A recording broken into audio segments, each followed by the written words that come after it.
Well, hello for attempt number 2. I'm an idiot. I did the countdown. I got halfway through introductions, and they're like, you're not live yet. And I'm like, oh my God, I forgot to hit the live button. So hello, everyone. I'm an idiot, and I forgot to hit go live before we started. So we're doing this again. But it is time for another episode of Top 5. Happy Tuesday. We are counting down Xbox 360 games. This is going to be a blast. I've been very much looking forward to this episode. For anyone who is not aware, I'm not sure how you could be part of the gaming sphere and not know this, but on Monday is the very last day of the Xbox 360 storefront being online. So I decided to make that the inspiration for tonight's top 5. We are ranking our favorite Xbox 360 games. So this is going to be a lot of fun. Jason, what's up? Not much, man. Just take 2. Got the little clapper going. So, we're just going to make this one the best. So, yeah. So, well, all right. Excellent. Let's go ahead and bring in our awesome panel for tonight. We did have one more planned, but he had to drop out a couple days ago. So shout out to JT Epsilon. Bummer he can't make it. So if we ever do a part 2 on Xbox 360 games with another panel, we'll be sure to get you on. So, dude, 1286, my co-host in Achievement Hunting Crime. What's up, dude? Howdy. Ready to rate some Xbox 360 games and maybe make people mad. Hey, that's my job. Deja vu? Luckily, we didn't have to go through the same thing.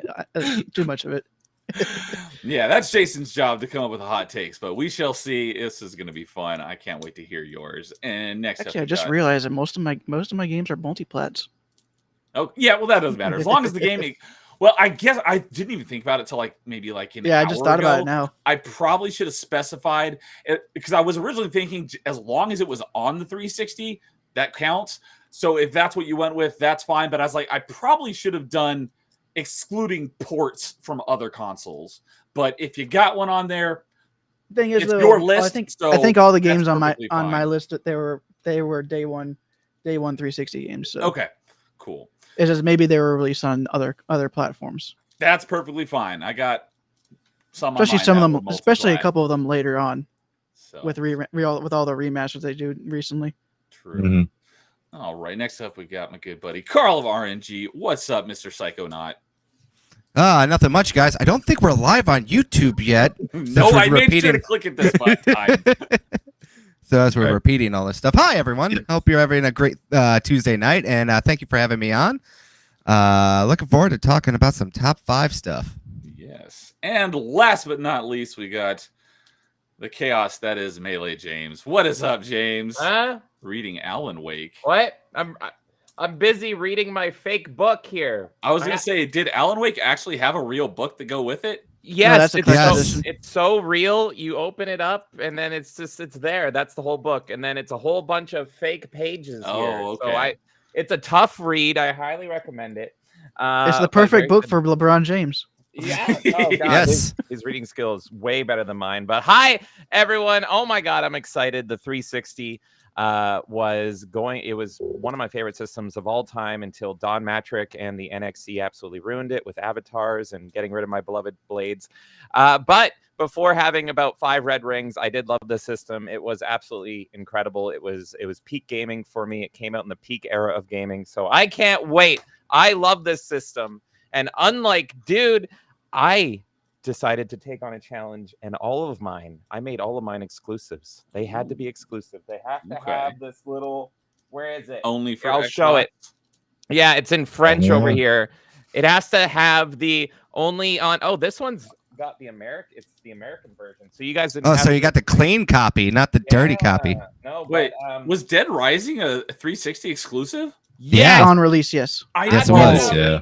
Okay. it was a timed exclusive. There you go. But most of mine are in this weird French version where they say only on Xbox, but at the bottom they're like blah blah blah, and they're all Frenchy and everything. You'll have to translate for us. I don't know any languages, not even English, but I can't wait. Let's do it. So mine, all exclusive. I gave mine the handicap here, so judge me all you want. I can't wait. James, I would say that the avatars were actually kind of cool for like the first year, because they also added achievement type things where you can get where if you do something in game, you got a reward for the avatar. Avatar. Like award. I know Halo Reach did that.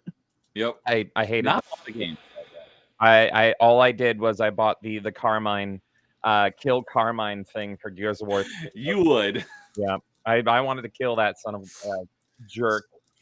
So for anyone who doesn't exactly know what he's talking about, for Gears 3, right? I think it was Gears 3, yeah. They put up a save Carmine and a kill Carmine. It was a t-shirt for your avatar, right? Yes. And whatever one sold more, that's what was going to happen to the Carmine brother in the next Gears of War. And I think if I remember correctly, he survived in Gears 3. He survived. What's He did. wrong He with was you the most people? badass Carmine, at least. I obviously I wanted to keep tradition up and running and kill him. Of course, it's Carmine. He's supposed to die. I voted kill, and that's the only time I ever spent money on those jerk avatars. I never spent a single cent, but I got a couple of those awards. I spent like $4, or well, I think $5, because you couldn't buy it in $4 increments, even though the amount that I needed was $4 for the Boba Fett's outfit for my avatar, and I still have it equipped to this day. I never even upgraded to the new avatar because I would have lost my Boba Fett skin. Yeah. Did you guys ever see the proposed way he died in Gears 3? If he was going to die? I think remember. so. Wasn't it like a toaster falling in his bathtub? Yes, it was a toaster falling in a bathtub. That's funny. And the world voted to not have that. What that? I don't know. Well, I don't Well- think they knew that ahead of time. That came Well, out we later. at least still saw it. That's the best part. We still got to see what would happen. That is true. So, well, let's go ahead. I saw that the chat was popping a little bit before we even started. James got us started off saying if Connectimals and Connect Adventures aren't on here, we riot. So, Yes. Well, it's up to you. if it's it's up to you. You're on the panel and you're saying if it's not on here, we riot. Maybe I've got a big stack here, so maybe Connectables and Connect Adventures and other lovely Connect games. Truly, the peak of the 360 was a Connect, right? So yeah, Yes. that's got to be the top 5. Fractured Filters here. What's up, Filters? Only 360 game. Only good 360 game is Mass Effect. I have spoken. So Ooh. it is Is a it good Mass one. Effect It's 1 or not the the entire only series? one, but yeah. Is that only Mass Effect 1 or the entire series? That is a good question. I'll have to specify. But we have Because some- Mass Effect 1 was a Xbox exclusive for a little bit. It was. Yes, it was. Until EA bought it and made it multi-platform. That was Yeah. in between Mass Effect 1 and 2. So. And it never came out on it didn't come out on PS3 until they released the trilogy pack. Okay. And we got someone over on Twitch saying beautiful. Oh, I clicked him too many times. Beautiful Yoho. Hello. Saying, hey, nerds. What's up, beautiful Yoho? Welcome. Well, that's me. I was that's wondering if he you? was going to tell him. I've never seen that before. No, that's his. That's his cousin over in Saudi Arabia. Actually. No, that's an actual picture of me. I'm not even joking. That's what I really look like. But my coworker went to Dubai, and he brought me that as a gift. So I wore it to Easter for last year. Okay. You can see him in the front row of Crown Jewel if you ever watch that. Filter pay-per-view. saying Boomer Neo. Yes, I boomered it. And we got Flame Mage. What's up, Flame Mage? Good to see you tonight, buddy. What's up? So, all right. Well, before we get into our top 5s, I do have a couple of questions, and hopefully they don't spoil anything. You don't have to spoil anything if you don't want. But first off, and I just thought of this one a minute ago when James mentioned it. Let's go around and tell everybody, list off how many times you got the Red Ring of Death and any interesting 360 stories that you might have that may not be specific to a game, or maybe a game that's not on your list, as to not spoil anything. So I'll go ahead and start off. I had 3 red rings. And then by the time my third one was about to red ring, the 360S model was out, and I upgraded to that one, and that one still works fine to this day. And I've told this story a couple times, but I was planning on getting the 360 on launch. I was super excited for it. I bought the original Perfect Dark on N64, right there was one of my favorite games of all time for a very long time. So I was extremely excited for Perfect Dark Zero, which is why I put myself as Johanna Dark on the thumbnail of this stream. I bought Perfect Dark like day one, even though I didn't have a 360, and it was in very short supply. So I was basically calling around every GameStop, Best Buy, everything that carried a 360 for every day for a while until I finally found one. And it launched in November of 2005, and in the early February, I could go check and see what day my first achievement was. I'm pretty sure that's the day I got my 360. But I found a GameStop that said, "Yep, we got some 360s." I was like, "All right, hold it. I'll be right there in like 15 minutes," because it wasn't very far. And I walked in and I'm like, "Hey, I just called like 15 minutes ago. I said, put it on hold. I'll be right there." And the dude goes, "Sorry, man, we just sold the last one." Like Painful. I just lost all hope. I was like, "No."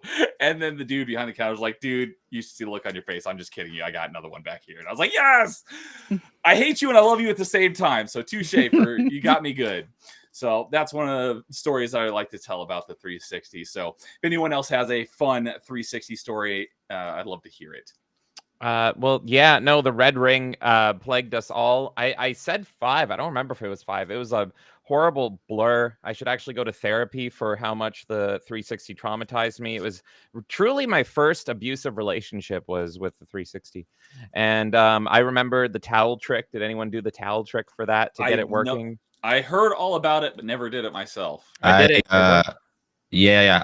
I did that, but I thought, man, how to the towel, the better and faster is going to go. So I put a towel in the microwave for about 5 minutes, and then next thing I knew it, there was a fire in the microwave. Oh my god! Oh.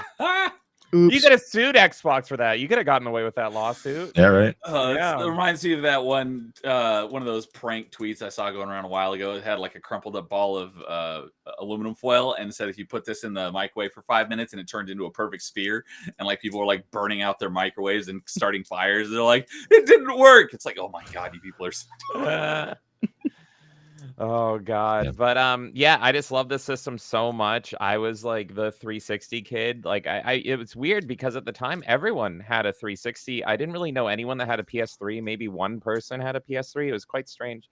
But yeah, I loved it, championed it. I'm trying to dance around any games that may come up on my list.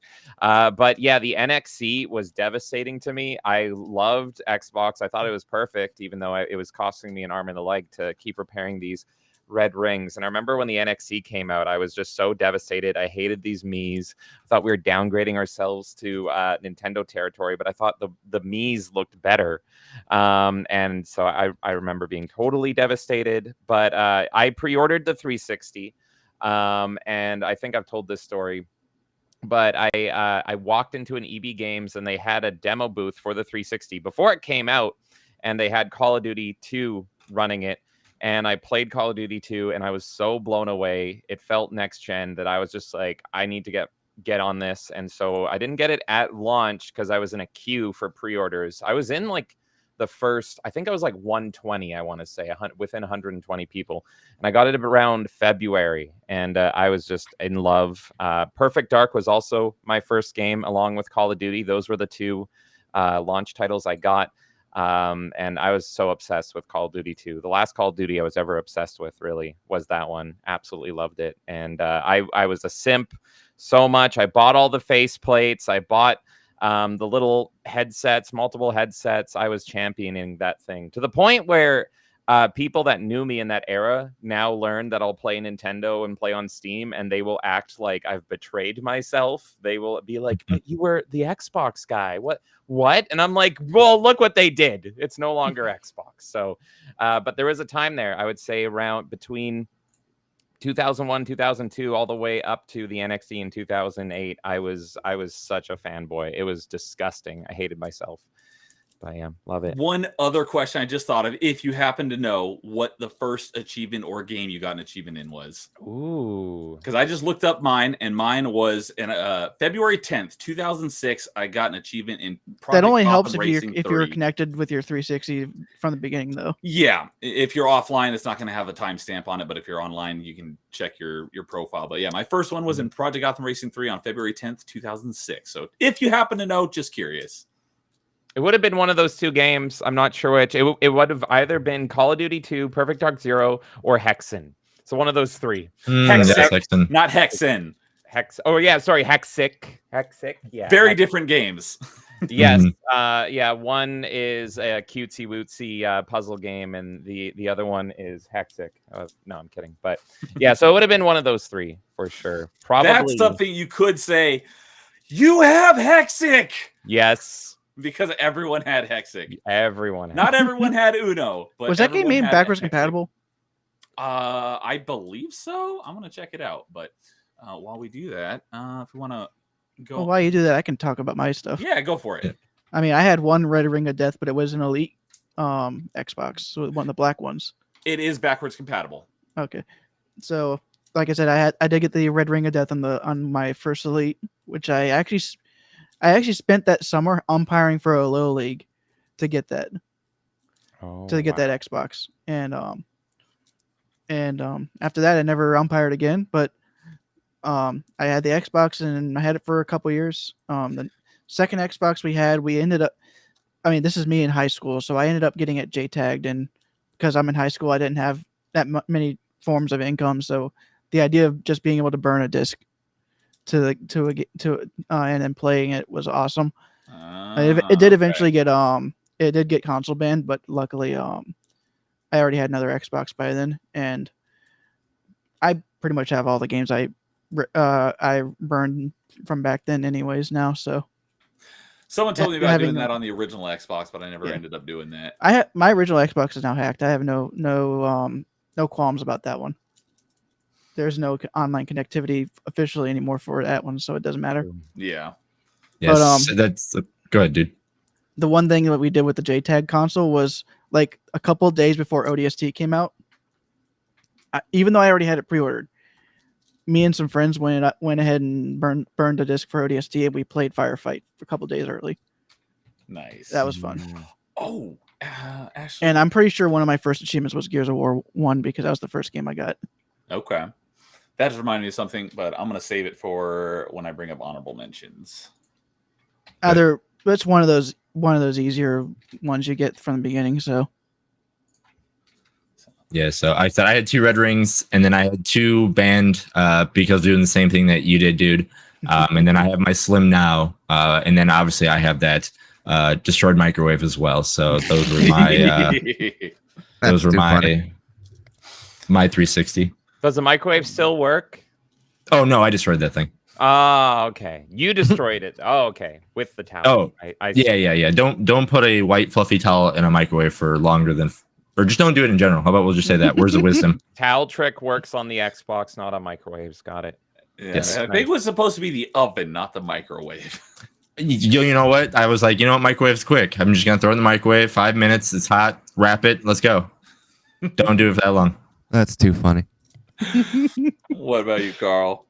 I only had one red ring, but that was mostly because of my fault. We had it in an entertainment center, and I closed the front door of it, and of course that's a microwave in itself at that point. Besides that, no, I haven't had too many issues. I've owned probably just 3 Xbox 360s in my life, and 2 of them were the slim models. I was actually pretty lucky with mine. Okay, nice. Yeah. Well, obviously, you know, I have collector's edition consoles, so I still have my original Halo Reach, and I also recently picked up a Halo 4 model, too, of the old slim ones, because those are pretty cool. Cool. I've been thinking about picking one up because there's one at my local store for a while now. But I do have the Modern Warfare 3 one for the Slim. I have like the Modern Warfare 2 one because I picked that up on a whim to just have, because it was $40 at a half price Books by Me. Nice. Oh, and James, you mentioned a few minutes ago, but it just clicked in my head. Something that I talked about on Melee Town Square Mhm. on the last one that often gets forgot on the 360 was faceplates. You said that you had some faceplates. Just curious what everyone's favorite faceplate was. I had a Mass Effect one, a Gears of War one, and a Halo 3 one, and I think Halo 3 is the one that I had on my Xbox for the longest. I don't think I ever used a faceplate. I bought a stupid amount of faceplates. I bought Hey, some the- people collect them now. Hopefully, you got a couple of them. I think I still have them all. They might be in storage, but if you remember, they didn't have any licensed ones at the start of the line. So Just generic. I bought my favorite one though, which was that one that was blue with the green waves going through it. So I used that one until the Halo one came out. And that was really the one I mostly stuck with, but I bought so many of them. I also bought the Gears of War one. I remember that. But the only contender that I would swap between the Halo one with was I had a Decepticon one, which was really, really cool because it was a transformer in of itself. It was a pain. It was an absolute pain, but it made the power symbol on the 360 look like the Decepticon symbol, which was super cool. So it didn't just have normal power symbol. So it looked great. And then it actually was 20 faceplates in one because it was double-sided and you'd have to pull it apart very carefully without snapping it, and it was awful. And you could put in a thin piece of paper to be the actual visual. So it's that you basically wanted. just like a clear thing you take a slide in and out, almost like in a game case. Yeah, but it was so finicky and so tedious that I occasionally put in Starscream and Soundwave, but at one point I said, screw it. It's Megatron. I'm just sticking the Megatron. But if you guys look it up, there's an Autobot version as well, but I'm Team Decepticon. So the Decepticon faceplate is super cool. Oh, of course. All hail Megatron. Yeah, I never had any of the faceplates, but I know that they had a few. Oh, I think there's an entire There's a website good amount. dedicated to all of them. How many there are? I have to look it up. I know that for Death Smiles, they had a collector's edition that came with a faceplate. Oh, that's I'm gonna so look that up. cool. I never got a collector's edition with a faceplate. That would have been awesome. But yeah, I know me and Nerdy Neo have the same Halo faceplate, which is weirdly ambiguous if it's Halo 2 or 3 because it came out before 3. So it's like, what is this art? In all these years, I thought it was Halo 3, and then on Town Square, you're like, no, it's Halo 2, and But even that, I'm not I don't know sure where it is. He's holding the SMG. Yeah, so- I pulled up an image because I don't know where it is or if I even still have it, but I saw I had the SMGs, and I was like, oh, it is Halo 2 because it looks more of the Halo 2 armor than the Halo 3 armor. Yeah, but it's great. It's still I never got another Halo faceplate. That's the one I use, and that's I just looked on it the up. There Xbox. is apparently 992 commercial faceplates. Wow, I did not know there were that many. Yeah, Wow. it's insane. All right, and Kay is saying, curious that everyone thinks of the Mega Bloks replica 360. I think I know what you're referring to, but This I'm thing not is- really sure. It's very weird. It's literally it's effectively Lego. Like Mega Bloks is like alternative Lego. It's like the dollar store Lego. Yeah, but this thing, if you guys look it up, is insane. The Mega Bloks replica 360, because here's the problem with it. It looks like a 360, and then the box looks like a 360 box. And so you could even say it's like false advertising, because if someone walks into a store and they see that, it looks like they're buying a 360. I don't even know. It might be more expensive than buying a 360. It's actually is. really cool to see. I'm not going to lie. Yeah, it's crazy how like you have to squint to be like, oh, that's not just a 360. It's also more durable than the 360, which is crazy. So, because if it red rings, you just put it back together. But yeah, it is super cool. Okay.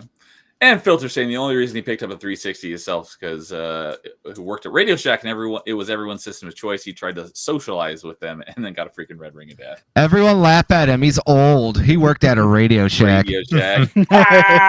I used to shop at Radio Shack. I understand. Yeah, with my That's mom when I was 5. So, all right. Well, with that, we will go ahead and get started into our number 5. So I think, Jason, it's you usually kick us off, right? Yeah, usually I do, because then we save my terrible number 4 pick for last. But actually, this one's not that bad. So, spoiler on that one. But yeah, Oh, we lost your audio. Oh no, Illinois got him. Illinois. Everyone in Illinois doesn't want Jason to talk about the 360. They're all like, we love the PS3. Gosh darn it. His mic is red ringed. His Oh, mic red God. ringed. First, Ohio got DJ Axis. Now Illinois got Jason. Who else is Oh, going to be God. taken next? Well, Canada's just going to arrest me. Let's be. Well, I know he was about to go live. How about Did now? He not. Hi. Oh, yes. Yeah, Hi, we can hear you back. now. I see We can hear you now. All right. I read you. That's second time this has happened to me. All right. Anyway, my number 5, we talked about this game quite a bit on some other episodes that we did. But my number 5 was I love the Xbox Arcade when that was a thing. I wish it was still a thing, but I mean, yeah, let's just leave it at that. But my number 5 is going to be Shadow Complex. That was my first Nice. like oh sweet, we have arcade games on there, because again, I love arcade, but I just love like the bite-sized games that were supposed to be smaller ones, but when you actually got to do it, it was just excuses to say like, oh, these are kind of like our indie titles, and you can play like these really, really good games for not even the same price as, you know, the bigger titles, and still have a lot of fun with them. But yeah, I know we mentioned Shadow Complex on like the Metroidvanias and everything like that, but I believe out of just games that were only on the 360 and just at the time 360 only, Shadow Complex would probably is my favorite one, and it made my number 5. Nice. So, I do love this game as well. It was on my list on Metroidvanias. Did everyone here played it? No, I have not. I played have that one. not. I'm Okay, gonna so check Jason to and I are see the if only it's ones on who Steam have. right now. I'm super curious. It is a great 2D Metroidvania, and when I often talk about Metroidvanias, obviously that's kind of like my thing. But one of the things that bugs me is how so many of them are like pixel art. This it was, and this one is not. This one looks like 2.5D. it is 2.5D. There are characters in the background, but the graphics are really good. And I consider this game basically like the renaissance of bringing Metroidvanias back into basically like the zeitgeist, and it kind of reinvigorated the genre, because there were very few on 360, and since then we've gotten a lot of them, and I'm very happy for that. Yeah, and I think that's going to be a test. Like when we do all our 5s, like how you just said, like that was like the reintroduction and the revitalizing of a franchise.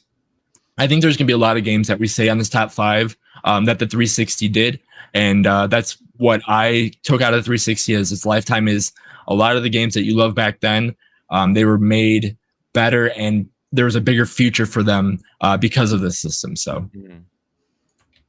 It does look really good. I'm wondering because I remember the Xbox Live Arcade. It used to. I think it stopped having this, but it used to have an achievement limit and also like a size limit. Anyone remember that? It used Yes. to be like you had to be a certain size. But this game does look really good. It is out on Steam, and there's a remastered version. So I wonder if that's just the There remastered is. version. But yeah, do you guys know if Shadow Complex came out like pre or post that limit? I know that limit was there on launch, and we got a lot of bite-sized games, but this one looks like it would absolutely be pushing that limit or exceeding it. I know it had the limit for the achievements because it had like 15 or something like that. Okay. So when our Xbox Live Arcade first launched, every arcade game had 12 achievements, no more, 12, no that's right, less, 12. and they were always worth 200 gamer score.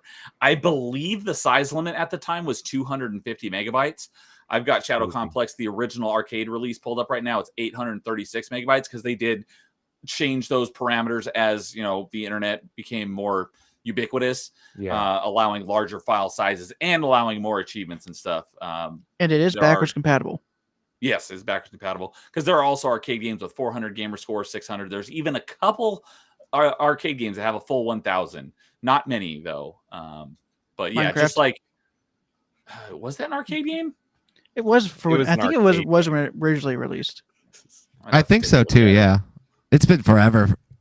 Yeah. It was like if it got on the 360, it was an arcade game, but I think near the end of the lifespan, like arcade as a term was kind of dropped because the original idea of it was like these are the fun little bite-sized games you can get, like Uno and stuff. And so, yeah, That was a lot of fun.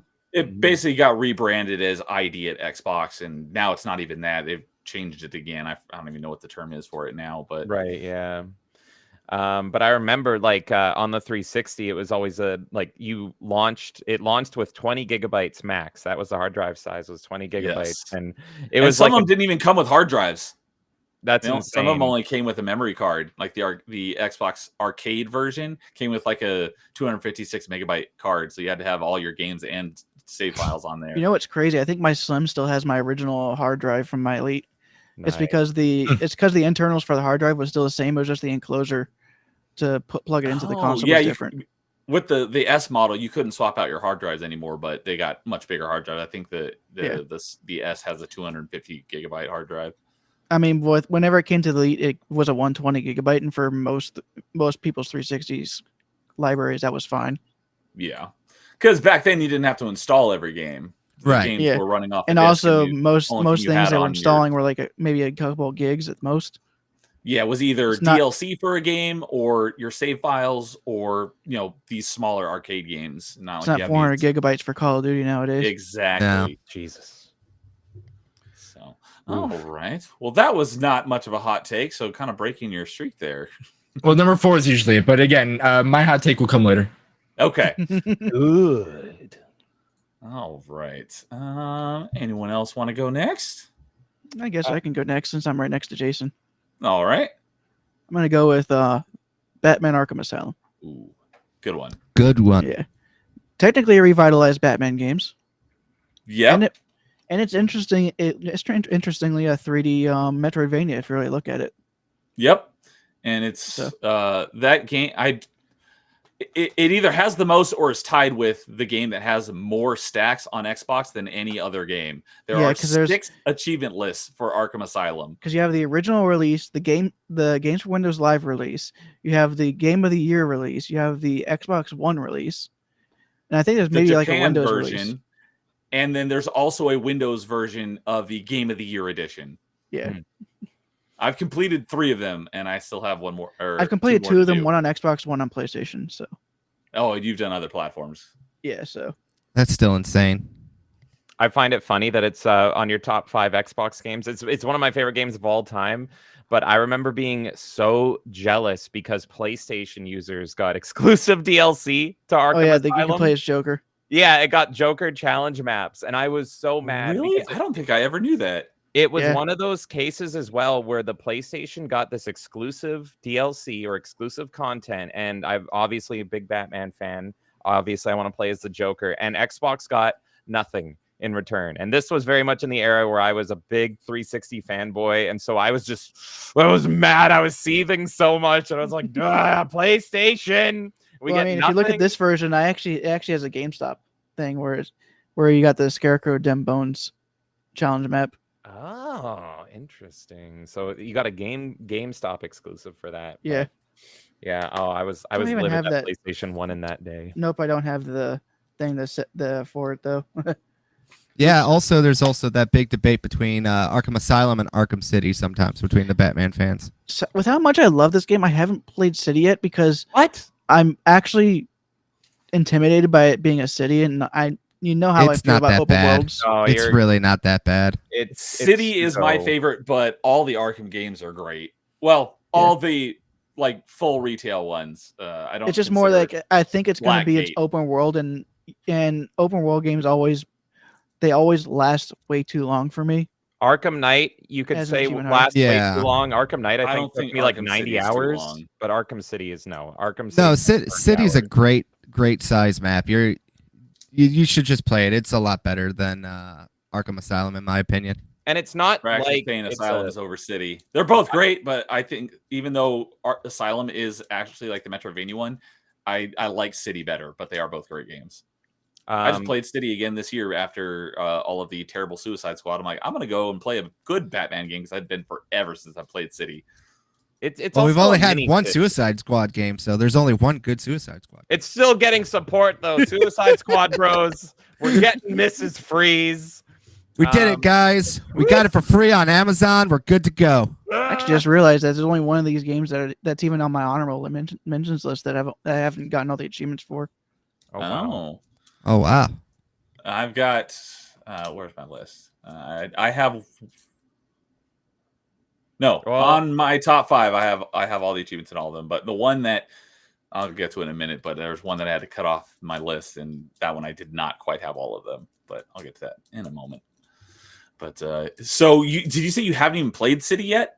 Yeah, I haven't played City yet. Like I Oh. said, it's because I think it's going to be an open world game, and It's not Like I too said, bad, It's like I it's said, not. it's open world especially with how games much are not time my you favorite. spent on Dynasty Warriors. You can spend some time on Arkham City. The thing is, though, at least with Dynasty Warriors, it's like you can play as one character for a little bit, then go to another game. It's not like an open world game where you kind of constantly have to It- remember what you were doing. It's a city, so it's the plot of the game. It's a is small city. They segregated the bad part of Gotham to shove all the criminals in it, and so Just it's like really- Chicago. It's Chicago. It's Batman Chicago City. It literally Remember- is Chicago. Hey, Neo, remember, Assassin's Creed Brotherhood was in one city. Yeah, Yeah, but no, this is you're much talking about smaller than Assassin's that. Creed, a bad. Yeah, game. you're talking about also not Yeah. on a 360. Also, you got to think a little bit smaller. Brotherhood Like, is No, on 360. Brotherhood was 360 as well. I thought Brotherhood. Mine Oh is wait, I'm relevant. getting it confused with the French one. My bad. Unity, that was the first one on the next. That's the one I next mixed gen. up. Sorry. That was a couple. That was quite a few down the line. Well, But yeah, I'm gonna Filter's I'm gonna- saying, yeah, city isn't too imposing like a lot of open world games, much more focused map and whatnot for Arkham City. So it's yeah, like I, 1.5 like times bigger. It's not at all bad. I highly Yeah. recommend it. It's peak. it's definitely not imposing. Like I would say it's pseudo open world. I Yeah. almost argue that it's small enough to be considered a Metroidvania as well, but I see why it's not. It's also one I- of my favorite collector's editions too. I ever bought too, because the game case was a art book, and it came with a little Batman statue, which I still have to this day. I actually have Arkham City's collector's edition for PS3. Okay, So, Arkham like I said, Asylum. I kind of just buy games when I collect them. So, you gotta do. and then City. It's they a just great sit on my game. shelf Yeah. waiting. Same, same. Arkham Asylum is one of the worst collector's editions I ever got. Actually, I was so disappointed. I love the game to death, but it It's had because you this. couldn't throw the batarang. Well, one, you couldn't throw it, but I got over that quick. But two, Why I is actually that? thought it was damaged. I thought it was a damaged batarang, because that's the big thing is you get this big batarang, and I open it up and it's all scratched to hell, and it's plastic, and so it looks like scratched up plastic, like your cat got a hold of it. And I was like, what? And I went on the internet and everyone was complaining, and it turned out it was battle damaged. And I'm like, they went through the extra It's effort not a to bug; it's a scratch it. feature. Yeah, they went through the effort to scratch it up to make it look worse. And I was just like, are you kidding me? So every single version looks like it's broken. It's the weirdest choice ever. So maybe the worst collector's edition I've ever bought. I also have that one, Nice. but I have the 360 version. Yeah, Oh, yes. Yeah, my hot take was I was not a fan of the Arkham games for a really long time. I didn't like the combat, and it's because like I'm this And yet giant you play Assassin's hulking Creed. Batman. Well, you're just an Assassin's Creed. This is you're freaking Batman, and I was like, why does it take so long to beat one thug up until I got a Because he has to work so hard not to kill him. He's just like, that's his kryptonite. So he's just like, I have to pull all my punches. So Exactly. it took me a while, but I came around on it, and I love the games now. But I did not like the Batman, the Arkham games at first, because like, why do I have to hit this one thug so many freaking times to knock him out? I'm freaking Batman. So, and Christian Frades is here saying his personal favorite 360 game is Halo Reach. Good, that's a good one. I definitely wouldn't be surprised to see that one on someone's list tonight. So, and a new face that I've not seen before, Sam. I'm not even going to try to pronounce that. How's your guys' Mimzik night been so Uticue. far? It is good. We are ranking our favorite 360 games, and we are just getting started on our number 5s. Let's see. We got Jason. We got Dude so far. So, James, what about you? You want to go next? Yeah, sure. Why not? So mine, I started off reading it because it's a tough read. I had to do my research. My number 5 is Alan Wake. Absolutely love this game. One of my favorite horror games of all time. And it's hard being in my position because I'm a big horror fan when it comes to movies. And I have never been a horror fan when it comes to video games. Never. And it's because I don't like the mechanics that tend to come with horror games. So horror games tend to be made as survival games. I hate survival mechanics, and so a lot of the time it feels like you need to be a survival game to be a horror game. So that's where some of the fear comes from. And I just don't get along well with Japanese games. They frighten and confuse me in not all the wrong ways. So most of the horror games come out of Japan. And then comes along Alan Wake, and this is the Maybe you nice should play like, Galgun first. Galgun. Oh, I'm already afraid of women. That's too terrifying. But I got this collector's edition, and I don't know what sold me on this game, but I did get the collector's edition. I can't remember why. I know what sold you. I have the collector's edition too. Same. But I don't remember what made me get the collector's edition over the standard edition. But collector's edition. Okay. yeah, I love this game so much. The atmosphere is unmatched. The writing is unmatched, and it plays like a third-person shooter, not a survival game. Doesn't have tank controls or anything like Resident Evil. It plays like a proper, really great, really satisfying third-person shooter, but still manages to be scary and frightening. And I didn't know it's never got a sequel. Oh, shameful. Yes. The sequel isn't that bad. It's actually pretty good. I still have to play it. Thank you again, Insidious Bliss. I have not forgotten. But yes, it is so good. I didn't know at the time that it was a blatant ripoff, and they don't even hide it. Of this Twin is Peaks. where. Yep. That's why I was gonna say. I love it. It's the Twin Peaks, the game. I didn't know. I didn't watch Twin Peaks at the time. I played Alan Wake first, and then later on, I was like, as I'm watching Twin Peaks, I'm like, oh, this is pointless. But it's still great. It's still great. They literally like went to the locations of Twin Peaks when I was doing my research to like reshoot the scenes and get inspiration. So it's super blatant. But yeah, it pulls a lot from Twin Peaks, a lot from David Lynch, a lot from Stephen King. They outright say Stephen King's name throughout the game. Great, weird storytelling. If you like strange games and strange feelings and creepy towns that you want to live in, but you'd be terrified to live in, not recommend Alan Wake enough. It is just a beautiful game. Beautiful music as well. Excellent soundtrack, which I think they take from the David Lynch inspirations. Is a great use of music and just wonderful characters. Definitely a game you can get lost in. So that is my number 5. And it is with my personal handicap because I'm dumb. It does have the only on Xbox thing right there, the American version. And I think it was exclusive for about 2 years, I want to say. And then it went over to PC, and it got a PC port to... Yeah, it never got a PS3 port, but it got a PS4 and I think it got a PS4 and an Xbox One port. Yeah. So yeah, it was a special game. Also, like it technically didn't do well, so we never thought we would get a sequel, and now we have. But at what cost? I'll find out. But yes, love this game so much. Okay. Yeah, I didn't really think about what you guys were going to put on your list, but if I had actually thought about it, I probably would have guessed that was going to be on your list somewhere. Even though I've never played it myself because it's not really my genre. But yeah, I mean, no one's going to be surprised by not my number 1. But we've got Nagardnall in the chat saying, "Hail nerds, what's up, Nagardnall? Good to see you tonight, buddy." And Yo. Sam is saying, "I never tried Dead Island before, and I got it ordered. Can't wait to try it." So cool. I never did that one either, but I know. Oh, Dead Island! I was great thinking market, Dead Rising. Yeah. I played like 5 minutes of it when I'm playing through some games on the Xbox One because I'm testing to see what games can get to a playable state from just the disc. And from what I could tell, it could be fun. It had great marketing. I was remember just that? going to say it had a great trailer. Yeah, and a lot of people were actually let down because it's a totally fine game. Dead Island's a fine, functional game. But yeah, the marketing Jason disagrees. Jason's like this ass. Oh, okay. It's the marketing made it seem like it was going to be game of the year, and it was not. So yeah, I know a lot of people were but, let down after it had great marketing. It had a good opening, I'll say that much, with the "Who do you voodoo, bitch?" Can't go wrong with that. All right, let's go, Carl, and then I'll finish off our number 5s. All right, so my number 5. I don't know if this popped up on my background, but I limited my see something real quickly. Yes, I was testing to see if this would be a good idea to show us off, but I made a challenge for myself too. It had to be a game I played before I had money, and it had to be a game only one in a series, because I could just load this up with, obviously all Mass Effect and Halo and just call it a day, but I had to limit myself there. I did the same. Good pick. Yep.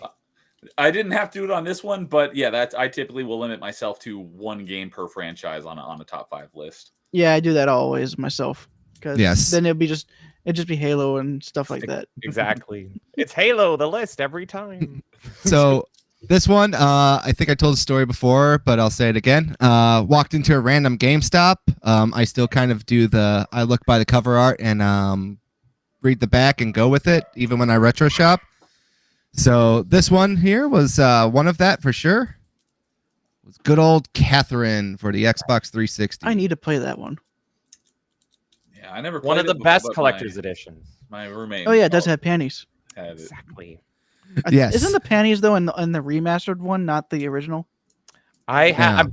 Oh wait, no. The original collector's edition, which I have, has a It pillow. was a pizza box. It was a pizza box with a pillow. Yeah, pillowcase, not a body pillow. I mean, if you're a small And person, boxers. It, It wasn't panties. It was boxers. It was That heart boxers. I do remember that. I Gotcha. remember hearing about that. Yes. Oh well, Jason's Oh, disappeared. Jason's gonna so go he might get have his it. Catherine boxers. He's just gonna come back into boxers and little Where sheep head. the boxers? Where the boxers? Show off them legs, Jason. We need the gams. Show them gams, you himbo. Bliss, if you're out there and you do a Bear Force 1, we'll make James show off the boxers. No, I don't. But want short shorts. basically, Catherine was one of the first games I played where I got to experience like a very bizarre and wacky story from a video game. Obviously, Catherine, if for the elevator pitch, you play as a guy named Vincent, and you're basically a struggling 30-something-year-old man with a girlfriend saying it's time to commit, and you have to fight basically your demons, and in a puzzle form game. So the whole concept of the game is you have to pull out blocks and climb to the top of this little puzzle thing as fast as you can, as well as do other side stories trying to save other people from dying. And, you find out what the reason behind this is a vengeful god is trying to kill you. That's Well, you forgot a very important part of it is that you have a girlfriend, but you're interested in this other girl, and they're both named Catherine, one with a C and one with a K. Yeah, that's also the other gimmick too.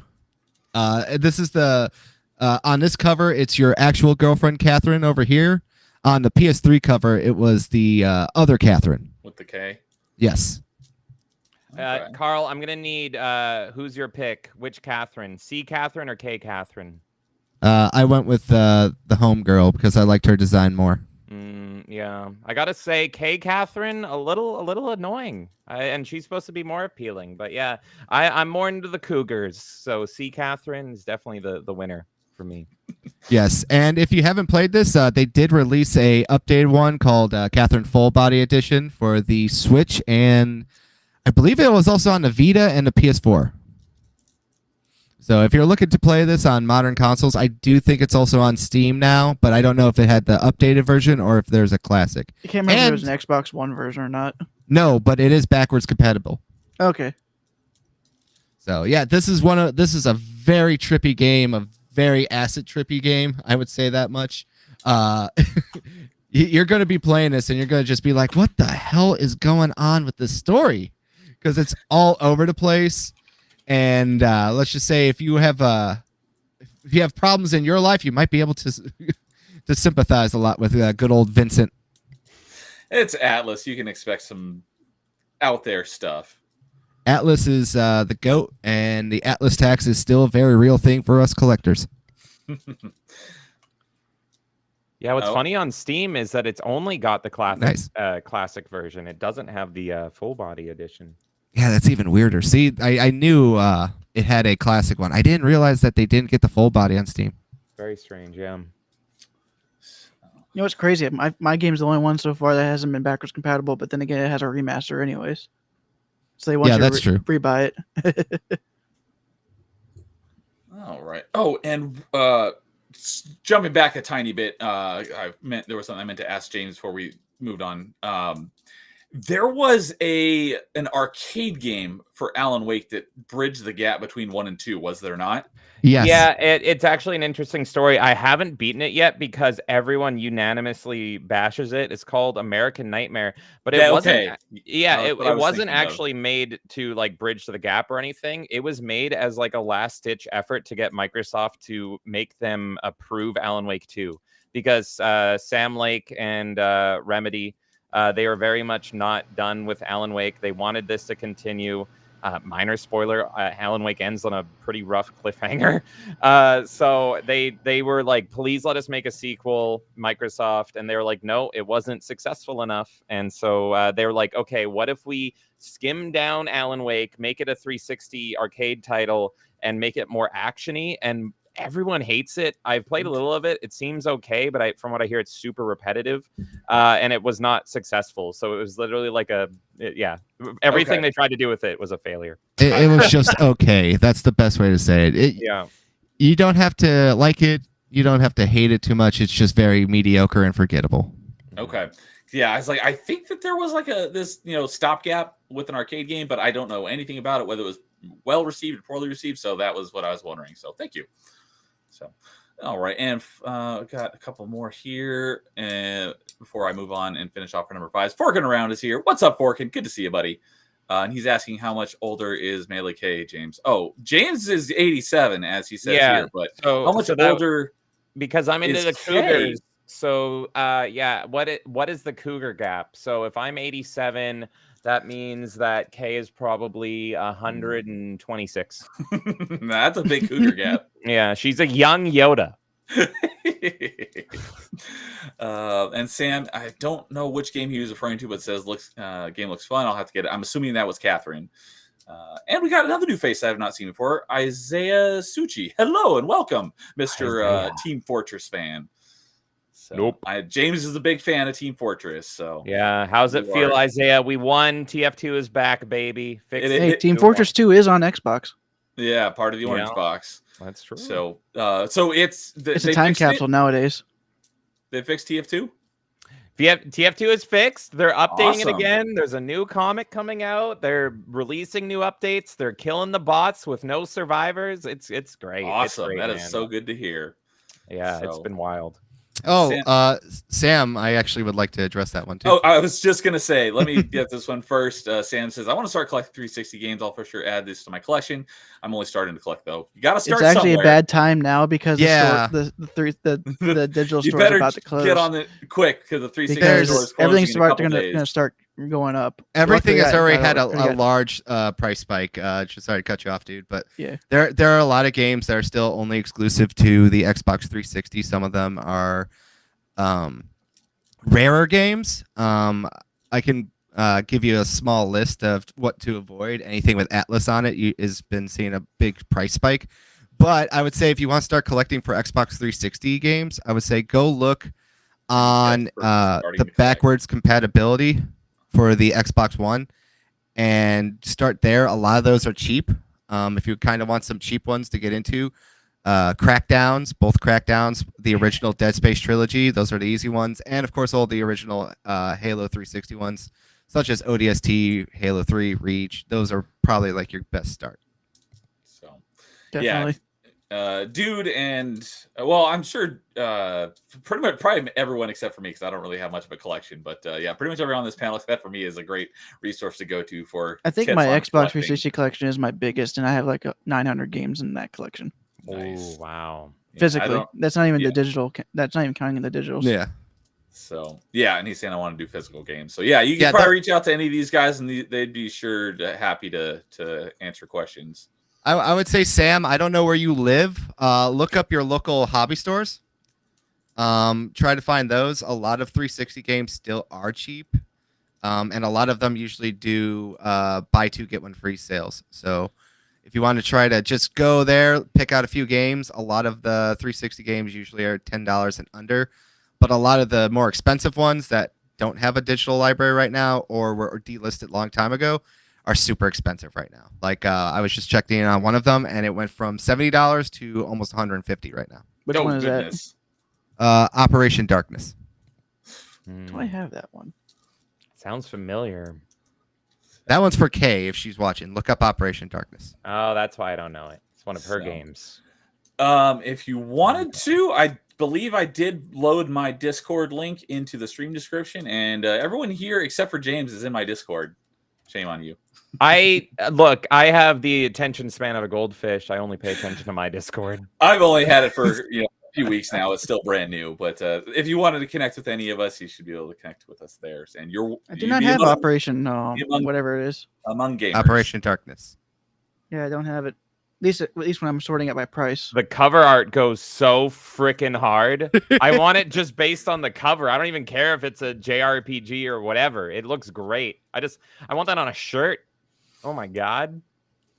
So, All right. Well, I will go ahead and finish us off with our number 5s. And oh my God, Yes, finish us off. finish us off That's with why our I'm number here. 5s.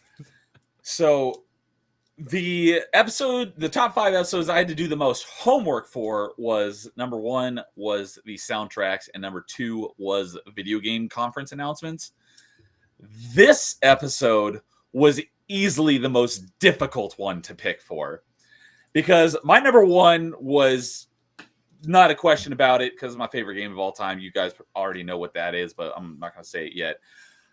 But for the other 4, I had 5 games I had to squeeze into those 4 slots. And I love all of these games equal. It was literally Sophie's choice, trying to figure out which child I like the least out of these. I was literally racking my brain for like a week, and I didn't even finally commit to something until about 2 hours ago. I was like, I have to pick something, because I was like, do I go with whatever one I played the most hours with? Do I go by which one, if you said, hey, which one of these do you want to play? If I was to start playing one of these tonight, which one would you want to play the most? I'm like, none of those were a good metric. I literally don't have a good metric for it. I just had to cut. The one that I cut, which is in my honorable mentions, which I'll get to, is probably just because of the complexity of the setting it up to play. So I love that one just as much as the rest of them, but probably that was like the one thing I was like, if I'm going to have to pick something for why that one doesn't make it, I'll talk more about that when we get to honorable mentions. So it was very, very difficult to narrow my 2, 3, 4, and 5 down to 4 from 5 options. But I went with Skyrim for my number 5. I love the Elder Scrolls games. Skyrim's probably my favorite, and I often talk about Skyrim on 360. The 360 version is my favorite because it's the only version that has Kinect integration. I don't even have a Kinect anymore, but the Kinect integration with the 360 version of Skyrim is literally the best use of the Kinect ever. Why didn't the Xbox One version bring that? That is what I always wondered. It blows my freaking mind, because they had an Xbox One version of Skyrim. Xbox One's launched with a mandatory Kinect, and they did not bring forward the Kinect controls into Skyrim. You can only play it with the Kinect controls on 360, and it is a game changer, because you can do literally everything except for like the map stuff through voice commands. So you barely ever need to pause the game, and it is phenomenal. I love that game. It is just such a great RPG. Like I often talk about, like my introduction to RPGs was Oblivion, because before Oblivion, I thought all RPGs were turn-based JRPGs, which I'm not a fan of. Then someone introduced me to Oblivion, and I'm like, there are different type of RPGs, ones that I love. And so I was super excited for Skyrim. 11/11/11. I'll never forget that. I know I got it on launch day. I don't remember if I did a midnight launch. I'll have to go and look at my achievements, because my timestamps will tell me that. But that is just such a great game. I have not played it. I put hundreds of hours in Skyrim, and I've played probably the Xbox One version. I probably played for about 40 hours, but I still have a lot to do. But I haven't played it like on every console known to man. It is one of the most ported games behind probably like Doom. But it's just a great game. I love that game, and I cannot ever say Nothing can beat Doom praises. getting ported. I think that's got over 1,000 ports at this point. That I would don't not know. surprise me. Can But you I always call have to yourself sing a the gamer praises of the if you- Kinect integration on the 360 version of Skyrim. Can you call yourself a gamer if you haven't fallen for Todd's sweet little lies and bought in Skyrim 11 times on every single platform that it's come out on? Yeah, where's Uh, DJ Todd Howard? Yeah, exactly. It's funny is I've bought in Skyrim, I think multiple times, and I've never played it because it terrifies me, because it's such a big game. Similar to what Dude was saying about Arkham City. That's how I feel about Skyrim. and Arkham I'm City's tiny. I think the Yeah. one reason why I don't mind Bethesda's open world games compared to others is because the way it structured itself. Like whenever you go to a dungeon, it actually feels like an actual dungeon, unlike a lot of other open world games where it just feels like a linear path. I would say Bethesda's dungeons are actually fun, and it breaks up the open world, in my opinion, in a way that it actually makes it so that you're not just using the open world to just get from place to place. Listen, you've played Skyrim, but have you played Ultimate Skyrim? I've never heard Okay, of Ultimate Skyrim. is that the latest Skyrim? Because I'm actually interested in the latest Skyrim because they added fishing, and the fishing looks real fun. No, it's the one where you turn on all the mods and just see what kind of chaos happens. Oh, okay. I know the Macho Man mod. That's my It's- favorite mod. Oh It's- yeah! It's Macho Man basically the Dragon video mod, game yeah. equivalent of going down the soda fountain and filling it with every soda. I Yeah, prefer the Thomas basically. Tank Engine as a dragon. I'm not gonna lie, Donkey's video when he did Ultimate Skyrim changed my life forever, and I love Skyrim even more after that video. I've heard about that. I but have don't all think of the I watched it achievements though. for Skyrim and the Xbox 360 version, the Xbox One version, the original PC release, and the PS3. There's still 2 more versions I can get achievements for, Oh, nice. and that's I'm the trying- PS4 and the Legendary Edition on PC. I'm trying to do that as well. I got the Platinum Trophy for the PS4, and I'm only missing one achievement for the Xbox One. Okay. The Nice. I always PS3 version feel- is definitely the worst one because Oh, yeah. Oh, they I've just heard about don't know how that. to develop. They did not know how to develop for the Everything console, on the PS3 usually was. unless it was built for the PS3. And even then, that's suspect. I would say the Uncharted game, even though I haven't played the Uncharted games, from what I can tell, they were perfect on PS3. Maybe, but every other PlayStation 3 exclusive I played, I'm like, I want to smash this controller. That sounds like more of it's a problem for the controller than the console itself. Yes, because the controller is bad. So Sam is saying he also loves Skyrim. All right. And Fork Round says, here's someone mentioned Skyrim. Oblivion Fanatic enters the chat. I was gonna say, I always feel it's interesting with Elder Scrolls because I find that people have like their one Elder Scrolls and they stick to it. So mine is Oblivion, and I know Kay's is Morrowind.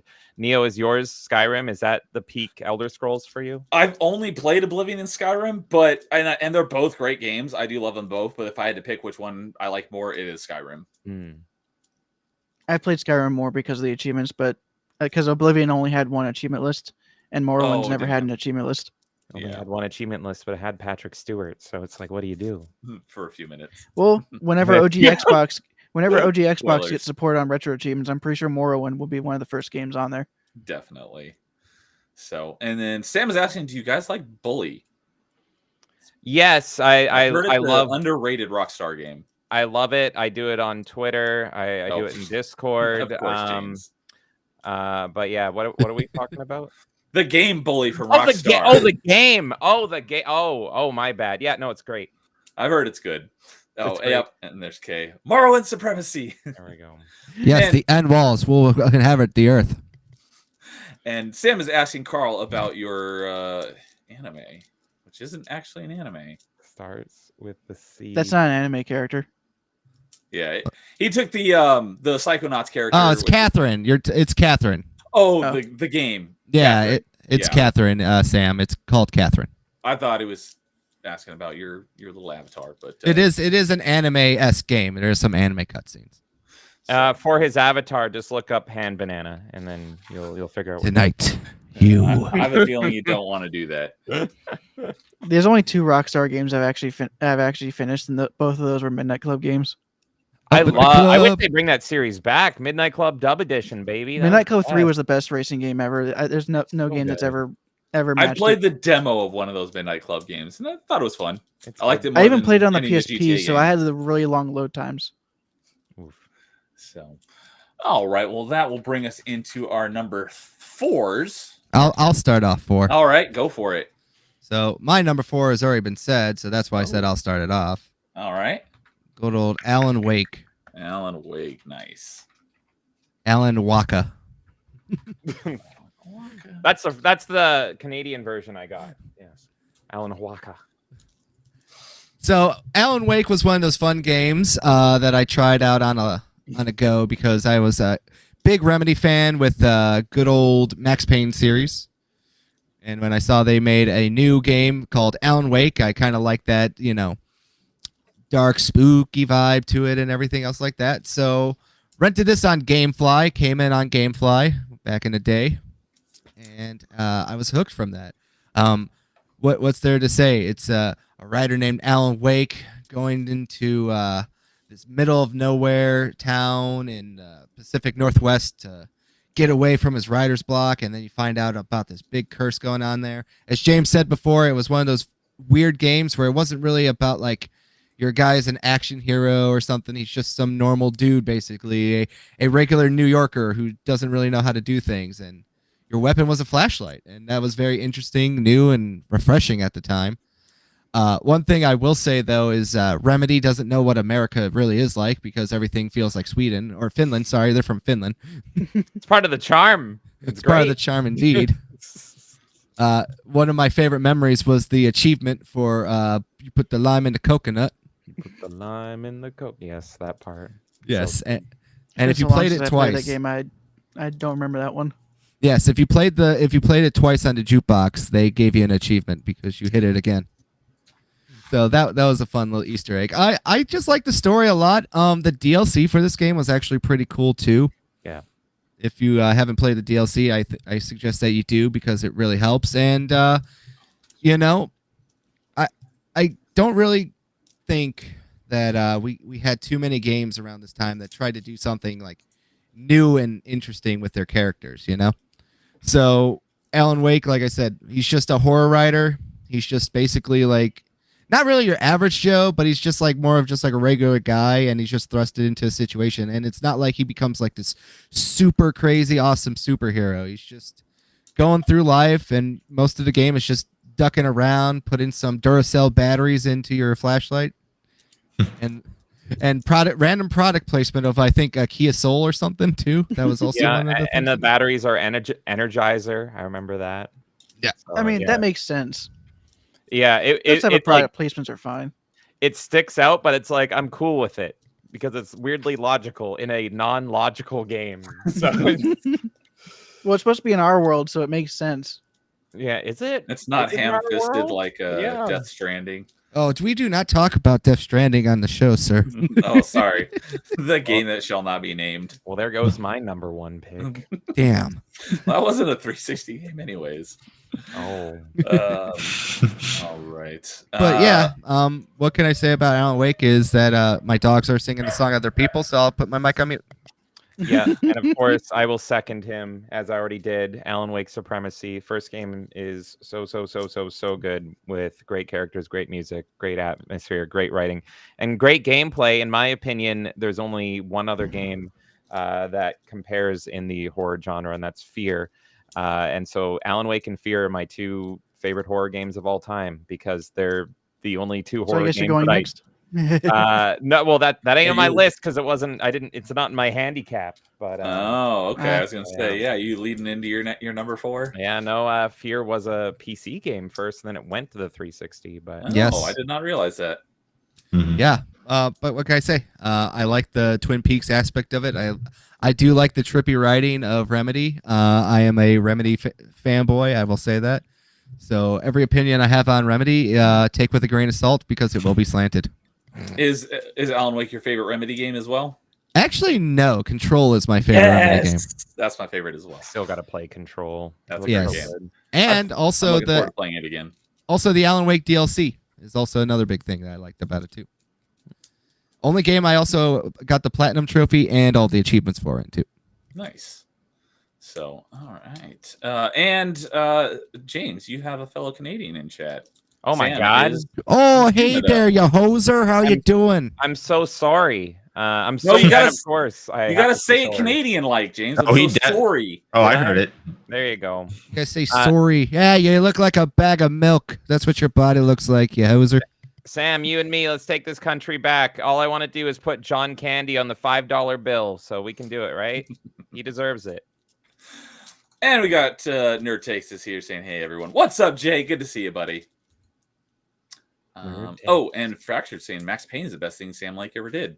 Yeah, you know what? Most people, when they lose their wife, all they do is cry. What does Max Payne do? He jumps in slow motion and shoots people. He's the best. Well, let's see here. Oh, no, never mind. I was thinking something else. So, all right. Oh, shoot. Yeah, anyone want to jump on number 4? Do James. Okay. Do it. All Okay. right, yeah, let's go into. Sure. We can keep going in circles or whatever. I'm cool with that. Okay, talking about shooting people. Now let me talk about a game where we can clean up the streets and shoot Oh, people. God. I already know. This is the game. The hey, we got a good game with our beta. This is Crackdown, and yes, Ooh. I I did. not. I just bought this game only because it came with the Halo 3 beta. That's why I bought it too. Nice. Hold on, James. Shout out to Neo, you bastard, for Crackdown. Anytime Crackdown comes up, it's like Neo, that bastard. Why? I don't even know I this didn't have lore. online, so I didn't really care about the demo. Oh. Neo, you tell him that since you like Oh, to take. it was. Was it when I was on your channel or you were on mine? This was like probably like 2 months ago. No, I think it was when I came on RNG a couple months ago, and we started talking about Crackdown, and then like it got the bug in Carl's ear, and so he started playing Crackdown. Like every episode after that, he brought it up, and he kept calling. Oh. Neo, that bastard, got me playing Crackdown again. Good. I beat It's a it. great I game. beat it this year because of you. Excellent. Did you get the full 1,000 gamer score? No, because I was like, I gotta do other things with my life. I did not expect to see that on your list, James, but that is a fun game. Really? I love the Crackdown Well, franchise. check this puppy out here. There it is. My congratulations. I got my Halo 3 beta. This is the original thing right there that I got. But yes, I did just buy this for the beta, and that was the running joke, is that, hey, we got a good game with our beta.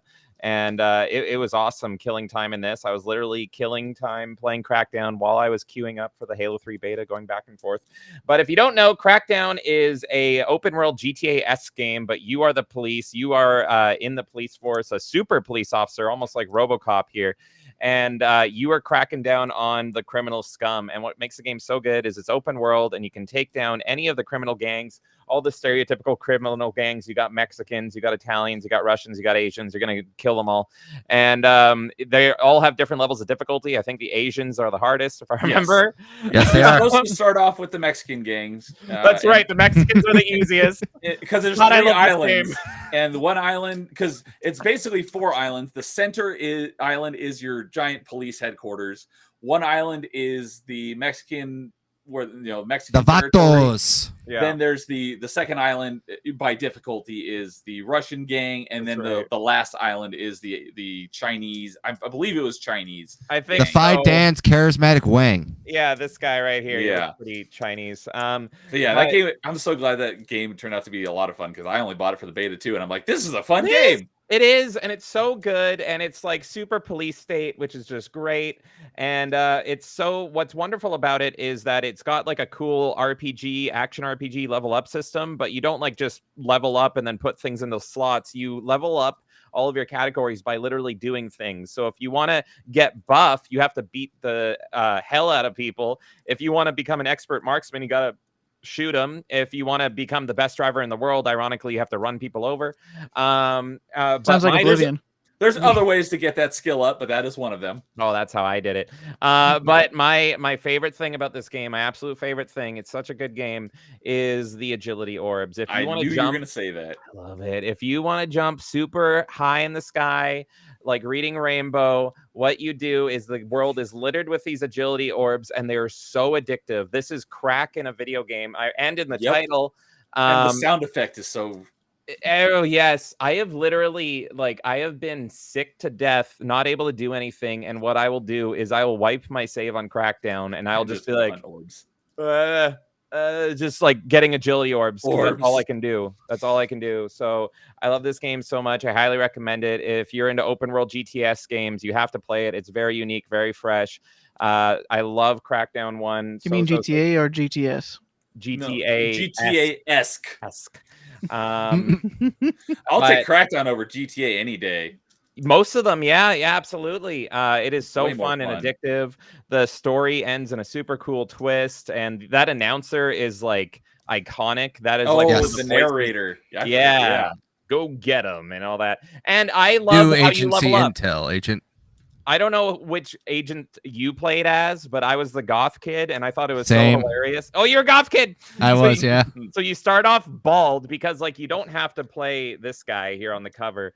There's like a bunch of agents you can play. Yeah, so like Sam was saying, the Crackdown main character looks like Will Smith. He's using steroids. Yeah, it's true. Imagine you the gotta- slaps on this guy. you can pick out of a bunch of different agents. But yeah, it's so funny how they level up because their facial features level up as well. So you start off bald as a goth kid, but your raccoon eyes get thicker as you level up, and you grow a mohawk, a goth mohawk. And like by the time you're like maxed out, it's brilliant. Just talking about it right now, I want to play it. Everyone should go play Crackdown. All the piercings too are on your face as well. You get more piercings. You get stronger if you pierce your face. Who knew? So yeah, just such a good open world, exciting, fun, tight arcade game that I recommend to everybody. And entirely playable in co-op. I think Crackdown 1 was 2-player co-op, but I think Crackdowns 2 and 3 were 4-player co-op. Yeah, we need to have a Crackdown game night. I'm still holding out, Neo. You keep doing this. Let's do it. I will, as I said on State of the Nerd, my time for more streaming time is coming very soon. But I'll talk more about that at the end of the stream. But yes, we'll figure out a time. We'll do it. Even though I've never played any of the Crackdown games, I remember when Marvel was trying to ship around its properties for individual games. I would have thought the Crackdown devs would have been great for a Hulk game. Yes. I mean, hey, I love Incredible Hulk Ultimate Destruction, but that is a top 5 Xbox contender, not a. Could you imagine a Hulk game with Crackdown's building mechanics? Yeah, they're building mechanics. Just the agility orbs are just so addictive in this game. Like, just give me more open world games with the agility orb and the level up system. So I don't even know what this specific team is doing anymore. Who made this? RenderWare? Ruffian, I believe. Real Time World? Tragic name. Oh, wait, no. Ruffian, I think, took over for Crackdown 2. Real Time Worlds, I think, was Crackdown 1. Real Time Worlds. They're probably not even alive. I don't think they exist anymore. One thing I would like to say about Crackdown 1 and 2 is usually they're free on the Xbox Store. That's right. And you on top, get them for free. Yeah. And on top of that too, they're great podcast games. If you're looking to just turn your brain off and listen to your friends stream or something like that. You don't have to pay attention to the game much. Yeah, exactly. I usually put those type of games on to listen to. A lot of these guys stream actually. You can listen to this stream right now while you start punching small Mexicans in the face, and by the time the stream is over, you will be punching Russians and or Asians in the face. It is a great time. And possibly have a mohawk. Yeah, and a mohawk. Or be the best Samoan you can be. Yep, there was a Samoan guy. One thing that was in Crackdown 1 that I think they removed in the previous one or the later ones is that not only do your character gets bigger and buffer as they level up their skills, but the agency vehicles, as you level up your driving skill, also transform, and that was awesome. But I think they got rid of it. It's such a sleek transformation. It's so satisfying because you launch into that agency car and it literally like a transformer. Yeah, and it goes down. It's butter. There's so much in this game that's like butter and just satisfying. And that's what's missing nowadays is satisfying gameplay. Like you level up your physique and you punch someone in the street. It's so satisfying. Whenever you play a game, you want gameplay? I thought you want cinematics. Oh, that's true. You know what? And there's like one cinematic in this game. Yeah. It's like the opening and that's it. And then I think at the end when you beat the boss, the final boss. And when you go to the new area and the announcer's like, Dia Muertos, the new Mexican gang that must be stopped. Yeah, there's an intro for each island, and then there's like once you beat the boss of each island. So there's not much. It's just go and wreck havoc, and yeah, it's a great fun time. So good. And then there was a free DLC that they added, which was Keys to the City, which basically was debug mode, where you could just spawn everything you wanted and just go nuts. Yeah. That was a lot of fun too. And there was also DLC for more agents as well, which were great. I love the masked guy. I mainly played the goth guy, but the stormtroopery one was also super fun. So, Nerd Takes is saying I never actually played Crackdown. Well, we will. Do Crackdown night. You're definitely invited if you have it, because that was a fun game. Get cracking and crack down on some Crackdown here. It's a great time. And don't forget to call Neo a bastard. Yeah.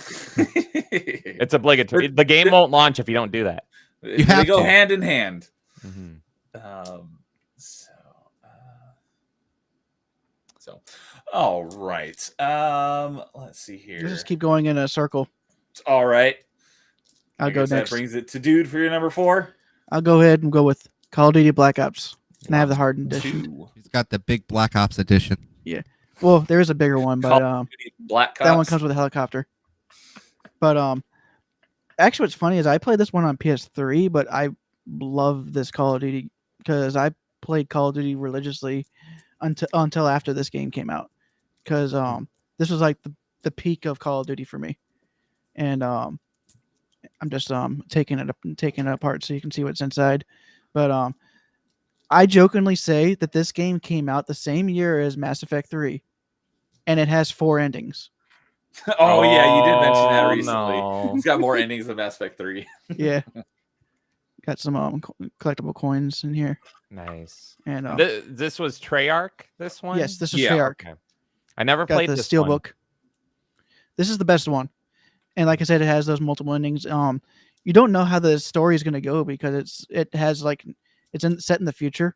Well, it actually has like some in the past, but most of it's in the future. But they did it well in this game, and it's just a really good story because you don't know what the main villain wants until the very end, and or how he's going to do it, and it takes the technology aspect of the futuristic warfare in a really interesting way, but like, and also introduced a couple things in the campaign that's never been done as well, where each mission has 10 little side objectives that you have to complete to fully complete the campaign when it comes to the achievements. Of course, one of them is like collecting all the intel, but which is like all your collectibles. But they also added another portion for the campaign where it feels like an RTS, but whenever you can actually choose to just be in the RTS mode, or you can actually go into the first person mode of that character and play the game like a Call of Duty game instead of just being RTS. It was really fun, and it was also all the missions in that were side objectives. You didn't have to complete them to complete the campaign, but you had to complete them to get the best ending. And but of course, that's not even counting the multiplayer. I love that multiplayer. I played that game so much that I ended up getting all of the guns golden before the first DLC even dropped. And that means completing all the challenges for every gun. That's insane. Yeah. And I did it in hardcore mode as well, so you I would get expect a couple nothing hits, get a couple hits and you're dead. Also, just recently, I know Activision fixed the servers for the Black Ops 2 multiplayer as well. Yeah, I think the only thing they didn't fix was probably like the ranked mode, but the if you end up getting in a game with a hacker, they end up unlocking all the base game achievements. And even true achievements is like, yeah, we're not gonna ban people if that happens to them because you have to actually go. Yeah, you actually have to. This one is the only this Call of Duty actually does have some online multiplayer achievements, and outside of that ranked mode, the other ones are not that bad. Like the worst one is getting the first prestige, which is just getting the max level and then deranking back to level 0 again. But it only asks you to do it once, unlike World at War, where it asked you to do it 10 times. And that game was way slower to level up because it had way less challenges to complete. But and then of course there's I only played Transit because by the time I finished getting all the guns golden, I was just ready to be done with Call of Duty. And then of course Ghost came out, and I'm like, and everyone was like, this was trash. So I didn't even pick up Ghost. And Black Ops 2 was the last Call of Duty I played when it was the hot piece of meat. Do you have But again, to play Black Ops 1 to get the story of Black Ops 2? You don't have to, but you can but you'll miss some of the references because a couple of the characters are from Black Ops 1. Okay. But you don't have to play World at War to get Black Ops 2. Okay. But there are some things you would like to have in Black Ops 1 if you want to from World at War. So you kind of would want to play from World at War, Black Ops, then Black Ops 2. Interesting. Okay. Yeah, I wasn't big on Call of Duty, so I think the last one I played was Modern Warfare 2, the original one. Yeah, Well- Black Ops was the original one that I played. I missed out on 2. I've been meaning to go back and do it. Do it. So, It's a how about It's a great full package. oh, Heyo. Full package. It's like, dude, you play Arkham City, and Carl, you play Black Ops 2 or 1, whichever one it was. I played every Call of Duty until Black Ops 2. I stopped at Black Ops 1. That Well, there the was last Modern Call of Warfare Duty. 3 in between Black Ops 1 and 2. I guess Modern Warfare 3 was the last one I played then. But those were the last ones I played. I can't remember. I think I started playing TCG around that time. Ah. And thing is, though, at least for this era, remember it was tied. Call of Duty was more tied to Xbox during this era because they had the deal with Microsoft where they would release the DLC a month early on Xbox, or something like that. I can't remember the timing on it, but that era it was more Xbox than anything else. All right, dude, I think you sold Sam. He says I'm going to have to get World at War, Black Ops 1, and Black Ops 2 for my collection so I can get the whole story. Luckily, I did not there know is the World at War was connected. it is a little bit, but Black Ops 1 and Black Ops 2 is in a dual pack, so you can get those at the same time if you can find it. Yeah, I'm gonna look out on a Steam sale for these because I'm sure they'll drop. It's crazy. They're like $80 Canadian. Still? What? Yeah. Yeah, they Holy they never crap. go on sale, They never go on sale. especially That's the DLC. ridiculous. Black Oh, Ops. jeez. Yeah, Buy them Black physically at this point, man. Yeah, I'm Yeah. talking Canadian dollars, but Black Ops Still. 2 is $80 Canadian. And so this probably is backwards decent compatible, value. so just get the physical and play it on your Xbox Series X. Yeah, I'm gonna look up how much it goes on sale, or else I'll go on. Yeah, physical's probably cheaper. It's ridiculous. Black. It depends. Your retro shops will probably have it for way cheaper than a GameStop. Yeah, I think it might be like $20.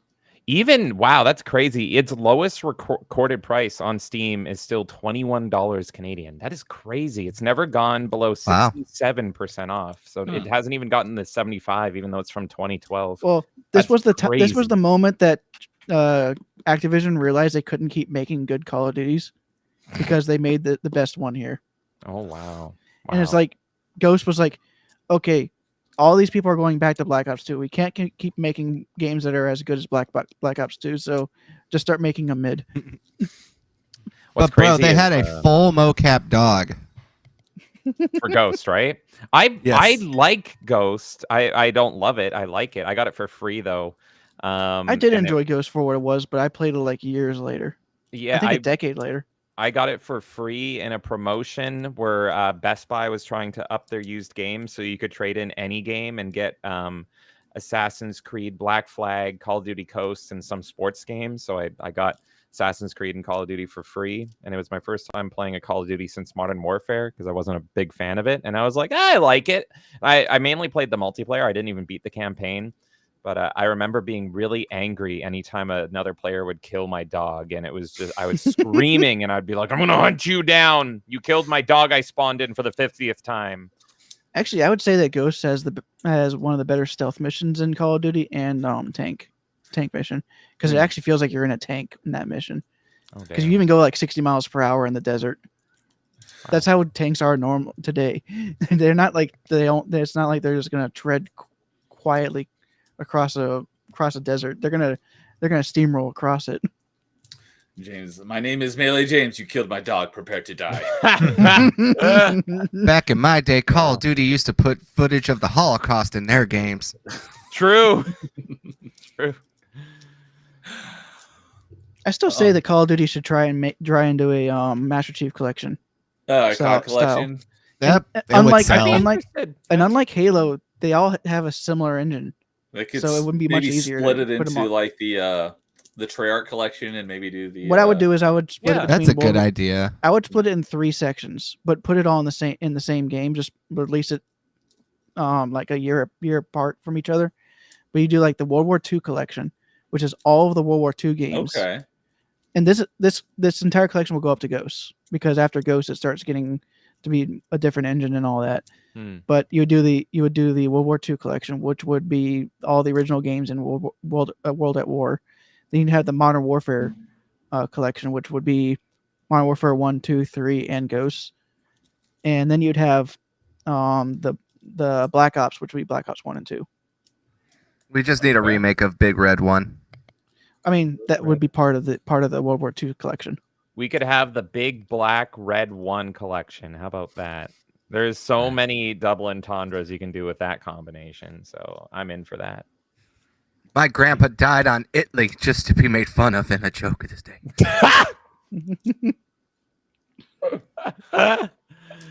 Dude, you sold me on Black Ops 2. I've been long a I guess nihilist or something, or apathetic rather, to Call of Duty. But if you say it's the peak, I'm curious. I'm gonna try it. Hopefully it drops below $20 on Steam, because that's where I would probably. Like I said, just pick it up physically. It's the best way to do it. Yeah, I could for sure. But, I know you have an Xbox Series X, so I know. I like shooting people with my mouse and keyboard when I get a chance. But I'll go. I can go both ways. But Heyo. True. All right. And we got Amon Ra coming in saying, what's up? He's a dyslexic cow now. The dyslexic cow! no, he's a cow. He's a cow looking in the mirror. Ah, that's what it is. What's up, Amon Ra? Good to see you. And I did go in and I turned off the Nightbot caps lock hall monitor, so you can now. You want me to test it? Yes, you can now yell without getting scolded by the bot. Yes. So there we go. All right. I guess that would bring it to Jason for number 4. Yeah. My number 4. Again, I was never a big first-person shooter fan. Only one that I really played a lot of was Battlefield 2 on PC. But my number 4 is going to continue this COD train, I guess we're going on. But this was the reason why we had multiple 360s in the house, is because obviously we wanted to play online. My brother's a really good first-person shooter, and I just wanted to tag along kind of thing. So we had 2 consoles, but mine is Call of Duty 4 Modern Warfare. So the first one. The first Modern Warfare. Oh, wow. Okay. Yeah. I That's thought the this one was supposed to be controversial, Jason. You're Yeah, letting me your number down. 4 is No, supposed no, to no. be the controversy. It is. Wait, this is the first time it's not on number 4. So yeah. Oh, I was okay, looking at so it's that. another one. It's another one. It's another one. But again, If you had gotten we'll get started there with soon. Call of Duty Black Ops 1, you wouldn't have had to have 2 consoles, because they actually Yeah. did split screen online there.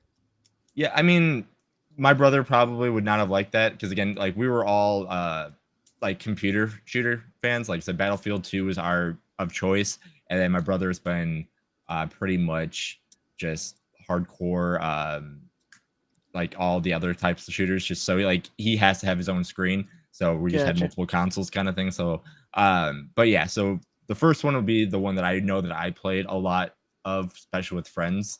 You know, nothing special that can be said about it, except for I just remember having the most time on that game, and I just pretty much stopped playing PC shooters because it's like, oh cool, I have Xbox Live, I'm just gonna jump on this with all my friends and then learn how to use a controller instead of a keyboard and mouse to do everything. So story was, so you went the other direction. You went PC to console. I went PC to console, yeah, and then finding my way going back, very rarely these days, but yeah, finding my way going backwards now.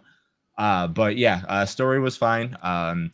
I don't remember much of it except for beating it again, but again, it was just the multiplayer. Like this is the time frame where like if it doesn't have a multiplayer, I don't have much time to sink myself into many hours of single player story games. So it's like I got to jump on for an hour or two, play with a bunch of friends, get off, and then continue doing what I was doing with sports and all that kind of stuff. So this was my number 4. Looking back on it, Modern Warfare 2 from the 360 was the last Call of Duty that I played. So yeah, so this is the time frame where I was like, oh cool, I'm playing first person shooters, and now I really don't touch them. I know you hated those one-man armies with the noob tubes. Yeah, pretty much. Yeah, pretty much. I got a couple of nukes in Modern Warfare 2, but I never used that strategy. Yep. This is the game that tore the 360 fandom amongst all my peers apart. So I was a big Halo 3 simp, and when Call of Duty Modern Warfare came out, it kind of tore everybody and was like, we're all playing Call of Duty now. And I was like, no, I'm sticking to Halo. And so everyone was no longer friends, and no one was all partying up together because some people stayed over on Halo, some people went to Call of Duty. I played this game, but yeah, I was almost a detractor of it because it was so different from Halo. But I was fine with that. I was fine with it being different from Halo. It's, in my opinion, radically different than Halo in terms of its mechanics. I just hated when Halo tried to be more like it in the future iterations. And so Yeah. I was like, why you could be different, both of you. And That was the nice thing about it back then too, because then you had your Call of Duty, you had this, and you're like, oh cool, I'm just gonna go super jump and do crazy other things in Halo instead of having the same mechanics and all that stuff. You had the real shooter on the yeah. COD side, and then you had your space shooter over there, and then I kind of consider Halo to be an arena shooter and Call of Duty to be a arcade shooter. yeah. Okay. Very different. It has sprint. You die super quick. It feels like, if you look in a direction, that's whoever you see first will die. But yeah, I do have a lot of memories with this game and trying to swap up tactics and everything. I had to take a break for a while because there was a point where it was like everyone had rocket launchers and everybody had Martyrdom, and I called this game Martyrdom. Bomberman. Yeah. I was giving you crap about that the other night. Oh no. Martyrdom. I called this game like Bomberman because it was just like constant explosions everywhere, and it was like spawn dead, spawn dead, spawn dead, spawn dead, and it was just like, what? Give me a second to think here. But yeah, it was crazy. Of course, I would be remiss not to mention the infamous lobbies. This was probably the most referenced lobby of the 360 was Call of Duty Modern Warfare, and that's where a lot of memories. He's using a riot shield. Oh god, That's Modern Warfare 2, not Modern Warfare 1. Oh god, I Both had very infamous lobbies. I never played Modern Warfare 2, but I did play Modern Warfare 1, and I have personal lobby memories as a participant and as a viewer that I cannot repeat on this channel. But it was the best of times. I really miss the 360 pre-NXC lobby experience, and this did come out in that time period because the NXC changed things so that if you grouped up with people, it would automatically put you in a private call, and I hated that. And the second NXC came out, everyone was silent. Whereas before, it like encouraged everyone to be in this big open forum, and it was that you would have the funniest stories, and there'd be so many memories you'd be forging with complete strangers, and you'd make these friends for like 10 minutes, and then they'd be gone, and then you're just left with the memory. I have so many memories from Modern Warfare of the 360 era of just like all these people where I'm like, oh, I wonder what they're doing now. I was hanging out with them for 10 minutes. They were hilarious and funny, and then they're gone because, rejoin a different match. So that's what I really remember about Modern Warfare in a positive way is the horrible, horrible lobbies. Just fill me with so much joy. Only horrible if you're a part of the Twitter, Roddy. This was before Twitter, so they don't count. Yeah, I mean, I'm a very willing participant. They were amazing. in the fun. But then again, so were the Halo lobbies. Mm-hmm. I miss the old lobbies where you used to call each other slurs, and then you said "good Yeah, game" not having afterwards. these lobbies anymore has just made me not care about multiplayer games anymore. Yeah, Because it just feels like you're playing against bots. No, now you just do it in a Discord chat with all the random people you know. I was playing the Master Chief Collection a few days ago, and there was some randos that were publicly talking in the lobby, and I was like, I'm home. And again, I can't repeat the things they were slinging at each other, but it was like, oh God, this brought me back. And what's funny is they bonded. They started off hating each other, and they were talking trash, and then after a few minutes, they're just like, yo, bro, what else do you play? And they made friends, and I was like, oh, that's how it used to be. That's how it used to be. It was so good. I just remember talking trash during Call of Duty Black Ops 1, where I was just kicking this one lobby's completely back and forth across all the maps. Like I was getting like 20 and 2 as my kill death ratios, and they started saying it was just because of the loadouts I had. So I eventually said, okay, you guys make me make the loadout for me, and I ended up doing. I didn't do as good, but I still kicked their butts, and they stopped. I think a couple of them left after that one. I think they gave me the Uzi with the IR sight and like a bunch of stuff that makes it completely inaccurate. The worst stuff. Yeah. And you still won. What's funny is I ended up saying I actually kind of like this, and I end up using the mini Uzi with the IR scope because it's so huge on it. It's like bigger than the actual gun, and so I end up using it in hardcore search and destroy, just to have fun. Because if I end up getting the last kill in search and destroy, it just looks so stupid. Yeah, with that final kill cam. Oh, that's great. Yeah, so. All right, we had another new face show up in chat. Ezio Connors. Hello, Ezio. Hi. How are you doing? Hope you're enjoying yourself. Big Assassin's Creed fan there. Yep. Yeah, 2 I'm and 3. assuming so. That's the O'Connors, yeah.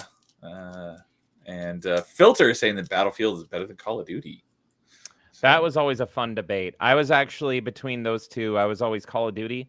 I liked the Call of Duty felt tighter to me. It felt like a more arcadey, tighter, punchier experience. Whereas Battlefield, I don't know how you guys feel, but Battlefield always had this weird kind of sluggish sway to everything. Like it was trying to feel realistic in how the Yeah. movement was. It's and- trash. Just say it's trash, James.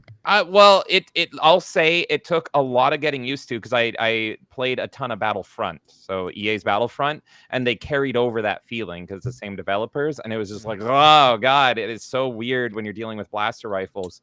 But yeah, I would have preferred an Infinity Ward or a Treyarch take over the Battlefront over those devs. That's for sure. Yeah, they would But- have felt more like the old Battlefront. I agree. Yeah. So that's always a fun debate though, is the Battlefield Call of Duty. And if I had to pick, I'd be Call of Duty. Yeah, especially back then. I'm still Battlefield over Call of Duty.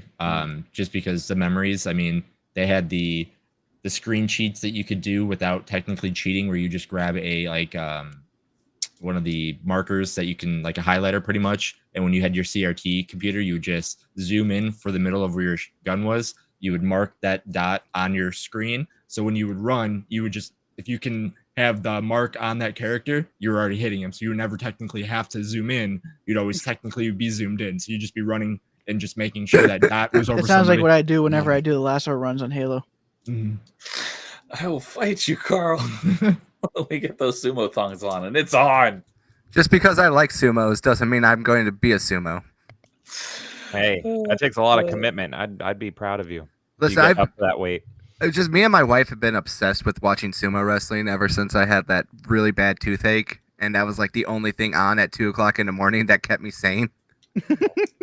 So we've become super obsessed with it. Like there's another grand tournament going on, and every day we watch the highlights. You know what's crazy about sumo wrestling, and this is totally on topic. No, it's not. Is that they're like sex symbols in Japan? Like if you look Yes, over they at are. the sumo wrestlers, What? like the women are Yes. like, woo! They're and, good like, luck charms. Oh yeah, my goodness. women are like sweating, and I've seen footage like they'll zoom into the girls and they get to sit next to the sumo guy that's just like nom, and they're like, oh my god, that's a man, and I'm just like, They're the only oh, I just acceptable have to be fatness morbidly in obese in Japan. Japan, and I'm in. So Yes. What was that, dude? They're the only acceptable amount of type of fat in Japan. you either have to be really funny, and you'll probably die early because the funniest fat guys die early for some reason, or you be a Yeah. sumo wrestler. That's your two picks in life. Yes. So, And last apparently Mongolians are the best at sumo wrestling right now. Sorry, I'm not joking about that. No, I just love how the conversation is on sumo wrestling. Hey, it's not a top 5% if we don't go somewhere. Top 5 sumo wrestlers. Dang it, I missed my calling to be a sumo. Oh, I know. There's still time.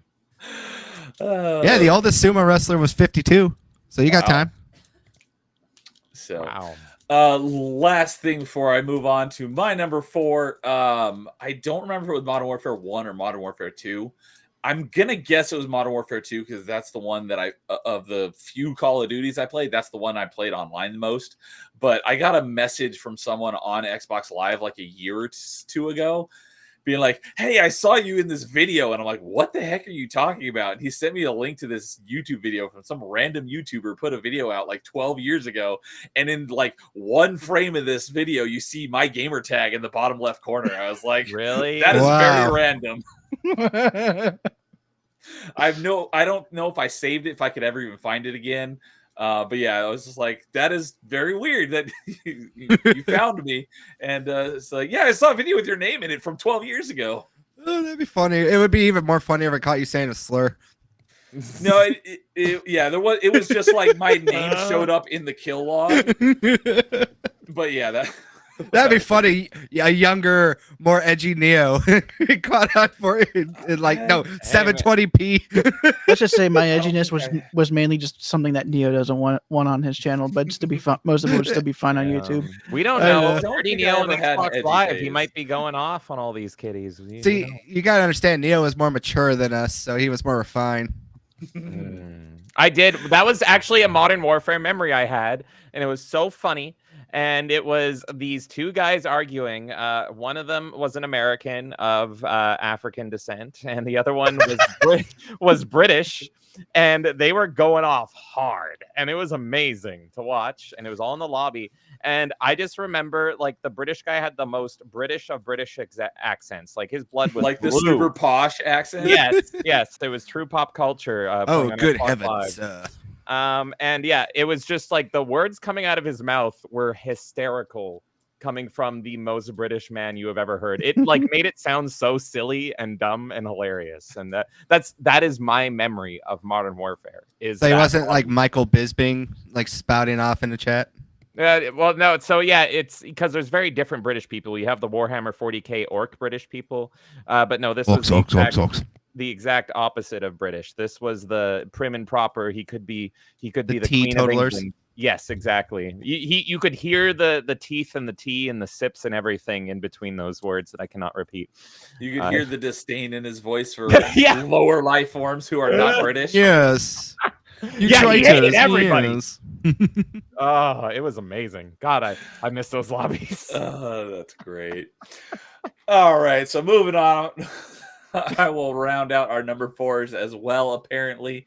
And this is one that James mentioned a few minutes ago, and I will be very surprised if it's not on his list somewhere. But we just played this on Paul's channel this last weekend? No, weekend before. We burned through the whole game in one stream, and that was Halo 3. I thought that this was going to be higher on my list, and So did I. Yeah, the what ones the that are hell? higher on my list, I thought they were going to be lower.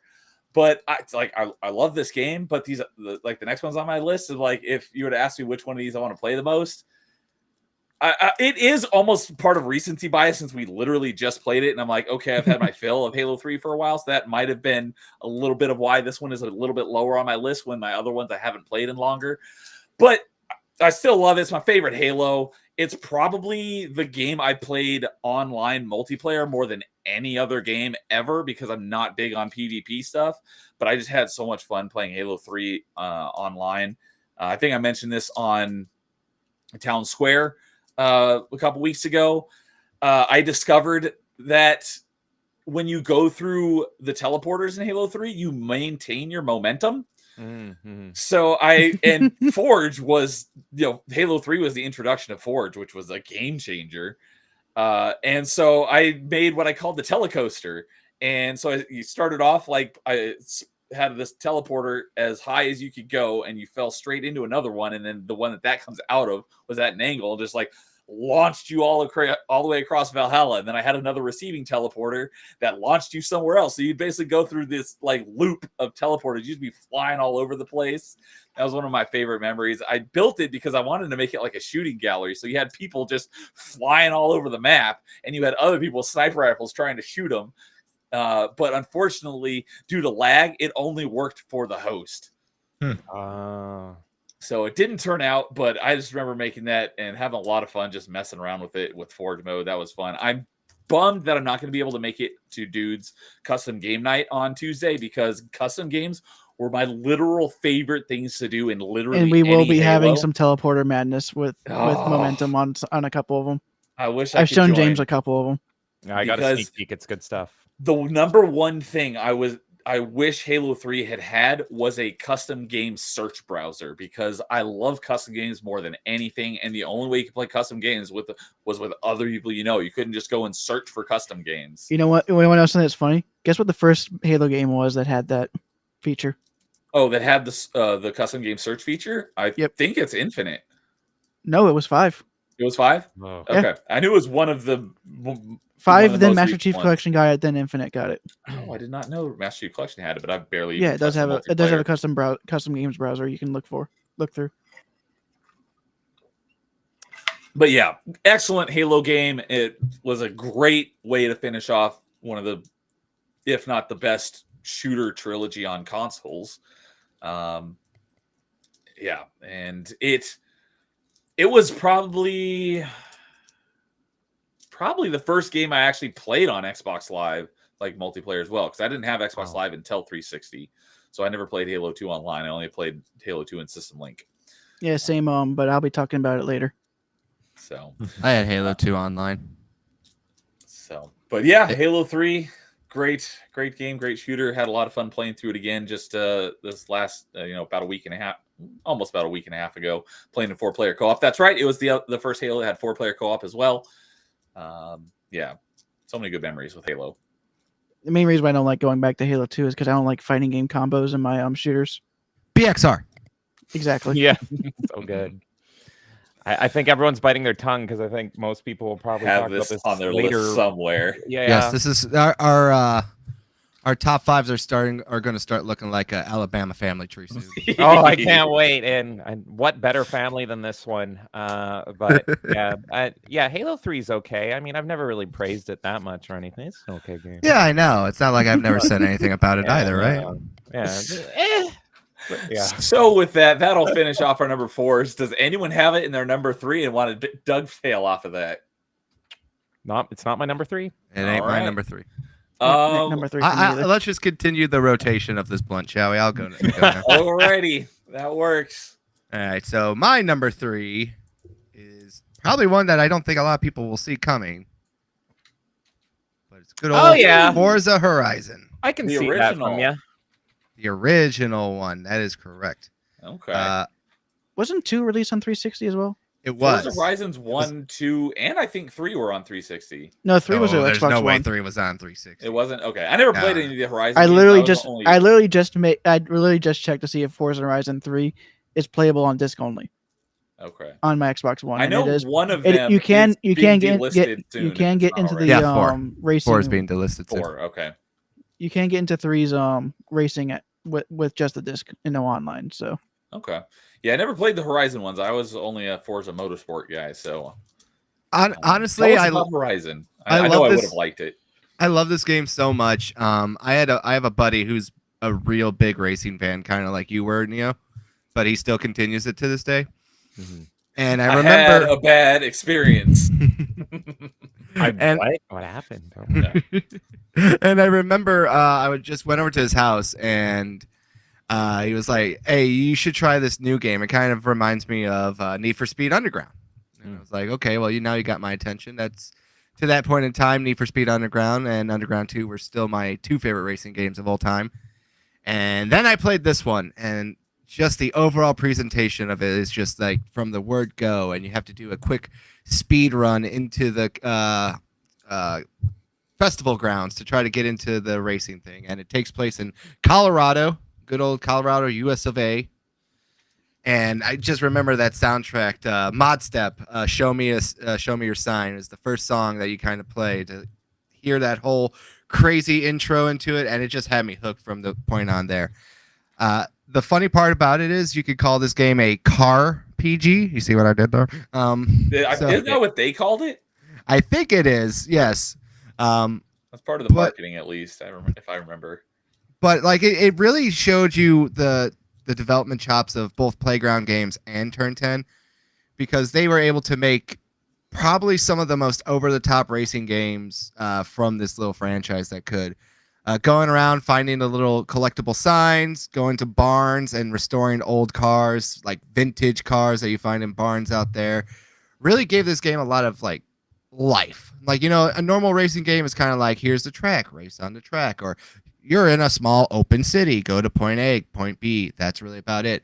This was probably like the first racing game I ever played. It could have been others, but the first game I ever played where it was like so much more to do in a racing world than just like go to track A, go to track B, circle around, you win, good job. Mhm. It is just nice. The Colorado Rockies, everything in there is like done really well, and the soundtrack, all the music stations of that just gave it so much life. Like it like, as a person who's also a big EDM fan and who used to go to raves when I was a little younger with my wife, it just gave me a lot of fun times and put a lot of big smiles on my face. And this is the only racing game I still play to this day. If you haven't checked them out before, they all keep getting delisted. Yeah. But they also have some really great DLC. And the new one, Forza Horizon 5, that takes place in Mexico, is probably one of the sexiest looking games on PC and Xbox that you can play, and has some really awesome DLC. But Yeah, isn't Forza like Xbox's most consistent game? I would say so. Yeah, Probably. yeah, it's definitely really Forza Horizon in particular has always been very highly rated. I think a lot of them get high 80s to low 90s. And this was the one that started it all for me. It still holds up pretty well. The racing is still very tight. The controls are great. And I do believe it's also backwards compatible. I'm not 100% sure about that one. I can check that for I you. think Yeah. so. But you just can't buy them digitally, but you can buy them physically. And because I'm also a Steelbook collector, it does have a really nice Steelbook as well. Yeah. Forza Horizon 1 is backwards compatible. But sadly, it has 25 discontinued achievements. Yeah. And Forza Horizon 2. It has the Xbox One port, so it's fine. Oh, that's probably why. I was like, it doesn't say. Oh, I have to click on the 360 one. Yeah. Is not backwards compatible. Interesting. Probably because it has the Xbox One version. I hate it Yeah. when they do that. It's What did you think we're of not the Forza Horizon 2 presents Fast and Furious?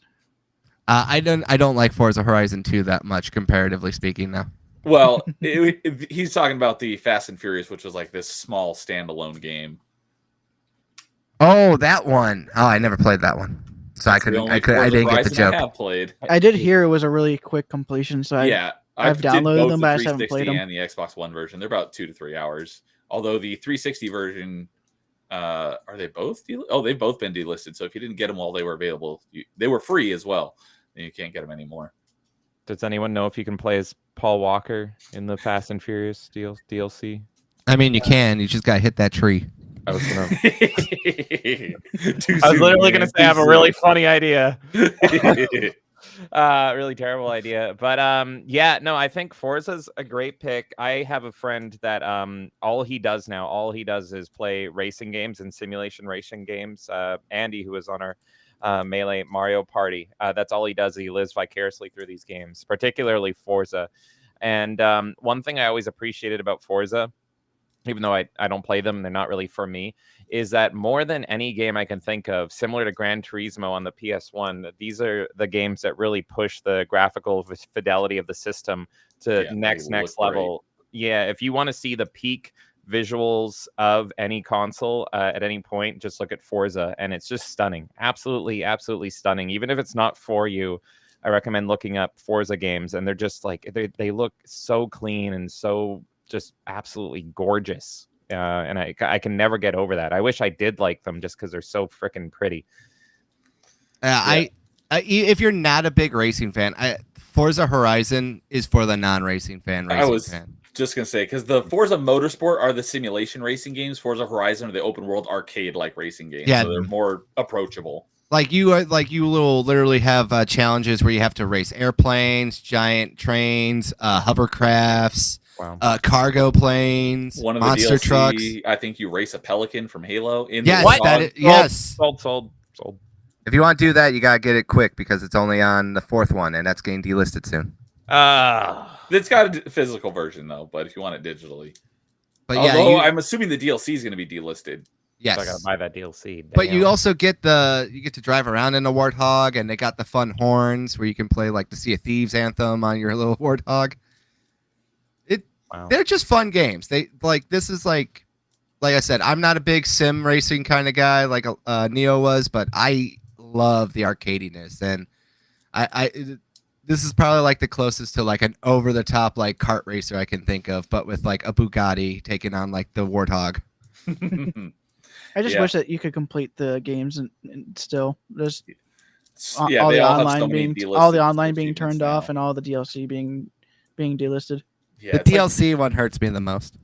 It's like this is a freaking first party Microsoft title. Why are you delisting and shutting down the services for these games? I mean, I get WTF? some of it because it's licensing for the cars, but and the That's- music. That's where one thing like I disagree. I mean, Carl just had Extra Zero on his show recently, and they're talking about Game Pass, and Extra Zero is not a fan of Game Pass, but I am obviously, but I am definitely with him when it comes to stupid licensing. But when you license something for a game, it should be in perpetuity.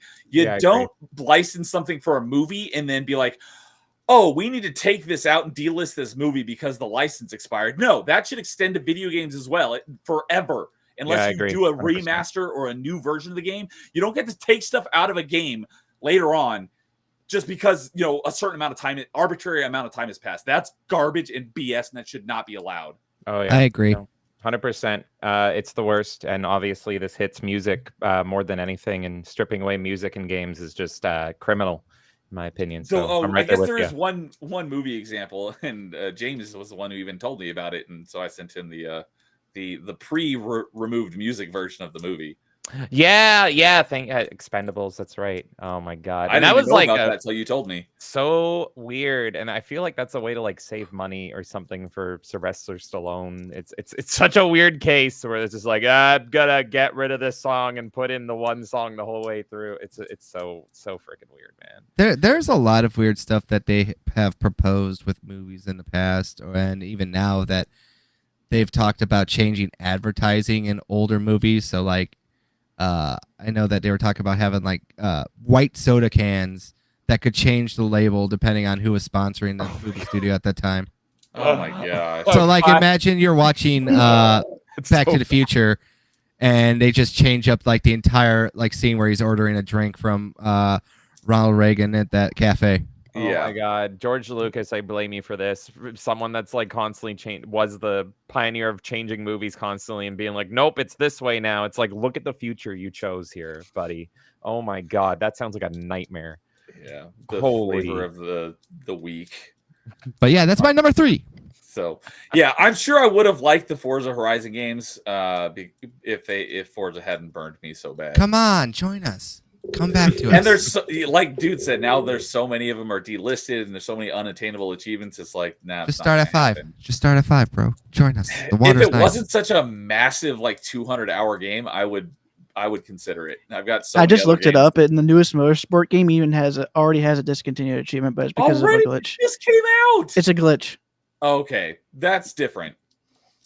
So you don't understand, Nerdy Neo, is Carl here treats every game he's a fan of like a cult. And so now he will not stop you, and he is going to stalk you until you play this game and enjoy it. So it's going to happen. You're going to play Forza, and you will. I have his a good address. time. I will ship him a copy. What you don't know is Carl is that guy that found you in that 12-year-old Xbox Live video. that was Carl. That was him. Being like, I see you, Neo. It was me, Austin. Carl, you probably don't have to send it to me. I already have it. That's great. Uh. So, Wait, you have Game Pass. Just download it. Quit being a coward. This is all he's going to So many focus on. other Just games. play it so we can move on. Play it right now. so many other games that I want to play first. But before we move on to our next one, we got another new face in the chat, Xavier Brown. What's up, Xavier? Made it in alive. Does anybody know Xavier? I know. I enjoyed his dad's okay. work. So, hello, Xavier. Welcome. Hope you're enjoying us as we rank our top 5 Xbox 360 games. So, all right. So, Carl started off our number 3s. Anybody want to jump in and go next? I can keep the circle going if We're you gonna want. just keep it going. I'm keep it going. I'm so confused. makes it by easy. that. All Yeah, right. Yes, I'm so rotation. confused by that joke about enjoying his dad's work, though. I don't know what you were doing with his dad. James Brown? You don't know who James Brown is? Oh, I've but heard the name. There's so many Brown last names. I didn't know that's who you were referencing. I thought you were like referencing Charles Xavier or something like for the like what Xavier there, because that's way less common than Brown. Anyway, okay, that I don't understand jokes. I'm a horrible person. Anyway, for my top 3 or number 3 here, we have, I think, the game that got people excited for the first time on the 360, and it has one of the peak trailers of all time. That is, of course, all around me are familiar faces. That is right. That is Gears of War 1, specifically 1 is what I'm a fan of. And man, this game just took everyone, all my peers, by storm here. God, I hate this case. I'm not going to open it up. But yeah, this was the game that made people 360s fans, at least in my circles here. We love this game to death. To me, Gears of War at the time, it felt like, wow, now Xbox is truly a brand. Of course, you have Halo leading the charge, like their Mario, and it felt like the next in line was Marcus Phoenix with Gears of War. And it was just incredible. It was very in line with the Xbox brand. Violent, but instead of Halo being like badass and steroids and balls to the wall, it was dark and it was bleak and it was gorier and it was more It still had intense. steroids. And it still had, yeah, everything about the Xbox was steroids, and I loved it. No impulse control here. We were just balls to the wall here. And yeah, Now, here's I the love, main question: do you have Yeah. Seriously 1.0? seriously 1 point. Oh no, I don't care. He's about not an achievements. achievement guy. I don't think any, even in my honorable mentions, maybe one of my honorable mentions, I have 1,000 gamer score. But apart from that, I'm just like, I beat a game and I'm like, done. Next game, give me another game. But no, I love Gears of War so much. Gears of War 1, and it was just so brutal and it was so raw and so violent. And yeah, that opening trailer, I can't overstate how much that got everyone hyped, and that was what was the 360 game for a long time. That's what everyone was looking forward to. Great campaign, awesome characters, awesome story. Having Bender as the main character was great. It felt like a brand new world. And I love Unreal. Of course, this is a very Unreal game. This is like Unreal's twisted sister. And it feels like the M-rated super brutal Unreal. But the multiplayer, man, it was really the multiplayer of Gears of War that really got everyone hooked. There was something so brutal and so raw about chainsawing your enemies. And I love that it was round based and you had one life and then you were out. So like you had to be careful. There was no respawning. Loved it. And so it set the stakes up so high. When someone got the sniper, everyone was like, you got to get down. There's a sniper. I always remember this one point playing with all my peers because everyone was playing Gears of War, man. Everyone was playing this game. And I remember this one time where like everyone erupted and they were talking about it for like a week, where it was final round. It was down to me and one other guy. And of course, when your other people died, it cut their mics. And so I'm in silence. Right. And the other guy had the rocket launcher, the boomer, and I had the shotgun because most people played Gears of War with the shotgun running around. And so I remember just like we had this standoff and we we're down to like 1 minute, just me and this other guy. And I find him and I start running at him. I do the sprint at him. He shoots his rocket. I roll out of the way. He's reloading, run up, shotgun, blow him off. We get back to the lobby and everyone is just screaming, just absolutely screaming. And man, I just have memories in Gears of War, like so many memories with people that have like passed away since, and I associate them most with Gears of War. Like I love this game and I love its multiplayer. A lot of people love 2. I actually felt like 2 kind of like some of the charm went away. I don't know if it was just a different time and everything, because a lot of people say 2 is just an overall improvement over 1. But for me, 1 was so charming. It was so fresh, so unique, and so hype. And it really felt like a special time and it felt like a special game. So Gears of War 1, that is always going to be my favorite Gears of War. And that is my number 3 360 game. And man, I love Gears of War 1 to death. Absolutely love it. And I know that there were games before it, but I'd say that was really what kicked off the third person shooters. Mm. The cover shooter. The cover shooter. Yep. Yeah, absolutely. And every game after that was the cover shooter. It was the era of cover shooters. And I remember people There hating weren't it a at the whole time. lot of third person shooters before Gears of War. And then everything it was like, oh, you need to make a video game? Who cares about the cover shooter? Just throw it in a cover shooter. And it became tiresome. And now I miss cover shooters. I really miss them because it was Yeah. like, at least I could play them.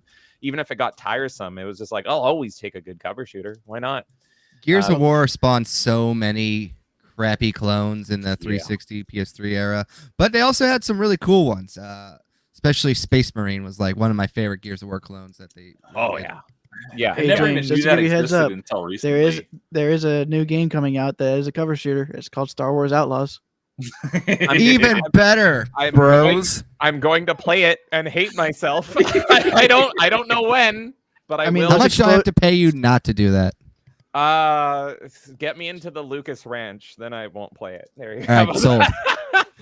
But yeah, I mean, those no, explosions look flatter than Brie Larson's ass. I'm taking a Star Wars break right now. I know I have to consume all Star Wars, but the Acolyte broke me. I'm in the middle of playing through Jedi Survivor, and I'm like, I can't. It's just like I'm in the middle of watching Bad Batch as well, and I'm just like, I can't consume Star Wars right now. Ooh. It's so You're tired. drowning yourself in There's too much Disney. You're Star drowning yourself in Wars. filth. It's Thank you, Mark awful. I Hamill, hate for it. ruining my love of Star Wars, and I sold at least almost Survivor's everything. probably at least halfway decent. I think I'm gonna like Survivor more than, I think I'm gonna like Outlaws more than Jedi Fallen Order and Jedi Survivor personally. Wow. But I'm not saying I'm gonna like it. I'm just Right. like, The lesser of two evils. yeah. But it's just like I know I really need a break, or else I'm gonna hate it. So I won't be playing it on launch most likely. I'm gonna buy it used in the Suicide Squad bin. So yeah. It's brutal. Anyway, but Gears of War is good. It's not Star Wars. It's better than modern Star Wars. It was So a much great couch co-op game. better. Yes. Very good. It did Oh, have it two players. also innovated the active reload, which a lot of games ripped off as well. Yeah. Come on. Yeah, and that was that tight multiplayer. Like the reload made things just so intense and just so crazy. And just so many memories, so many wonderful times. Yes, very dark, gritty tone game too. One of the other reasons why I liked it so much as a teenager, because I was an edgy boy, you know. Mhm. And also, I really loved the last boss fight of Gears of War 1 the most as well. General Rom. Yes. Rom. And in Good fact, stuff. I don't know if you guys will ever do it, but if you guys ever do a top 5 worst boss fights, Gears of War 2, I think might be my most hated boss fight. Wait, final boss fight or final boss fights? That could be two Either. different ones. I good question, but Or yeah. toughest, yeah, that could also be on there as well. Ram was tough, yeah, but yeah, the Gears of War 2 Unless you final boss. went into this one specific cover, which was very easy to do. Mhm. There Look was at one Mr. particular- MLG Pro over here telling us No. we're scrubs. No, there was one particular cover you could go to, and it was like pretty obvious too, and it like totally breaks Rom's like AI, and he just like stands there and you just mow him down. I think I remember that exploit. But which I think I discovered on accident because it's very easy to do, which was really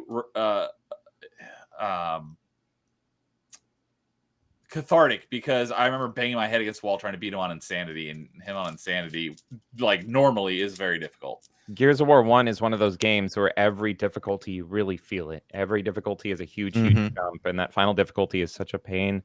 It's crazy. I used to be such a big fan of Gears of War. I went to the Gears of War 3 launch party, and it was so fun. One of my favorite launch parties. And yeah, made friends there. It was great stuff. They served bugs. You could eat the bugs because locusts, so they had Still eat the crickets. bugs. Yeah, they had deep fried crickets there, which was funny. But yeah, Oh, I nice. never played Gears of War 4 or 5 because I got about 15 minutes into 4 and the writing was so terrible that I turned it off and uninstalled it immediately. But now E-Day looks actually good and promising. I was gonna ask what you guys thought about E-Day. Yeah, the trailer I'm looked excited. I'm in. promising. Yeah, I don't want to get too hopeful, but it's made it so I was like damn, I have to now go play Gears of War 4 and 5. But man, You don't really don't need have to. to. It's the prequel. I know, but I'm not like an achievement completionist like you guys, but I'm like a story Story completionist. Yeah, you're an insane person if you go for Gears completions. Yeah, very true. Gears is basically the achievements is why I stopped playing Gears games. They By the are. way, I've got 3 Gears completions. 1, 2. If you and 3 need a were buddy bad. to co-op with you, James, to make it go faster, I would play 4 and 5 with you, because I might have to bug you on that. Yeah. I like 5. I think 5 is actually my second favorite Gears game. Really? Okay. Yes, Cool. I but- like 1 and 3, but yeah. But okay. 4 is incredibly sluggish. There's like Yeah, I could 2 feel it. good parts about that one. They really had to set up a new story and try to make it work, and they kind of pull it off towards the end. But like that's 1/5 of the game, so you have to make it through the other 4/5. Yeah, But- I could feel it in 4. It felt painful, and I just scratched the surface of it. Oh God. And one more thing before we move on from Gears, one of the other reasons why it was so fun, fighting broombacks and corpsers, the grand scale of like the enemies you were fighting. It wasn't always just like Man, these big muscle creatures that are just demons. It's like, no, you actually fight like real hell demons, like this giant Yep. spider snake looking thing and this giant thing with like a missile launcher and like Gatling guns for hands. Like those were like also why Gears was. It's just the over the top like brutal nature of even the enemies you're fighting. Like everything the locusts throw at you is like an organic nightmare. and you reminded me, Gears of War could almost be considered a horror game. Like there's parts of that game that are freaking terrifying. I remember the first time I fought, I don't remember what the enemy is called, but the The berserker. the berserker. Oh, Berserker, yes. that's right. Do you remember like playing against a berserker for the first time and your entire Yes. squad is like, don't make a sound, and it's like, why? This whole game's been badass, and That now was a it's like great we're, boss fight. Like, sneaking. The introduction of the Hammer of Dawn. Yeah, when you see that one Yeah. guy just get bodied by the berserker, you're like, and you just hear Dom go, "We're fucked." Mhm.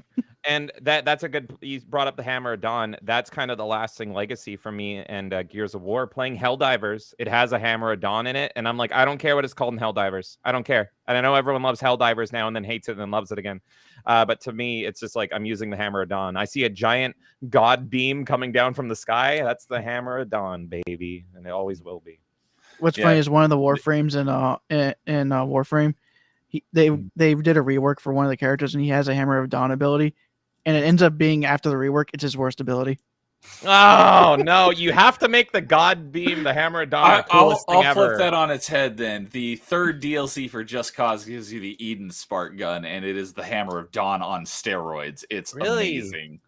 I still need to play those games. I've always Oh. wanted to play Just Cause. I know I'll They're love it. great.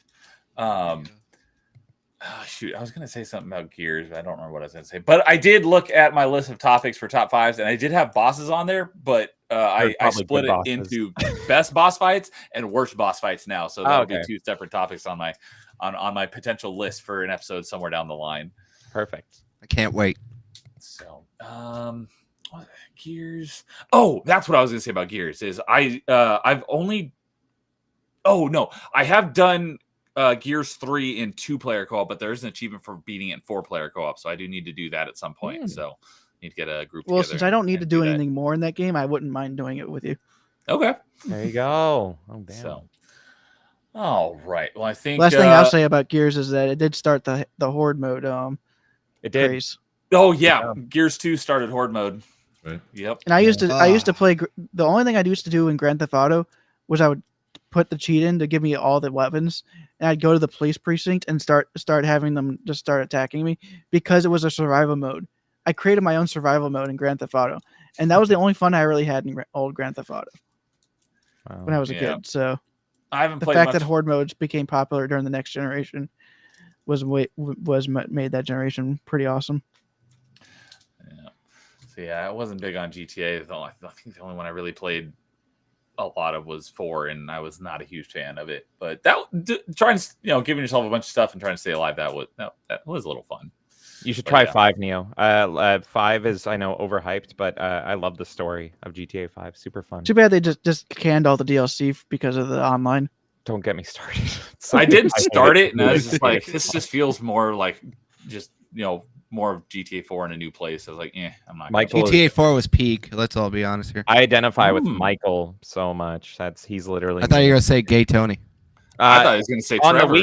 on the weekends. Yeah, everyone thinks Trevor, but if you play the game, man, Michael is my boy. But yeah, gay Tony on the weekends. That's me.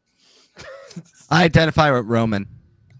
Hey, Roman, let's go to a bar. Let's go bowling. Nico, my cousin. All right. Well, I guess we'll continue on the counterclockwise, and that'll bring us to Dude for his number 3. Gotcha. My number 3 is going to be, hopefully, is somewhere on someone else's list. BioShock. Ooh, nice. And I have the limited collector's edition. It has soundtrack and making of DVD. Oh, I didn't even know they had one of those. That's pretty cool. I'll have to look for Yeah. that. But Oh, and Horny Elf is here. What's up, Horny Elf? and Yeah, it is good to see backwards you. compatible, but you also have the remaster that does a good job of upgrading the visuals. But Yeah, A the side Bio Bioshock Remastered Collection goes on sale for like $10 sometimes. Yeah. So you can I was going to ask you, dude, did you get the collector's edition for the remaster? I did not. That's actually one of my favorite ones because it came with a Big Daddy statue. Gotcha. Oh, nice. But when it comes to BioShock, I just love the world. I love the mechanics and how dystopian it is, but also the idea of the world down there is kind of my political ideal, but I can see the problems with it. Because I just like All the the idea meth that heads running around. I just like the idea that that the guy who created the series or created the Rapture. He was like, I don't like how everyone else decides they want what you work for, and that's why I created Rapture. And like that's the beginning thing. Like in Washington, they say that it belongs to them. In Russia, it belongs to the people. What was the third one? But there was a third one. And to the furries, it belongs to the My Little Pony fans. Something like that. Yeah. But but no, says the furry. It belongs to the hairy ones. Exactly. But I love the designs of the enemies, like the Big Daddy, and how you don't even have to fight most of the Big Daddies. That's just you can just let them be. But of course, there are achievements for beating each Big Daddy and actually saving each little sister. There is no achievement for killing all the little sisters, so you can't. There is no achievement for being the bad guy. But Great. everything about the powers and the way the weapons work and all the characters in it, and it's just fun. It's just a fun world to go through. And then it's a great kind of like M. Night Shyamalan twist at the end too. One Yeah, of the would you best kindly- twists in Well, actually, games. that's not even the end Not twist. the That's a best. mid twist.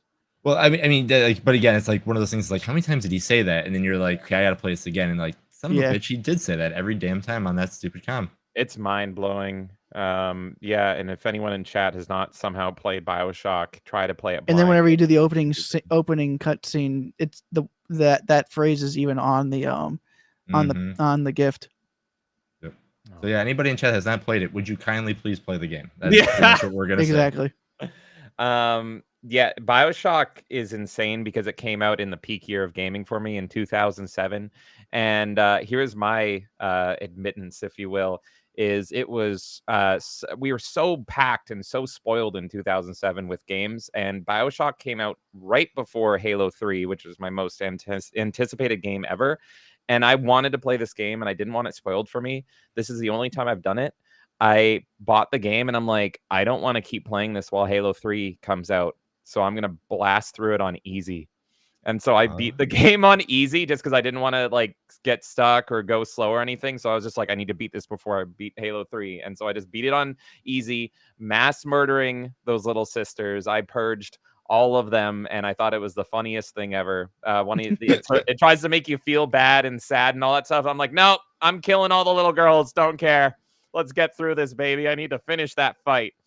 And so I love BioShock because to me it was a hilarious time of just blasting through the game on easy difficulty, mass murdering everybody in sight. So it was a very unique experience on my end. Yeah, no, I like I said, this was a really tough game. Just like I played it twice on PC and the 360, and I mean I enjoyed every bit of it and the powers and stuff like that. And I was super excited for when 2 came out, but 2 is okay, in my really? opinion. I actually really like 2. There is Yeah, people that say 2 is the best, and it's Yeah. because 2 has like the best. It feels the most like a shooter. It's the Yeah. most FPS like, and so I think Actually, that- I'd say Infinite has the most shooter mechanics. that's See, funny and because I that's- did have the most fun playing Infinite. So Yeah, and I think that's where like again where it comes back to where like I'm not the shooter guy. The more it got into that shooter part, I was like, okay, like I want to go back to one where it's more, you know, it feels like everything's like not a choice, but like there's more. You can shoot everything you want. You can sneak around stuff and all that. So 2 Very felt like true. an extension of what 1 was, in a and way, that makes sense because it was in the same setting. Mhm. And I actually like how they go with a completely different political ideology as the villain this time, where it was more of a communist cult. God, I barely remember the story of 2, but I remember enjoying the gameplay more personally. And actually, I really liked Halo, Bioshock 2's multiplayer.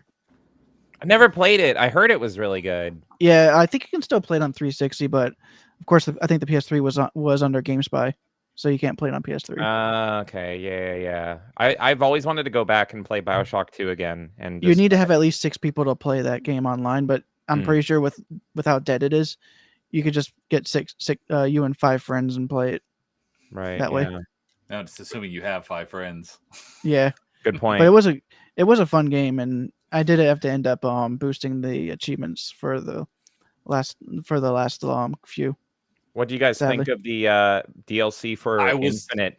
Oh, I thought I was. Oh, sorry. Well, the Infinite DLC, it takes place during Bioshock 1, and I actually didn't like it because I liked the gameplay the most in Infinite, and whereas the DLC makes it play more like Bioshock 1, which is more survival-y, and so I was like, oh god, for me personally. I enjoyed it. But yeah, it's a lot tougher than the base game. It was nice seeing Rapture before the fall. Hmm. What I was going to ask is about the Bioshock 2 Minerva's Den DLC. I heard that's a really good DLC. Oh yeah, I never played that. That was a good I've- DLC as well. I've only played Bioshock 1, so I don't know much about 2 or Infinite. You definitely play through them on the collection.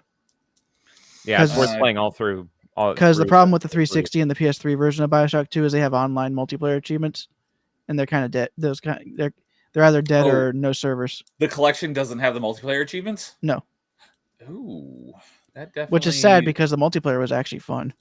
that actually bumps up my interest in it in a little bit because I was never a huge fan of Bioshock. I thought it was okay. It is one of those great, like one of the best plot twist games ever. That was one of those times where like, oh my god, this blew my mind. But I was never a huge fan of Bioshock. I did, and it was slightly tainted because I got 100% in it. I rented it through GameFly a month or 2 after it came out. And I completed it and I sent it back. And literally like 2 days later, they added one more achievement for beating the game on hardest difficulty without dying. Mm. And Yeah, no because Vita of Chambers. no Vita Chambers.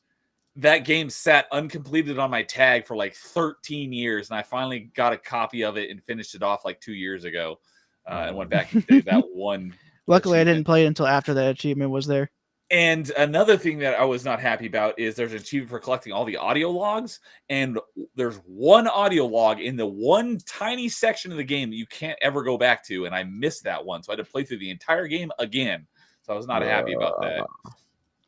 You should play through the whole trilogy. What interests me so much about BioShock is that all 3 games are so starkly different that I have met people that only like 1 and that's it. And then I've met people that only like 2, and I met people that like 3 the best. I'm in the Infinite camp. I loved Infinite so much that as soon as I beat it, I started playing it again. I did a playthrough back to back because I was just like, I love this world and this universe and the characters and everything. So I played it back to back. But Thing yeah. is, though, if you're going for achievements, you will hate one of Infinite's DLCs. Yeah. Oh, okay. The 1999 mode. No, not that one. I'm talking about the Horde mode, because you have Oh, on each I don't even know wave about there that is a one. challenge to complete. Oh yeah, I actually played the multiplayer in Infinite because I liked it that much, and I liked the gunplay. There was It no felt multiplayer in super tight. Infinite. Wasn't it? Was the Horde mode not multiplayer? No, it was solo. Oh, I was talking about the friends in my head. Maybe that's why. Oh, yeah. But yeah, Or the no, one that- right behind you, right? Yeah. Oh, this Gengar. guy. Yeah. this- Gengar behind you. yeah, Gengar behind me right here. But yeah, so Neo, you totally should play through the whole trilogy. I'd be curious what your personal favorite is. And yeah, Jason, it sounds like 1 is the king for you. Dude, is it 1 for you? Yeah, it's 1 for me. Okay, Carl. That's what when I about pulled you? up. Can I just say I think Bioshock is very mid. Yeah, that's fair. How dare you? 100% fair. Yeah, it was okay. I think I said the story before. I went to Best Buy with a Christmas gift card. Everyone was telling me that Bioshock was great, and there was also a little game that came out around the same time, and I bought it too that day called Mass Effect. And one of them left me very whelmed, and the other one left me very overwhelmed. Hmm. And you could kind of guess which one was the which? one I thought was just okay. Hey, at least it whelmed you. Yeah, it had me until the end. I'm not gonna lie. You don't like beating in meth heads with a crowbar? It's I so think fun. It's a Just like, wrench. or That's wrench, what I did whatever. the last when I went through it again and did the achievement for beating it without dying. I did basically a wrench playthrough because I heard that you can get the wrench like super overpowered in that game. Yeah, you can. It's Hey, really hey. satisfying when you think of it in that way. Bad math head. And you just like are back them away. Bad math head. Math head. Yeah, they're all. That's how you say related. math in He in, switches his Canadian. A's for E's, his E's for A's, and Yeah, Sorry, yeah, eh? it's. Don't, And don't worry about math my instead of- dialect. I look. I got my head bashed in with a wrench too. I lived in Rapture for a while. I had to do. Hey, you know what they say? You in for a loony or you in for a toonie? Am I You right? don't look No. like a seal. He goes to see Walter. I got flipper surgery. Same one that Penguin got. Listen, Walter- clubbing Walter- is different in Canada. All right. Yeah. Walter White is his math dealer. There you go. He's the one that knocks. So, and we got Static coming in saying, "Yo, what's up, Static? Good to see you tonight, buddy." Superhero Static Shock. I like that show. I didn't know that was a DC character for a really long time until someone. One of said these days I'll something about- eventually find that on. You were DVD and I'll confused why pick it up. Batman was hanging out with Static? I only saw a few episodes of it. I never saw Batman in the show, but I liked the show.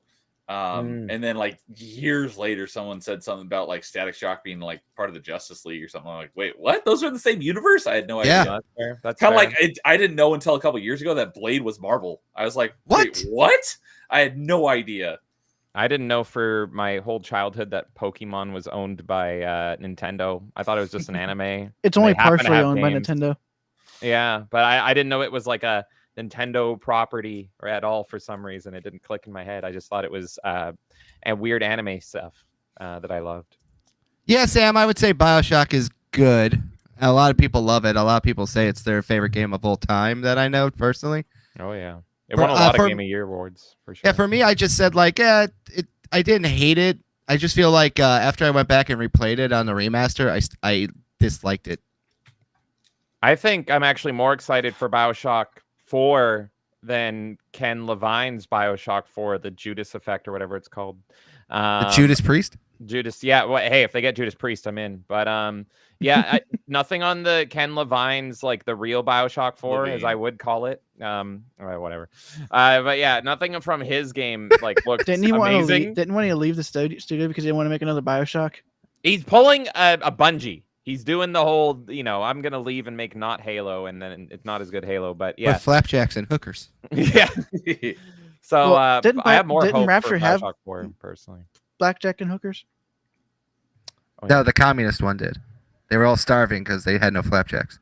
Oh my God, Bioshock. Well, that means that the libertarian one did. So I did not know that on Xbox, Bioshock has 4 stacks and Bioshock 2 has 5. Have you done all those stacks, dude? No, I have not. I've only done 2. I've only done 2 stacks of Bioshock 1 and 2 stacks of Bioshock 2. So on Bioshock 1, there's the regular version. There's Denmark, Japan, and Korea. Oh my God. I don't know. It says KR, so I'm assuming it's Korea. I'm not even sure. And then Yeah, I don't go with. Bioshock- I don't go for language. yeah, stacks. language stacks. Bioshock 2 is Bioshock 2, the games for Windows Live Japan, Korea, and the games for Windows Live Russian version. I did not know that. Interesting. I've just But done yeah, the 360 and the Xbox One versions. I will look into the remastered versions. I've done the haven't I've done the really taken a good PS3 look at 'em version of yet. Bioshock 1. So, okay. All right. So, anything else about Bioshock before we move on to Jason's number 3? Not that I can think of. Would you kindly move on? Jesus All loves right. me, this I know, because the Bible tells Not me anymore. so. Well, we will. Since you asked so nicely, James, we will. So, Jason, what is your number 3? All right, so because this is half of my show, I made up a new rule for this number for me. Here's the hot take. So this is He's bending the rules. I'm bending the rules and then I'm breaking them. So Uh-oh. for my number 3, I'm calling it. Obviously, again, we all know who I am. If we watch all top 5s, we know my favorite style of games are. So my number 3, I'm calling it the resurrection of fighting games. I couldn't choose. I couldn't choose just one. During the 360 time, we had Street Fighter 4 come out. We had Mortal Kombat 9 come out. We had a little game called Virtual Fighter 5 come out. That's still the most recent Virtual Fighter, technically. We had Marvel vs. Capcom come out. We had Street Fighter 3 Third Strike come out. We had Yeah, MVC Injustice. 2. We had MVC. Yeah, I don't care. We had MVC 2. We had Origins. We had 3. We had Ultimate. I mean, all these fighting games were. There was even a new version of Out. Street Fighter 2 Yeah. that some people think is the best version, don't they? It's they kind of do. There's some interesting things about it. It's not like a competitive one, but it's really, really fun. There's a lot of interesting, and the artwork in the game is absolutely amazing. So, but yeah, like we had all these games on the system, and besides like the tech and the Virtual Fighter, everything said that we should go 3D. We should go 3D. But when the 360 came out, we're like, let's try this 2.5D, and that's when Street Fighter 4 came out. And then when that succeeded, and everybody was like, cool, we don't need to make 3D games anymore. We can make our beloved franchises the way that they should be on a 2D plane, but just make these games just look absolutely gorgeous with the models. It took off, and now that's where we are at today's aspect. Yes, there are 3D fighters, but the games that should have stayed on a 2D plane stood on there, and then they took off, and it's been the best. So if we go back, like I would probably have to say Street Fighter 4 then might be the number 3 if I had to take one of them, because it was them who started it. And if you go back and you see what Street Fighter 4 was to what it became, the artwork and everything like that, it's great. But again, if it wasn't for that game, I don't know where MK9 would have gone towards. I don't know where, I don't think Street Fighter 3 Online Edition, which is one of the best versions to play the game. But yeah, so the Resurrection of Fighters is what I'm calling my number 3. I mean, I absolutely, this would be my number 1 if I could figure out which one I wanted to put on there. But because there's so many games and it was just me with my Hori EX2 fighting stick, I was literally just playing all these games on my 360 during the time. So you're going to have to figure out an actual number ordered for them when you do top 5 fighting games. Man, these are just 360 ones. Fighting games in general, there's so many even out there that it would even be insane to do that. So, but yeah, I'm looking forward to seeing seeing behind the scenes of him like trying to narrow down all his favorite fighters down to 5 for that one. Yeah, no, it's it would be tough. It would be tough. But yeah, I still remember the trailer for Marvel vs. Capcom 3 where it actually introduced Deadpool and Dante at the same time. Mm-hmm. Those two are the perfect foil for each other. Yep. Yeah, you know, there was just like everything. Like there was money towards fighting games finally, and granted, some of it was interesting how they put it towards it in trailers, and then where there was some. I should say it's weird too because it was the resurrection and the death of fighting games all in the same time, because they were like, oh cool, we can charge the same game 8 months later for $60 again, kind of like what we did back in the Super Nintendo time. But let's just put DLC on the disc, so when people figure out that there is on there, they didn't know that was going to be there, and that was our plan all along. So there's some very interesting takes when it comes to the 316 fighting games. But I mean, I can understand if like they were cut characters and they just had the models but didn't have complete movesets. But when they had completed movesets, it kind of course you could have also say that maybe they didn't have them balanced out right. Well, I mean, but they came out eventually down the line. So yeah, it was just don't put them on the disc. That's the only thing. I mean, if you put them on the disc, just put the model, because then at least you don't have to download as much. Yeah, but yeah, it was but yeah, that would be my number 3. Again, I'm probably gonna be the only one who has fighting games, so I don't care that it's this far up. But yeah, I can just remember my EX2 fighting stick just falling apart, and that was like when I started learning how to put arcade sticks back together, is because of how much I played. Yeah, with how many versions there are, you could probably do a top 5 of just like Street Fighter 2 versions. Oh yeah, true. Yeah. I could have totally had a fighting game on here if I didn't have my exclusive on 360 handicap that I gave myself. But no, it's a good pick, because as a Mortal Kombat fan, Mortal Kombat 9 is absolutely the peak. What's funny for me is you could have chosen Dead or Alive 4. Yeah, no, and it's great. It's great. I'm sure Kay would pick it because she's on a big Dead or Alive rampage right now. But for me, it's always been about Mortal Kombat. And what's funny, if you ever do a top 5 Mortal Kombats, have me on, because my top three are all from the three different eras for sure. I love the 2D ones. I even love the 3D ones. But Mortal Kombat 9 is the peak. It is absolutely the best, and in my opinion, and I predict that Mortal Kombat will never ever be as good as Mortal Kombat 9. It's such a perfect, flawless game to the point where they some of the things that make it perfect they've now apologized for, which is infuriating. So absolutely love it, and I agree with you. It just felt so special, and yeah, I remember playing it for the first time, being like, "Oh my god, Mortal Kombat is so back! It's so good. Character design, the fighting feels tight. It still feels the tightest fighting to me, and just great roster of characters, great visuals.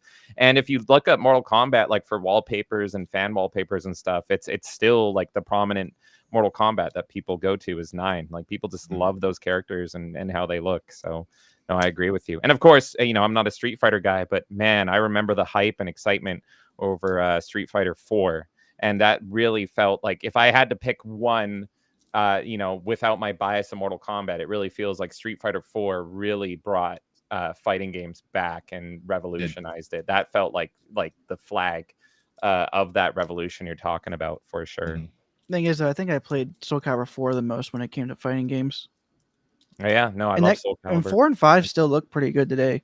And I'd actually say 5 has the best best universal guest character, because the character actually made sense.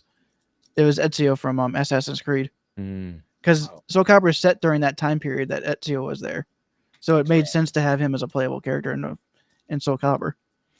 On the 360, I actually hated the guest character. I'm a Spawn simp. Yeah, that's my favorite one. Yeah, and that's another thing that I was like, damn PlayStation, because they got Vader, and I was stuck. And then they eventually made it so you could buy the other character on the platforms. And I hated that even more because I liked the exclusivity. Yeah, I liked that because that was part of the fun of Soul Calibur 2. And so it's like, you can just get Darth Vader for $10, and I'm like, what's funny is whenever you looked at the competitive scene, Star Killer was actually the best out of the three. It came to competitive. And I never even played the game or looked at it competitively, and you could feel it. Star Killer is broken in that. He's not actually that broken in competitive scene, but he's still actually a pretty good character. He can force pull you towards him and break your block. And that's all what you had to do is spam pull, and thing is though, you had a force meter, so you couldn't spam it too much. Yeah, but Zestimo was the worst in that game because he could do the same thing, but he had his little scythe and he could just keep doing that too. So. Yeah, I preferred Zestimo in Soul Calibur 3, to be honest. Yeah, I had a friend that was really good with him, and then I had to make him pick new characters. I was more of a Cervantes main in 4. And there's more PlayStation spite from me because I loved Soul Calibur 2, and then Soul Calibur 3 was a PlayStation 2 exclusive, and I'm like, why we got 2? Why? Sadly, the guest character didn't pan out for that one. That would have been interesting to have Dante in there. Did 3 have a guest character? Nope. Didn't have any. It was the exclusivity. It was just like no guest characters, but screw every other platform. It's like, okay. Yeah, also this generation, you also had the crossover fighters too, with Mortal Kombat versus DC, and obviously we don't talk about that. Street Fighter versus Tekken. I still say that now that they're almost kind of fixed itself, at least gameplay wise, they could try Mortal Kombat versus DC again. Please don't. Especially since Injustice is allowed to be violent. I like Injustice. I don't like Mortal Kombat anymore. I keep them segregated. Gotta keep. Yeah, I like Mortal Kombat. I don't like Injustice, so just. Also, one of the funnier things try it, too. See what happens. Also, one of the funny things too for that gen, Xbox players didn't get Persona 4 or Persona 4 Golden, but they got 2 Persona 4 fighting games. Yep. Yeah, Persona 4 Arena and Arena Ultimax. Mm-hmm. Yeah, and then that's when like kind of the Japan or the anime fighters kind of took off too. Was during, I guess, the PS3 / Xbox 360. You saw a lot more jump on over here too, and that's kind of where the scene kind of started hitting up there. Well, Guilty Gear was big before then, but like this is where like the Grand Blue stuff, like all that style, like started showing up, and you're like, oh, there's more fighting games out there than just the Big Four or what's out there. Like they can make something that's a little bit more let's consider the Big Four: Street Fighter, Mortal Kombat, Tekken, and Smash. I mean, sure. Like, I mean, for them back then, Virtual Fighter is one of the most popular fighting games of all time. It's in Japan, at least. Oh, okay. So, all right. Before we move on to me on the last one, I bet Dude would probably be the best one to answer this question. But Sam was wondering about Dark Souls. He wants to do a playthrough. I'll talk about that later. Ah, There you okay. go. I was like, I think out of all of us, I think you're the only one who's even played a Dark Souls game. Probably. That's how I Okay. got my streaming start. Unless Okay. you count the horrible Jedi games, I played those. Those If Souls you if you like Souls game, they're actually fun. So, They give all me- right. They give me such pain. We'll leave that topic for. Sounds like you need to get slightly good, later. James. I need to go over there and rewrite the game with better characters. I don't care about the gameplay. The story and the characters are so insufferable. I want Cal Kestis to jump off a bridge. Anyway, how do I All get right. good at that? I need to be a writer at Disney, apparently. So I realized that I've got a bunch of the all my favorite 360 games right here behind me, so I pulled them off my shelf. And so let's see here. I started off with Skyrim, so I've got just the standard edition. But did someone have the collector's edition with the Alduin statue? That statue is pretty No. cool. No, but I have the Steelbook. Okay. And then the Halo 3, this is the Legendary Edition. I don't know where my actual Halo helmet is, but it's somewhere. I've got the Legendary Edition. I showed my helmet on Case the here. town square, so I'm not You going to show it did. off tonight. He did have to censor it, but he did show his helmet, ladies and gentlemen. Ayo. So yeah, I need to go look through my storage and freaking figure out where it is, because that is I'm sure when I find it, it's gonna also be with my Gen 1 Megazord as well, Nice. and a couple other things that are gonna go back there once I can figure out where the heck they are. So all right, on to my number 3 is my favorite puzzle game of all time, Hell yeah. Portal Great pick. 2. Great Nice. pick. I'm about to say, love Catherine. puzzle games. I love puzzle games, and Portal was like, I know I've used this term a lot tonight, but it's like a game changer for puzzle games. Like, it was probably the first person physics-based puzzler I played, and the first Sorry, one you're was thinking with basically portals. the first one was basically a tech demo, because you can beat it in like an hour once you know everything, and then they expanded on it in every way possible. And Portal 2 is one of the best puzzle games ever, and it's got a fantastic co-op mode, which I've said on a few streams before. If anyone wants to do the co-op, I've got 100. All the games so far, all the games in my top 5, I have 100% of the achievements. But I love this game so much, I'm happy to play through the co-op again. I've got a bunch of people on my Xbox friends list who have all but the last achievement, because the rarest achievement in the game is for beating the last set of test chambers in co-op with neither you or your partner dying, which isn't that difficult. You just got to make sure you plan out your moves correctly. So I'm happy to help people go through that, because I just So it sounds love like the after I co-op. help you with Gears of War 3, you should help me with Portal 2. Absolutely, I'm happy to. I love this game. We've talked about it on an episode of Party Chat. It has one of the best video game antagonists ever. GLaDOS is just such a great character. You have such a frenemy relationship with her. It's great. Stephen Merchant as Wheatley is just fantastic, and him finding out that he's really a moron and he doesn't want to come to terms with it. Just the story in the game is fantastic. The puzzles are just great. I can't say enough great things about Portal 2. I freaking love this game. It is fantastic, and arguably one of the best puzzle games ever. Was the cake a lie? No, because you do get a cake in the credits. Spoilers. But yeah, you know what's funny is I hate puzzle games. I downright hate them, unless you count point and clicks. Then I love them. But outside of point and click adventures, I hate puzzle games. And Portal 2, by far, in my opinion, is the best puzzle game of all time. Absolutely love it. It's the peak. It's peak, and it's just absolute perfection. I love Portal 1 and 2. I love the story that they both tell, so I don't recommend people skip Portal 1. And you can beat it in you can beat it in one sitting. So easy. Go play both of them. And Portal 1 still so holds up. It's so good.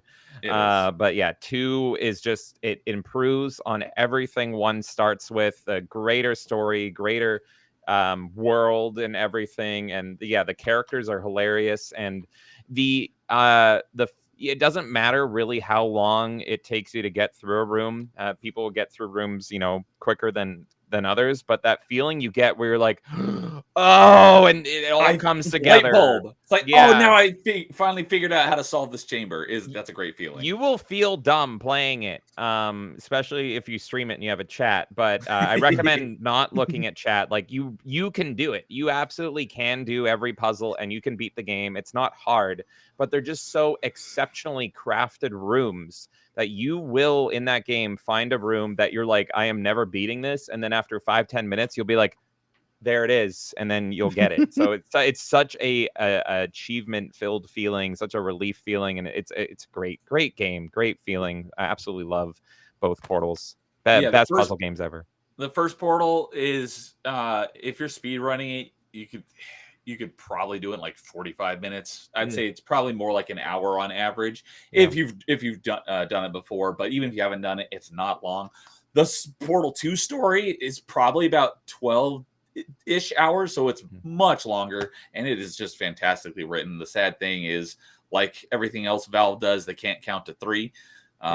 If there was going to be a Valve number 3 game, I would pick Portal 3 over any of their other games. I love Half-Life, but I will take Portal 3 over Half-Life 3. Could you imagine a Portal game with VR?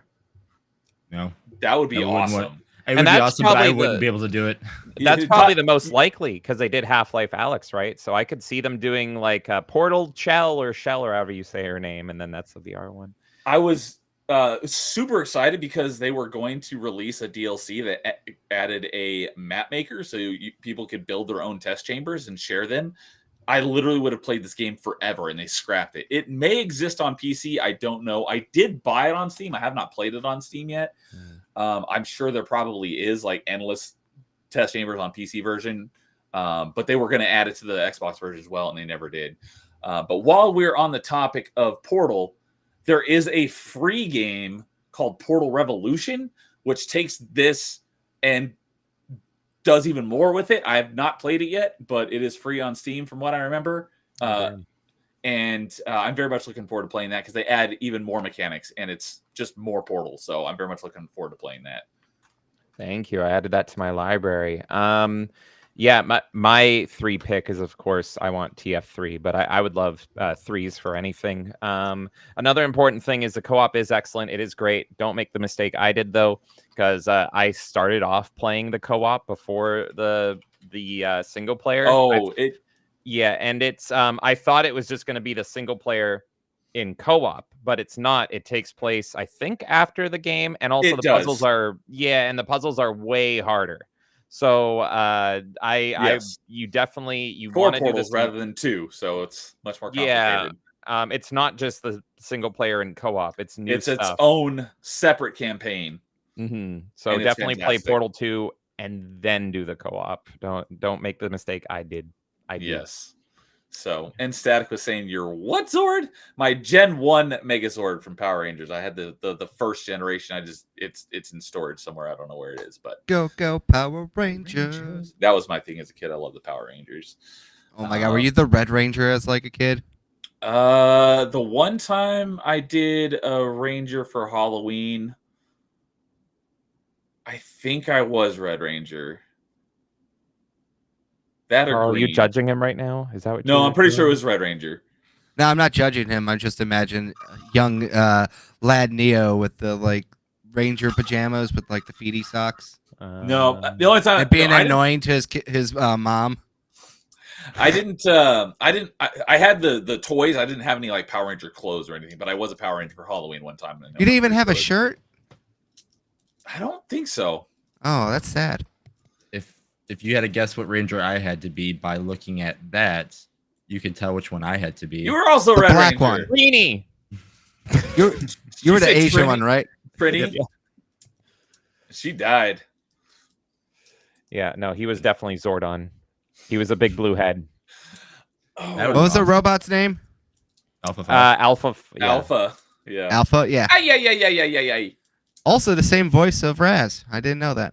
Oh, I didn't know that either. Oh my God. I think Christian might have said something about that way earlier in the chat. Unrelated, or not unrelated, related to Power Rangers, and I'm not going to. I don't remember the gist of it, but I remember being funny. Was I think it was a College Humor sketch way back in the day where Zordon is a racist. Oh yeah, I That love video that one. is hilarious. Go I check wanna out see that. Zordon is a racist. It's really funny. There was a one video edit where I don't remember it, but they replaced the Red Ranger as Jose Canseco for some reason, and it's been stuck in my head every time I see the Red Ranger. I'm just like, Jose Canseco. I don't know why. It was something I watched probably when I was on drugs, so that's why it made me laugh probably more than it should have. That makes sense. That makes a lot of sense. All right. Uh, Well, we are going to move on to our number twos. Oh my goodness, I can't believe how long number threes went. That's a new record for a single round of picks. So A new record. My bad. Don't bring me on. record. I talk too much. No, as long as you guys are good with it, I'm fine with it. I love these. These are so much fun. If Fractured was on, this would go to like 3 a.m. And I would love every second of it. So, all right. Well, I guess we'll just keep the same order. That would mean that you'd be starting off our number twos, Carl. I think it's There pretty it obvious. is. We're going to go with Halo 3 here as my number 2 Xbox 360 game of all time. What can I say? I think we've talked about this many times with the 360 episode and just, from Melee Games Town Square about Halo. I have argued many times that Halo 3 is still, to me, what I consider like the perfect game of all time. It just changed the whole world perspective of like a multiplayer game, online gaming to me as a kid. Obviously, we could talk about like just how much cultural impact Halo had, but Halo 3, something about it just like really took off. I mean, you couldn't even go on early YouTube and you could just watch all the crappy MLG clips playing either some sort of like Linkin Park song or obviously the go-to favorite, Let the Bodies Hit the Floor for 7,000 different badly edited Halo montages. It's a montage. Exactly. Montage. I'm glad someone else went with the joke. Just so many different things that Halo 3 did right. From the multiplayer, the custom games, the evolution to zombies with like one of the being a main staple type, Griffball, Forge mode, just all these new dynamics that just like really changed multiplayer to me. Excuse me, especially coming from Halo 2, where it was more like just straight up put up your dukes and you had to make your own fun. It feels like Bungie really listened to their community, brought over everything that like they asked for, plus stuff that we never even knew we wanted. Obviously, you said it before, Neo, the 4-player co-op too was a really big thing for me and my buddies. Just very iconic cultural thing. Also, the only game where I ever felt like I could probably go MLG back in the day when it was like that. I was really good at Halo, and then Call of Duty came out and kind of ruined a lot of that stuff for me because I was just more of a Halo guy, as James said too earlier. Just that was my multiplayer. I knew how to play it. I knew just what I liked, and the gameplay and the gunplay and everything was just solid, really good. And yeah, it's probably the only game too that made me realize I hated French people very much too. wait, who's French in it, and why do you hate them? people? So, as Connection.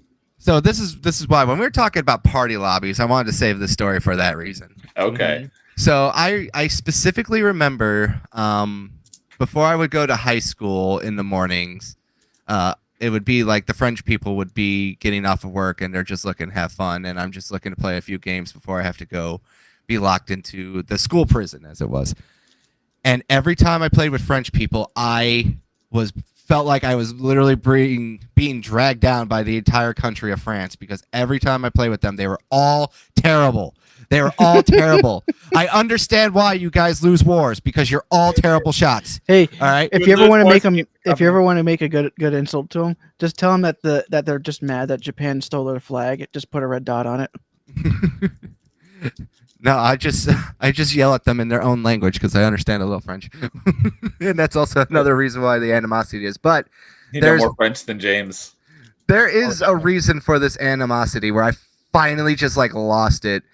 And it was because right before I went to high school one day, I played just a quick game of like Team Slayer. And we won the match 50-47 with a combined total of me having 45 kills. My teammates had the combined score of 3, 2, and 0, and they Oh were my all God. French. Wow. And this is why like this one like just sticks in my head, because the entire time I was just fuming at these guys. I'm like, why are you even bothering? Why are you even here? I could do this by myself without you at this point. You're just dragging me down. And I kept saying to this one guy, I'm like, you have no kills. You have no kills. I like this was just like the most pure rage I ever had. And I just kept saying like, this is why the Germans own you. This is why the Germans own you. I was so upset. So very upset. And to this very day, I harbor a grudge against France, mostly because of Halo 3. And are these like French people you happen to know, or just random people who They were you random. matched They were just with who they were were from just France? random, and that's why it made it even worse. France or something. Wait, what did you say, James? I'm sorry, I cut you off. Someone trolled you and set your servers to exclusively French or something. Like, what the hell? How no, do you this- get only French people? I don't know. This was only at my buddy's house too, so I know he didn't do it. But all three of them were French, and they were just speaking in French to each other, and I just kept getting more and more upset. I kept calling them "fuck you, Pepe Le Pew." That's what I kept saying to them as well. I'm sorry, Neil. I should swear. I know, but I'm just getting so upset thinking about those We're French almost people. 3 hours into the session, into the I night. know. Oh my god! It's like 15 years later. He's like, God, I still hate them. It's because it's burned into my mind. I said to him, I was like, there's no way I should have 45 kills and we still, and like, you guys have 5. This is impossible. There's 3 of you. This math does not compute. If Halo took place in France instead of New Mombasa, we would have lost that war. Exactly. Yeah, one thing I, on a happier note, one thing I forgot to mention earlier when we were talking about, when I was talking about Halo 3, but I did mention it on Town Square recently, was like my favorite game type was Griffball. I actually played in like the first official Griffball league, and I think my team made it to like the semifinals. That was so much fun. I love that game type. Yes. Griffball was amazing. Like I said, all the custom games were fun. Fat Kid, obviously, those weird ones that you would find where they would like launch a explosive coil at you, and you're on like a little platform. It was like Last Man Standing. There was so many interesting, unique, and innovative game types that people could come up with. A lot of mongoose racing, which another thing too, the mongoose. I know a lot of people hate it. I love the mongoose. And I that's love still getting one. a kill with it in any game it's in. Splattering Oh, yes. someone. And on top of that too, one of my favorite levels too is when you're all driving around a mongoose is fighting that scarab. It's still one of my Oh yeah. still Yeah, one we of the fucked it better up on ones. our run. I was that the one that I took out? Yeah, I think that's one that I took out. I was able Yeah, to it board ended it. up being that my guy decides to kill you guys and myself and an ally out from me. I was like, don't worry, guys, I got this. And I was able to take it down. I was like, yeah. But yeah, that is a great level. And just another thing too, this photo right here, as I have right now, obviously this is more of a rendering, I think, Yeah. than an actual cutscene. But this was so like just badass when you were just There a you go. teenager, and especially because it was me and my buddy, and we like did the whole campaign on Legendary. Shout out to Game Fuel, because we went right to the 7-Eleven and bought all the Game Fuel we could too. Hell yeah! I loved Game Fuel. Everyone Yeah. hated it, but I'm like, God, this is great. I loved I it. loved Who it. I hated loved it? I heard nothing like online. I PlayStation heard fans. nothing but Never good- had it, so I but- wouldn't be able to tell you. Jason, did you just raise your hand? Oh, I did what? Oh, no. Don't believe your lying eyes. But yeah, everything I heard from everyone was like they hated Game Fuel. It's like it wasn't my favorite Mountain Dew, but I did love it. The I don't original care how flavor bad was it the best. It was Halo Mountain Dew. Yes, it gonna was. Consume it. They could have made it taste like the worst thing in the world, and I was gonna consume that.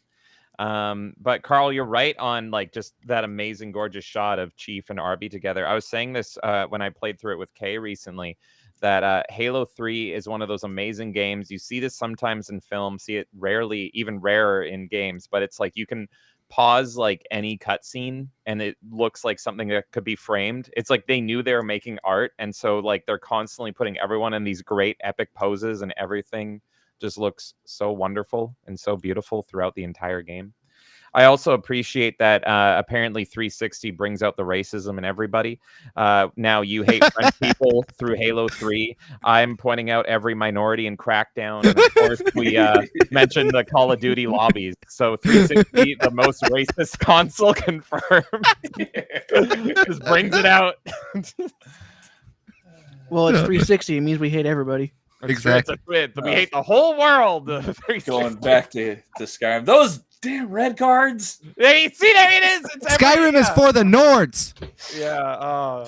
Free game on the system. Oh, but one more thing before I pass it on over to James. One other thing too.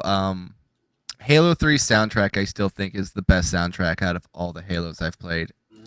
And I don't know why. It's just something about Marty when he starts mixing in the piano into like all the classic Halo themes. The menu theme, man, is just chills every single Yeah. time.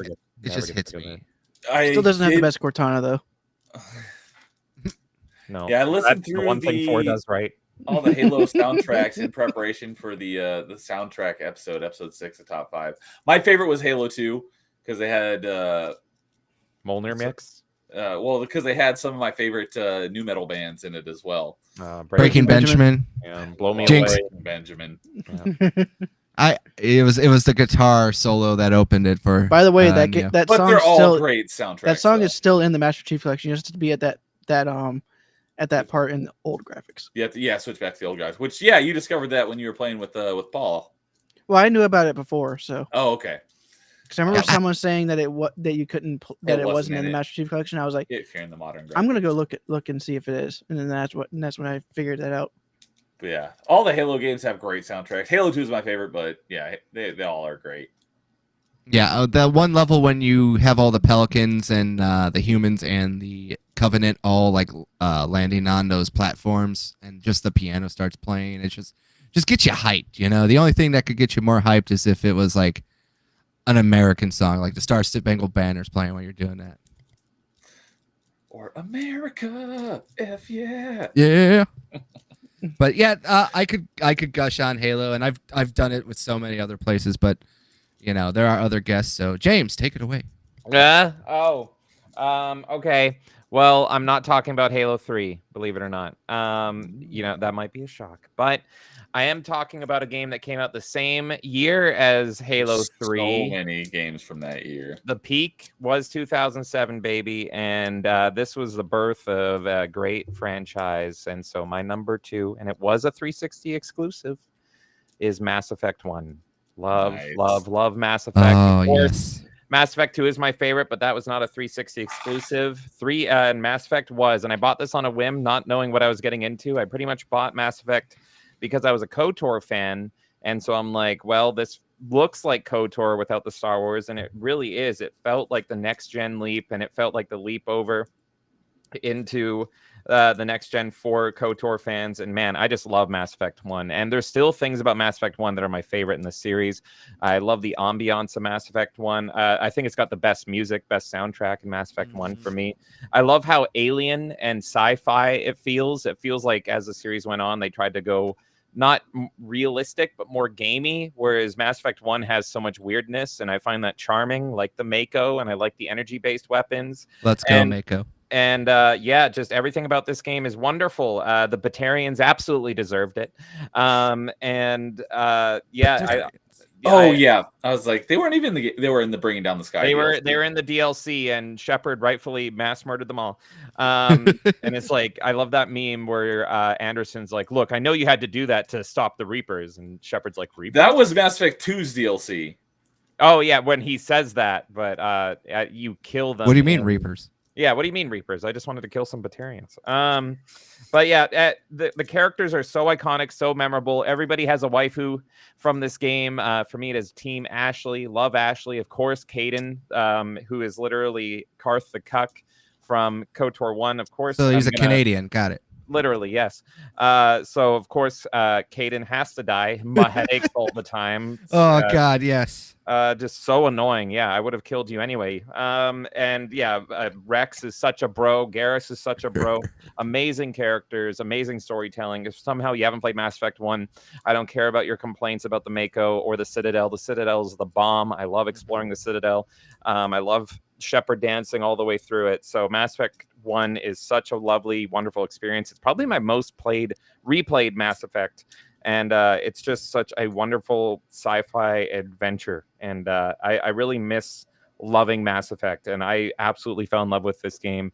This barely wasn't my game of the year. I remember playing this and being like, man, is this going to be my game of the year? Because it's so good, so perfect. I remember everyone gushing about BioShock, but it's 2007. And 2007 was the peak of gaming. And this was a very, very, very, very, very close second behind my game of the year, and love it to death, as I'm sure a lot of you guys do. So it's funny that you mentioned that about Caden, because I just looked it up, and there's no 100% certainty, but there is a strong inference that he is Canadian.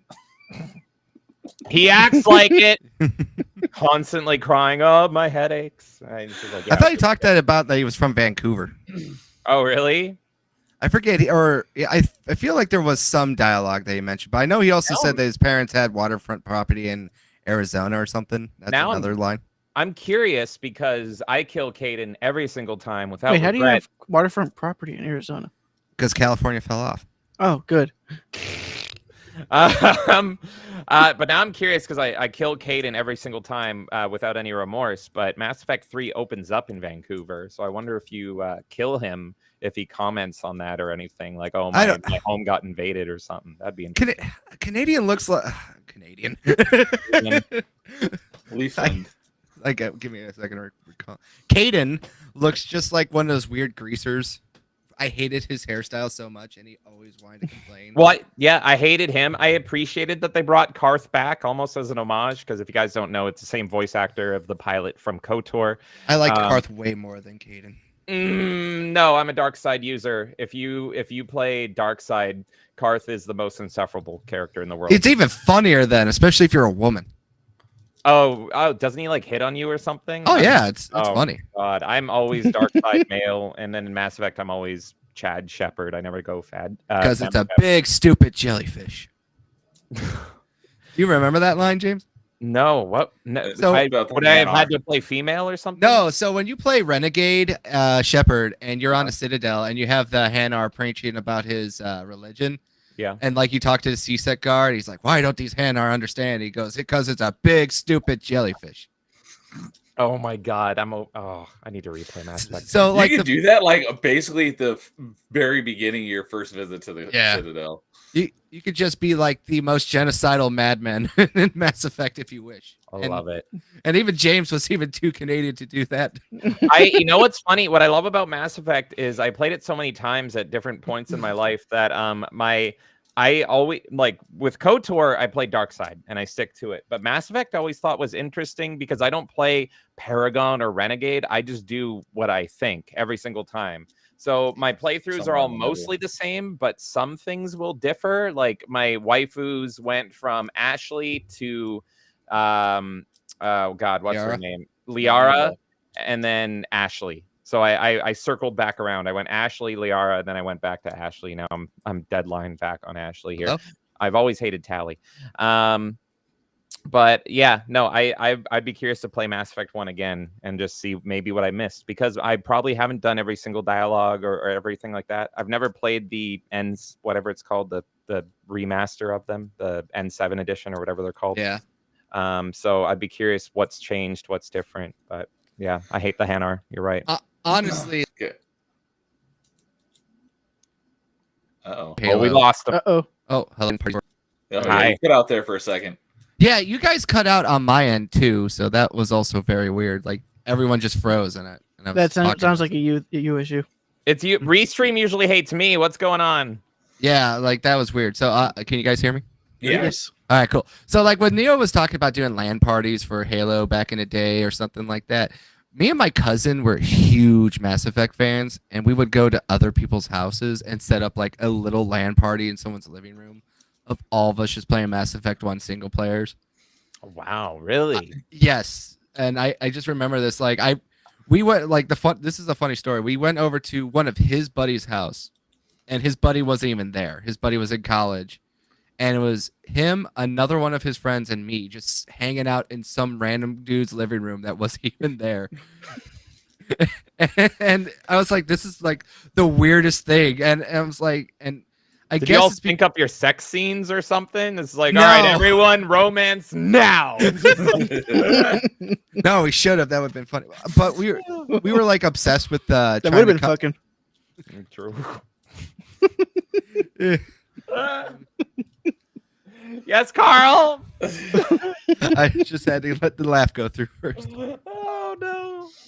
But no, like Mass Effect to me was like I said, went into that Best Buy, walked out with 2 games. Yeah. Mass Effect was the other game that just blew me away. I still get I still get nostalgia for it every time I hear the Sovereign scene. You know, when I see it, and you just listen to Sovereign talking about like how organics are just completely useless and stupid, and they could never comprehend why they are useless and stupid. Yeah. I thought all the characters had a lot of charm. Garrus Vakarian going through his phase of trying to be a cop that wants to kind of just bend the rules, and then depending on how you encourage him, either he goes down that dark path more, or he kind of just like goes like, "You're right, Shepard." You know, learning about like the Quarians and how like I relate to the Quarians because they're the space gypsies, as I like to call them. You're not wrong. And Yeah. I'm not. And as a gypsy, I understand their culture too. Yeah, I was talking because Elvis is a huge Mass Effect fan as well, and we are trying to figure it out. And what's amazing about Mass Effect is it's really its own thing, and it's so well made, and it feels so polished and perfect in its story and world building and characters. And what I talking with him, because he was a big Star Trek fan and I'm a big Star Wars fan, and it really feels like Mass Effect is the perfect marriage of Star Trek and Star Wars, because it's got like the politics and the moral dilemmas down that Star Trek does, and it does it so well. Because especially for me in Mass Effect 1 and 2, there's things that it presents to the user that are like, oh, you can absolutely see both sides, and you can see why there's a debate on this. Like with, Garrus's race, the Krogan, and then, having... Turian. Garrus isn't Krogan, he's Turian. Oh, yeah, sorry. Rex and the Krogans, and then having to do the genophage on them. And it's just like, well, if you didn't do that, then they would have overrun the entire galaxy. So it's the big moral dilemma and all that stuff. And what side do you fall on? I think it's just brilliant. And then, but it also has the adventure and the spectacle of Star Wars that sometimes Star Trek doesn't have. And so it's got this wonderful marriage of these 2 great sci-fi franchises, and does it like just in a perfect mix. And I love it so much. No, you're not wrong there, James. Especially when you see your first Thresher Maul and it just pops out of the ground. Yeah, You're like, what is that thing? yeah, terrifying Yeah. in the best way, especially in the wacky Mako, which I love and will defend to this day. I love that Mako. No, I'm with you. We're Yeah. Mako bros, bro. Yeah, hell yeah. I got a question for everyone on the panel. If you like Mass Effect, did you ever read the books? I did not. Yep, Oh, I got those him right there. you got to read at least the first book at least one time, James. And they were written by Drew Karpyshyn, Yes. whatever. Karpyshyn. That's it. There's 4 books. The first 3 were Drew Karpyshyn. They are great. The 4th one was by another author, and the 4th one was terrible. Don't read that Yes, one. I'm not we shocked. don't talk about that 4th one. Yeah, Drew's amazing, and of course he also wrote KOTOR, and he wrote the Darth Bane trilogy, which is I think mine and Nerdy Neo's favorite Star Wars novels. Yeah, It's because of Mass Effect I discovered Darth Bane, because I read the Mass Effect book, and on the cover after I was done reading it said other books by Drew Karpyshyn, said Star Wars Darth Bane. I'm like, what is this? So I read it. I'm like, oh my god, this is like the favorite Star Wars thing ever. It's incredible. That man is just so incredible with his games and his books. I'm very curious. Like, has he done any games? Because he didn't do Mass Effect 3. He did Mass Effect 2. I'm very curious if he's written any other What he's done games. since then, I don't know. He did come back for SWTOR, but I do not care. He will not get me to play SWTOR. And he came back for like some of the DLC, and so it's like bits and pieces of that game post launch Some are of written his by him. fingerprints on them. Yeah, don't care. I want to know like single player story games that Drew has done, because I will absolutely play those. But yeah, he is a He liked legend. one of my tweets one time too. I was like, "Oh my god, Drew Carver, she liked my tweet." Oh wow. Okay. I think I screenshotted it too. Do you He have wrote it framed? He I did did not Jade print it Empire. Okay, that's one of those like underrated ones Yeah. from BioWare that I always heard was good, but I never played it. Carl, you played Same. it, right? Jade Never played. Empire? Yeah. Oh, yeah, You were Jade talking Empire is about a it great game. recently. That's what I Yeah. thought. I remember you saying. I got to go back and play it. It's been a very, very long time since I played it, but it was From- very unique. Yeah, from everyone I've heard who's played it, they said it's a good game. I just never got around to it. And then the only other game is Neverwinter Nights, which I have not played. I did not know that. Yes, but I'll say this right now. If you haven't read the first Mass Effect book, please do. It is a prequel, Revelation. and it is so good. It gives you much more story of Saren and Captain Anderson, and Nice. it just adds so much to the first game. Like legitimately, like after I read this book, I went back and replayed Mass Effect 1, and I was like, oh, this just adds so much more to the story. And it's This not is- one of those weird cases where it's like a different writer or something. It's literally the same writer, so it's very pure and very authentic. I really got to read it. Yeah, that all flows together. I think this is probably my single most read book. I think I've read this book 4 or 5 times. It's great. Whoa. And I do love Saren, so I Oh, should read it. Saren is so much more like brutal in that badass. book. Like you have to. If you love Saren now, wait till you read that book. You'll become like Saren did nothing wrong. Yeah, I'm almost there already. But yeah, I loved, and that's another thing is like the game having the choices matter and how you spec mattering is so cool. It took me, I think, I didn't know until like my third run through of the game, like years later after it came out. Like I had no idea, spoiler, I guess, that you can make Saren just shoot himself, and I'm like, what? Oh, yeah. Wait, Yeah, you You don't know know that? that? That's so wild. You didn't know that? I didn't know that. Wait, Carl, did you not know that? No, I knew that like as the first thing I did. That's why No, I'm more shocked. I have Okay.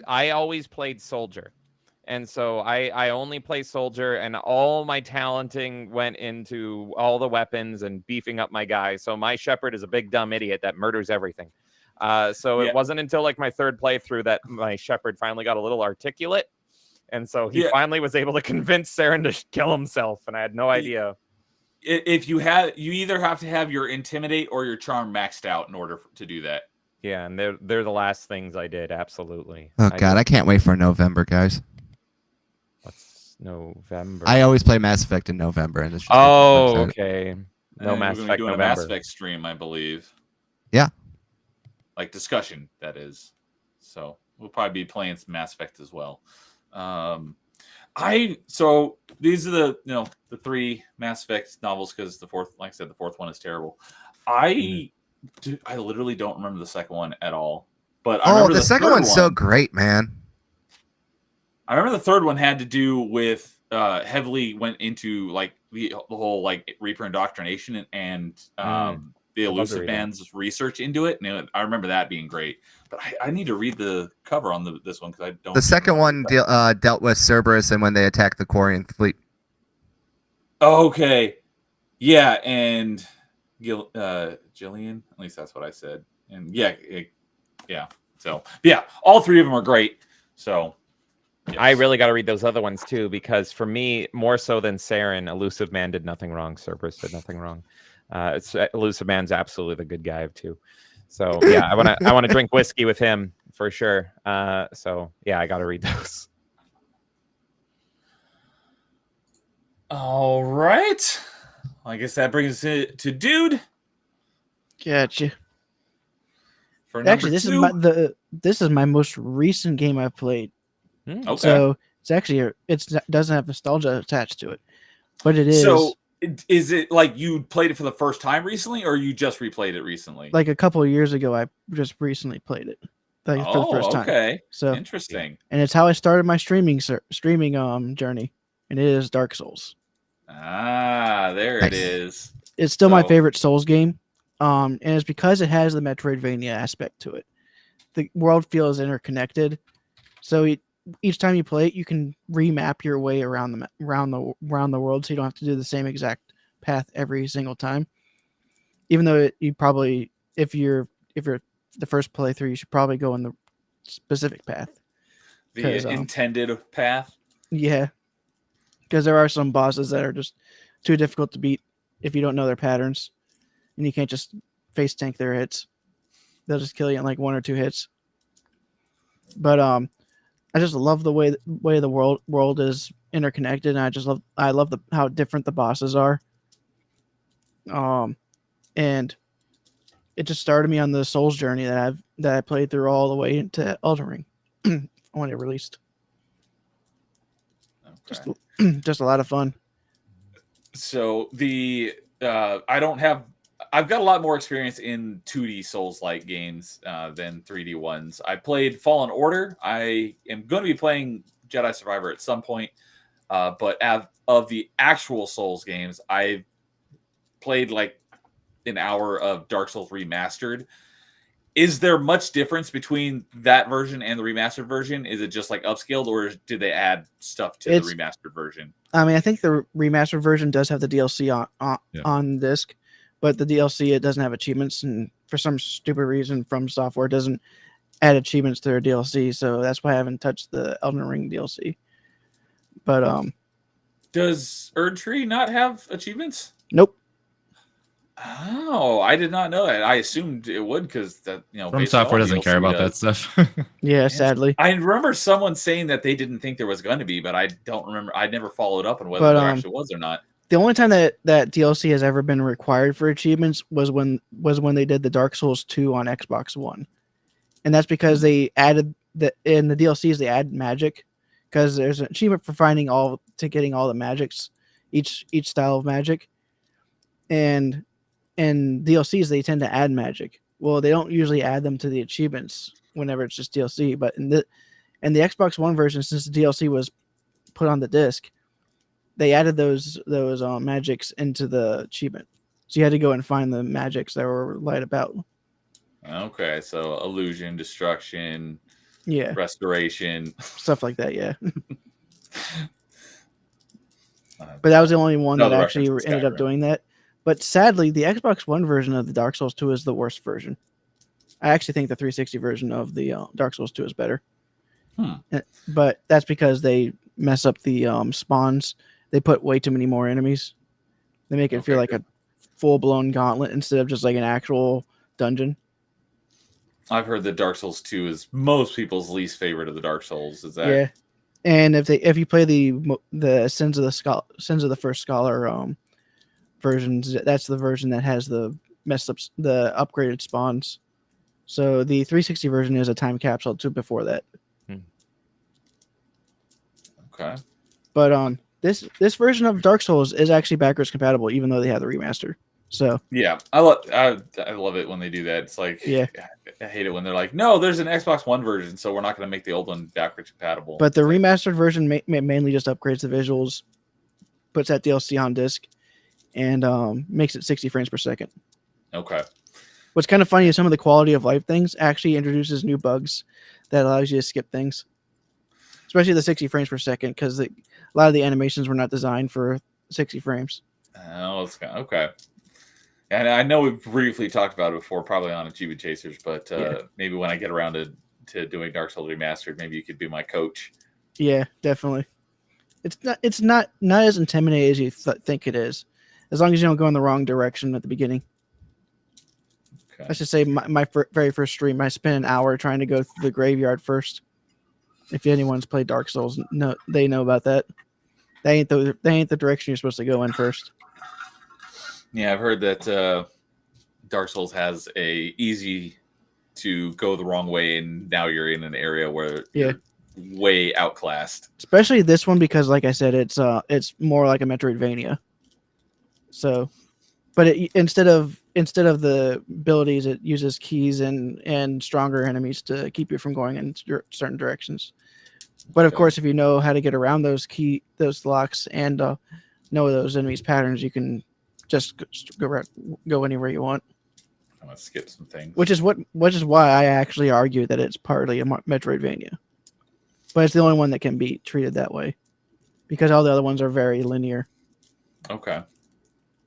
So Like yeah, I don't. maybe there's 3 exits in an area, but usually that exit's a fork, and that fork ends up going in a dead end. Okay. So yeah, I don't think any of us have really played much of the Souls like, so I don't have a whole lot to input on that. Funnily enough, the only one that's interested me that I want to play is the one that is not on an Xbox system. That's Bloodborne. I always loved the aesthetic and look of Bloodborne. So, I play the Jedi games out of obligation to consume all Star Wars product out of spite. But Bloodborne is the one I'm actually interested in. That I just love the art style. It looks like Hot Topic blew up and made a video game. So I got. Now that you told me how to record for my PS3, I was going to start playing through the Souls games on PS3 or on PlayStation, but then GameCube got supported on retro achievements. So I'm like, okay, I'm on GameCube for now. Once that event's over with, though, I'll probably go back to doing the Souls games on PS3 because there are technically 3 games I didn't play through yet. And that was the 2 Demon Souls games and Bloodborne. Because I actually go through the remastered versions as well whenever I do that. Because I pretty much when I first started streaming, I went through Dark Souls 1, Dark Souls 2, 3, Sekiro, and then Elden Ring. Oh, I forgot about Sekiro. That's right. Yeah. Actually, no way. I might have gone through Sekiro after 2. Sekiro, the game that ruined every game, I hear. Oh, what? I didn't know this. How that? I just get annoyed with online conversation where if there's a parry system, everyone's like, it's like Sekiro. Oh, what? There's Lots games of older games that have parry systems. I did not know this argument. Well, to some people, Sekiro was the first and only game to ever have a parry system. Uh-oh. It has a good one though, at the very least. That's funny. But yeah, James is when it comes to Star Wars, consume product and get excited for next product. It's not. I'm not doing the red letter media thing. For me, it's get full of hate and just work through it out of spite. It's consume product and then despair for that the hate next yourself product's coming. and play next product. Yeah, I do not have fun. It's just full disclosure, as I always said, Star Wars is always my thing. So I've always said I will try to do everything Star Wars, no matter how bad it gets. But man, is it getting tough. Luckily for me, it's only Halo games, so they haven't gotten, even with 5, it's still not as bad as Star Wars. All Halo media, like I did for Star Wars. So you don't have to watch that TV show that's now currently canceled. By the way, back. the moment I saw that Halo was in its own timeline, I instantly replied, "That means that the money that I'm spending on this isn't also in another timeline." I like the way you think. Yeah. Good old Master Cheeks. Exactly. So, big booty. Speaking of Halo, I thought you were going to say about speaking of booty. That too. Paul Dugan's here, and we are doing tomorrow night on his channel. We are doing book club of The Fall of Reach. Yeah, boy. I got to finish it tonight. I've got a little bit left, but looking forward to that. So, what's up, Paul? Good to see you, buddy. Sorry, I'm starting my Metroid Prime hard mode for retro achievements tomorrow night. Also, I don't know how to talk about books or music that well, or movies. I only really know how to talk about games. I'm too much of a music snob. I can't do a music show, or else everyone will hate me for my musical taste. I don't know how to read, so I made Paul very sad when I just said I'm not a big album guy. It's like that's what Paul said, Jason. He's like, I can't read, and that's why he loves audiobooks. Like the most you'll get out of me for music is like, I like the guitar. Oh, I can talk about music, but I've gotten into so many fights over people that share my opinions. Like I've gone to concerts and at metal shows, and people have been like, Dio sucks, and I'm like, you take that back, and it's just like, oh, take that back. Oh, I will fight over Ronnie James Dio. There's only 3 good albums. Don't make me see a rainbow in the dark. Good man. He's the man of Silver Mountain. That's what he is. I'll show you a rainbow in the dark. I get to see one of Dio's last concerts. I'm so jealous. Nice. I never got to see Dio live. I saw the original singer for Drowning Pool last week. Before he drowned in a pool. Pretty much. That would have been ironic. It was an OD. Yeah, back of the van OD. I used to love Drowning Pool. It was literally on the way to the next concert after the one I saw him at. Wow, really? Literally the last Wow. concert. Holy, that's nuts, man. Yeah. I was like 10 at the time. Welcome to top 5 singers before we saw them die. Yeah, I guess for I the could longest add to that time- story. I saw Motorhead before Lemmy died. Oh yeah, I got to do that. I got Lemmy's autograph on my wall. I love Lemmy so much. That's one of the reasons that anyway. No, it's not music. Gotta get out of it. I was about to go on a whole rant. For the longest time, the only thing I knew about Deadpool was the Body song, and I actually listened to it. I was mean like, Drowning God, Pool? all their what did I say? Deadpool. Deadpool? is a comic book character. Very different. I Hey. meant Drowning Pool. Thank you. At least there's a good movie coming out. Yeah, I'm looking forward to seeing that. First time I've been looking forward to seeing a movie in like over a year. But Yeah. yeah, for the longest time, the only thing I knew about Drowning Pool was Bodies, and then I actually listened to all their albums. I'm like, God, they're really great. I like all their stuff. Tearaway, so good. I like Soldiers. It's been a long time since I listened to them, but I do like their albums. So, all right. Well, music is for another top 5. Jason, we're on to your number 2. My number 2 is going to be a quick one, just because we've already mentioned it on the list. But my number 2 is the original BioShock as well. Oh, okay. Yeah, when I first got that, High I five. love- Oh, wait, other way. there we go. You did it. Uh, Through the scene it. Yep. So yeah, no, I absolutely love that it was a first person shooter that really wasn't. They had these really, really cool enemies called the Big Daddies. The atmosphere was awesome. And that's before I even knew that there was that crazy plot twist or whatever you want to call that happens in the game.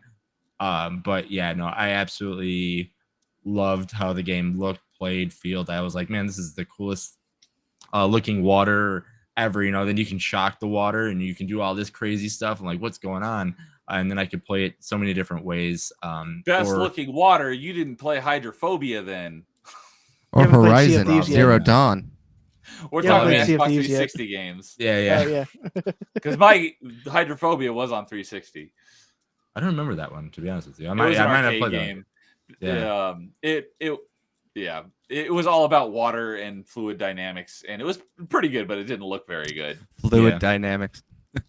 But yeah, no. And then again, when the plot happens and you're just like, okay, this is cool. Then I already mentioned it when dude said it. I was like, wait, now I have to go back and replay this game just to see how many times he actually said it. I'm like, that son of a bitch. He did. And then it became like, and when my brother didn't play it yet because I finished it first, that became like a household meme kind of thing. Be like, hey, would you kindly go do this for me? And then when he beat the game, he's like, No, you I son of a gun. You were spoiling the game for me without spoiling the game. I'm like, yeah, I got you. But yeah. That's great. So okay, slight Did track. anyone else kill all the little sisters? Am I the only mass killing little sister person? I here? saved them all first time, and then I killed them all the second time. Oh, Same. nice. I've only killed them all. Oh no, I saved them. all Of first. course. Well, it kind of hurts us achievement hunters because there's an achievement for actually saving all of them. Yeah. Is there Oh, not an okay. achievement for harvesting all of them too? Nope. Oh, okay. I thought there was a one for each, but I guess not. James was like, "Be gone, she demons." Oh, I thought it was just hilarious. It was because it tries to make you feel bad, and I'm like, this is the funniest thing ever in a video game. You know what's funny? They actually end up giving you more stuff whenever you save them than the direct pull. Oh, okay. Oh well, maybe I'll play it properly one day. But it's just so tempting, looking in their sad little eyes to just kill them. It's hilarious. Because after you save a certain amount, they actually leave a gift at the next little sister shop. I remember. Yeah. Yeah, it's kind of like Jedi versus Sith. Giving into your passion and not passion, but like more instant gratification because by harvesting them you get more reward instantly. But if you save them, you end up getting more in the long run, just not as fast. But yeah, Adam, the resource that they're collecting. So, all right. Sidetracking back to music just real briefly. Oh no. Paul said that on his last book club, he listened to I'm assuming he's talking about Rainbow in the Dark for the first time. No, Rainbow was Dio's band before he joined Black Sabbath and then went solo. Okay, I was gonna say Paul being a music guy and never having listened to Rainbow in the Dark until this last music book club was gonna Yeah. about blow my mind. Okay, Dio Thank you jumped for around a clarifying. lot. Yeah, he started in Elf, which Elf is so good. They're very like jazzy and classic. Love it. And then Oh, Rainbow the band, sounds not more the like movie. Deep Purple. Yeah, I sorry, was Elf. like, Yeah. Dio wasn't an elf. Yeah, Dio and Will Ferrell got together, made a band. So yeah, no, it went Elf, which is super good and jazzy. I mean, that's not Then the he went craziest. crossover. band. That's true. Then it went Rainbow, which is it's got Deep Purple connections and sounds kind of Deep Purple-y. And then Black Sabbath, which peak Black Sabbath in my opinion. Then Dio. Okay. So yeah, And I then, recommend and then it. Heaven and Hell. Yeah, which is Black Sabbath, but Yep. Ozzy was like, "You can't use that Yeah. name." And it's like, I hate you. I mean, I think one of the crazier crossovers was the lead singer for System of a Down joined the guy who made the God of War soundtrack, the modern God of War soundtrack, to do a remake of Godzilla. And, oh, it's so good It too. is. I love that rendition of Godzilla. I listen to It that is. all the time. Yeah, I gotta great look stuff. that up. I love Godzilla. They made That it was for for the second Godzilla movie from Legendary Pictures. Which most people consider the worst in the legendary Godzillas. It's actually the only one I can stand watching. So I always find that weird because I hate all of them except for that movie. And yeah, it ends on that song and it's so good. So, all right. Definitely. Well, thank you for clarifying that for me, James, because I was about to have my mind blown that Paul had never listened to Rainbow in the Dark. So the music guy is like, "Are you kidding me?" So thank you. Maybe he hasn't heard. I don't know. Paul, have you listened to the Holy Diver album? That's what Rainbow of the Dark is on. Let us know. I remember because I have, I got the CD of Holy Diver way back, and Nice. my whoever it was that got it for me, because it was on like my birthday list. I remember getting it for my birthday one year. They went into I think Best Buy or something. And they like gave them this list of CDs that I was asking for, and the guy who was there to help her didn't even know what the CD was. I was like, Really? and this was like Wow. 15, maybe more years ago. It's like, That is the How do peak you Dio album, like start to not finish. know Every Dio? I song just on realized that my is dad so doesn't have that wonderful. Dio album. Maybe I'll pick it up for him for Christmas. Oh my god! And I have gifted this. So apparently everyone needs to gift or get gifted Holy Diver. it's a My great favorite album. I'm probably gonna listen to it now after the stream because it's been so long since I've listened to it. Such a good album. My And the reason favorite why I high know that is school because teacher before I gifted left my to. dad's house, or left my parents' house, I ripped all of his CDs and put them on a hard drive. Nice. Nice. So He has over 300. all right. So that All took right. a while. And I will finish our rounds for number 2 with another game that's already been mentioned by Jason as his number 5, and that was Shadow Complex. I Wow. freaking love this game. It was my number 3 on top 5 Metroidvanias.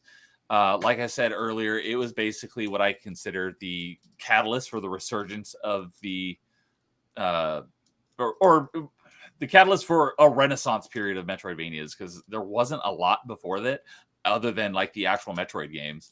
And since then, we've just gotten a ton of them, which I'm very thankful for, because it is, like my favorite genre. And I look, like I said earlier, it's got good graphics, not pixel graphics. It looks great. It's fun. I will never say no to playing this game. It's not terribly long, so it's not a huge time commitment. There are achievements for which I've completed the Xbox Live Arcade version and the remastered version. The remastered version is much more difficult because there's an achievement for beating the game with 100% on any difficulty in 2.5 hours, I want to say, with 100% item collection. And then there's one for 100% item collection on the hardest difficulty in like 3.5 hours. I might be getting the numbers wrong, but it's a pretty short time frame, so it's not a long game. It was written by Orson Scott Card, so it's got a great story. I just love this game. It's got great guns in it, great abilities. It was basically the spiritual successor to Super Metroid, because we had, what's the time gap between Super Metroid and Metroid Dread? A really freaking long time. Well, I was about to say we had Metroid was Fusion Metroid and Zero Fusion. Mission in between. Yeah. But Zero Mission was a precursor. Was a So- remake, or Yeah, But we also had one. Fusion. a Yeah, remake of the Fusion original. was the sequel. Fusion was the next sequel. Yeah, and that's my favorite. I love Fusion. Oh, so pretty much okay. between Fusion and Dread. Yeah. Yeah. But there's, it's a long period of drought of Metroid games, much less, just Metroidvania games in general. And this one just knocked it out of the park. I love this game so much. The upgrades are great. Once you have the full suit assembled, you're basically invincible. It's got Nolan North. I mean, he's in freaking everything, but he voices your character, Jason. I just love this Doesn't he game voice so much. Deadpool in the game? He does. In the Yeah. 360 Deadpool game, yes, he's voiced by Nolan North as well. There was a while where Nolan North was just everywhere. I don't He hear him as was. much anymore. Assassin's Creed, he was Desmond. But That's where I first learned who he was. Maybe now he's just on retirement because he's had so many roles. yeah, he's freaking rich. I'm He's sure. been I think he was replaced by Nathan Troy Drake, Baker. wasn't he? Like, I I haven't think played that's any of the Nathan Fillion. Uncharted games, so I don't know. I think that was He Nathan was. Fillion. Nathan, I don't think no, it Nathan should have Fillion been did Nathan voice acting. Fillion. But Nathan no, Fillion should have been the live action version of him, but Yes. yeah, that's technically Nolan North's biggest role. That's what I thought. Yeah. is him. Uncharted. In that movie, they should have had the guy who played Sully be Nathan at the very least. We don't talk about that movie. I don't know how people even stomached watching that movie. My God. Yeah, Nolan North is Nathan Drake. So Mhm. Okay. That's his but- big moneymaker for sure. yeah. I love it. It's one of my favorite Metroidvanias. I love this game. I can't say enough great things about it. If you haven't played Shadow Complex, I highly recommend it. If you like Metroidvanias in the slightest, it is a great game. Pick it up before. Well, actually, no, wait, it's backwards compatible, It's so you don't backwards have to worry compatible. about it. Yeah, and it's on Leaving. Steam. Yeah, you guys have gotten me And it's super remastered. interested on this remastered edition. So I'm very curious to see how much it drops on stale on Steam because I've never even really heard of this game until wow. today. Yeah, I need to pick this up too. Yeah, It drops highly to recommend it. $5 Canadian on sales. So if you I wait for love the it next so Steam much. sale- I might buy it on Steam just to get the achievements again for it because I love this game. I'm pretty Yeah, sure it's one also on stop PlayStation support. 4. I'm gonna put it on my wish list and keep an eye on it for next time it goes on sale. Now that Yeah, I'm for you talking about it. Americans, that's going to be like $3.50, $4 or something. So yeah, do it up. You'll be at $3.50. No, goddamn, I said no $3.50. So, all right. Well, that will wrap up our number twos and bring us into our honorable mentions. 44. So, I think I'm going to go first on this one. As I mentioned earlier at the beginning of the stream, my number 2, 3, 4, and 5, and my number one honorable mention. It was so hard to knock this one off my top 5 list because I love it so much. And another thing I didn't say is all the games in my list, basically each one is my favorite of a different genre. I don't think any of my games are from the same genre. And it's just another genre. It's my favorite in the genre. It's a great genre. And that was the music games, Rock Band 3. All the Rock Band games, but Rock Band 3 is my favorite because you can port your songs from your previous games and all your previous DLC into it, and it has more instruments. It's the one game, all my top 5 did. This one almost made the list, but I don't have 100% in the achievements because you have to do expert pro guitar and keys and stuff, and I don't have those instruments to even be able to play those modes. But I wish I could play them still. I love the Rock Band games. I have spent so much time on them. And like I was saying earlier, probably the main reason why I knocked it off the list is because I went 12 plus years without playing it just because it's a hassle to get the equipment out and play it. But I love the game so much. And every time I mention it, I'm like, I got to pull my equipment out again and play the game because I just love I'd probably it. need to go through surgery to be able to play the guitar anymore. Drums are my thing. That's my favorite instrument. But yeah, I freaking love Rock Band. I have 100% in Rock Band 2. The only achievement I don't have in Rock Band 1 is completing the expert drums tour, and that's because of Run to the Hills by Iron Maiden. That song is very I think difficult. the only one I'm missing in Rock Band 2 is the Bladder one where you Seal. go through the endless set list without failing. Because Yeah. I ended up doing it on expert and I failed at the second to last song. I didn't do it on expert, but I did fail on the second to last song, I think twice. So it took me 3 attempts to get that one. Well, wasn't there an achievement for getting it on expert? The endless set list on expert? No. No. Just beating the endless set list without pausing or failing on any difficulty. Gotcha. But yeah, so that's my number one honorable mention. It was very hard to knock it off my top 5, but yeah. So a couple other of my honorable mentions. I mention this all the time. Ninja Gaiden. Black is my favorite, but Ninja Gaiden 2 is also a phenomenal game. We don't talk about Ninja Gaiden 3 because it pooped the bed, but Ninja Gaiden 2 is a phenomenal game. My one main reason why I like Black more is because of the interconnected Metroidvania-like map, whereas Ninja Gaiden 2 is entirely linear, just like Dark Souls. And probably my favorite racing game of all time. I mentioned it earlier because it's the very first game I got an achievement in ever, even though I had Perfect Dark before I got a 360. Project Gotham Racing 3. I love this game. I only played 3 and 4. I never played 1 and 2 because those were original Xbox games. But I played a heck of a lot of PGR3, and I love this game. It's also one of my proudest 100% completions because it's got some very difficult achievements.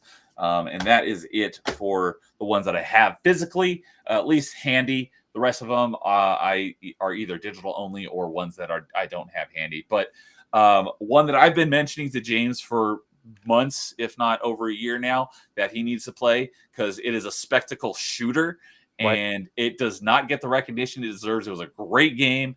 Platinum Vanquish is a fantastic game. It's short. You can burn through it in an afternoon.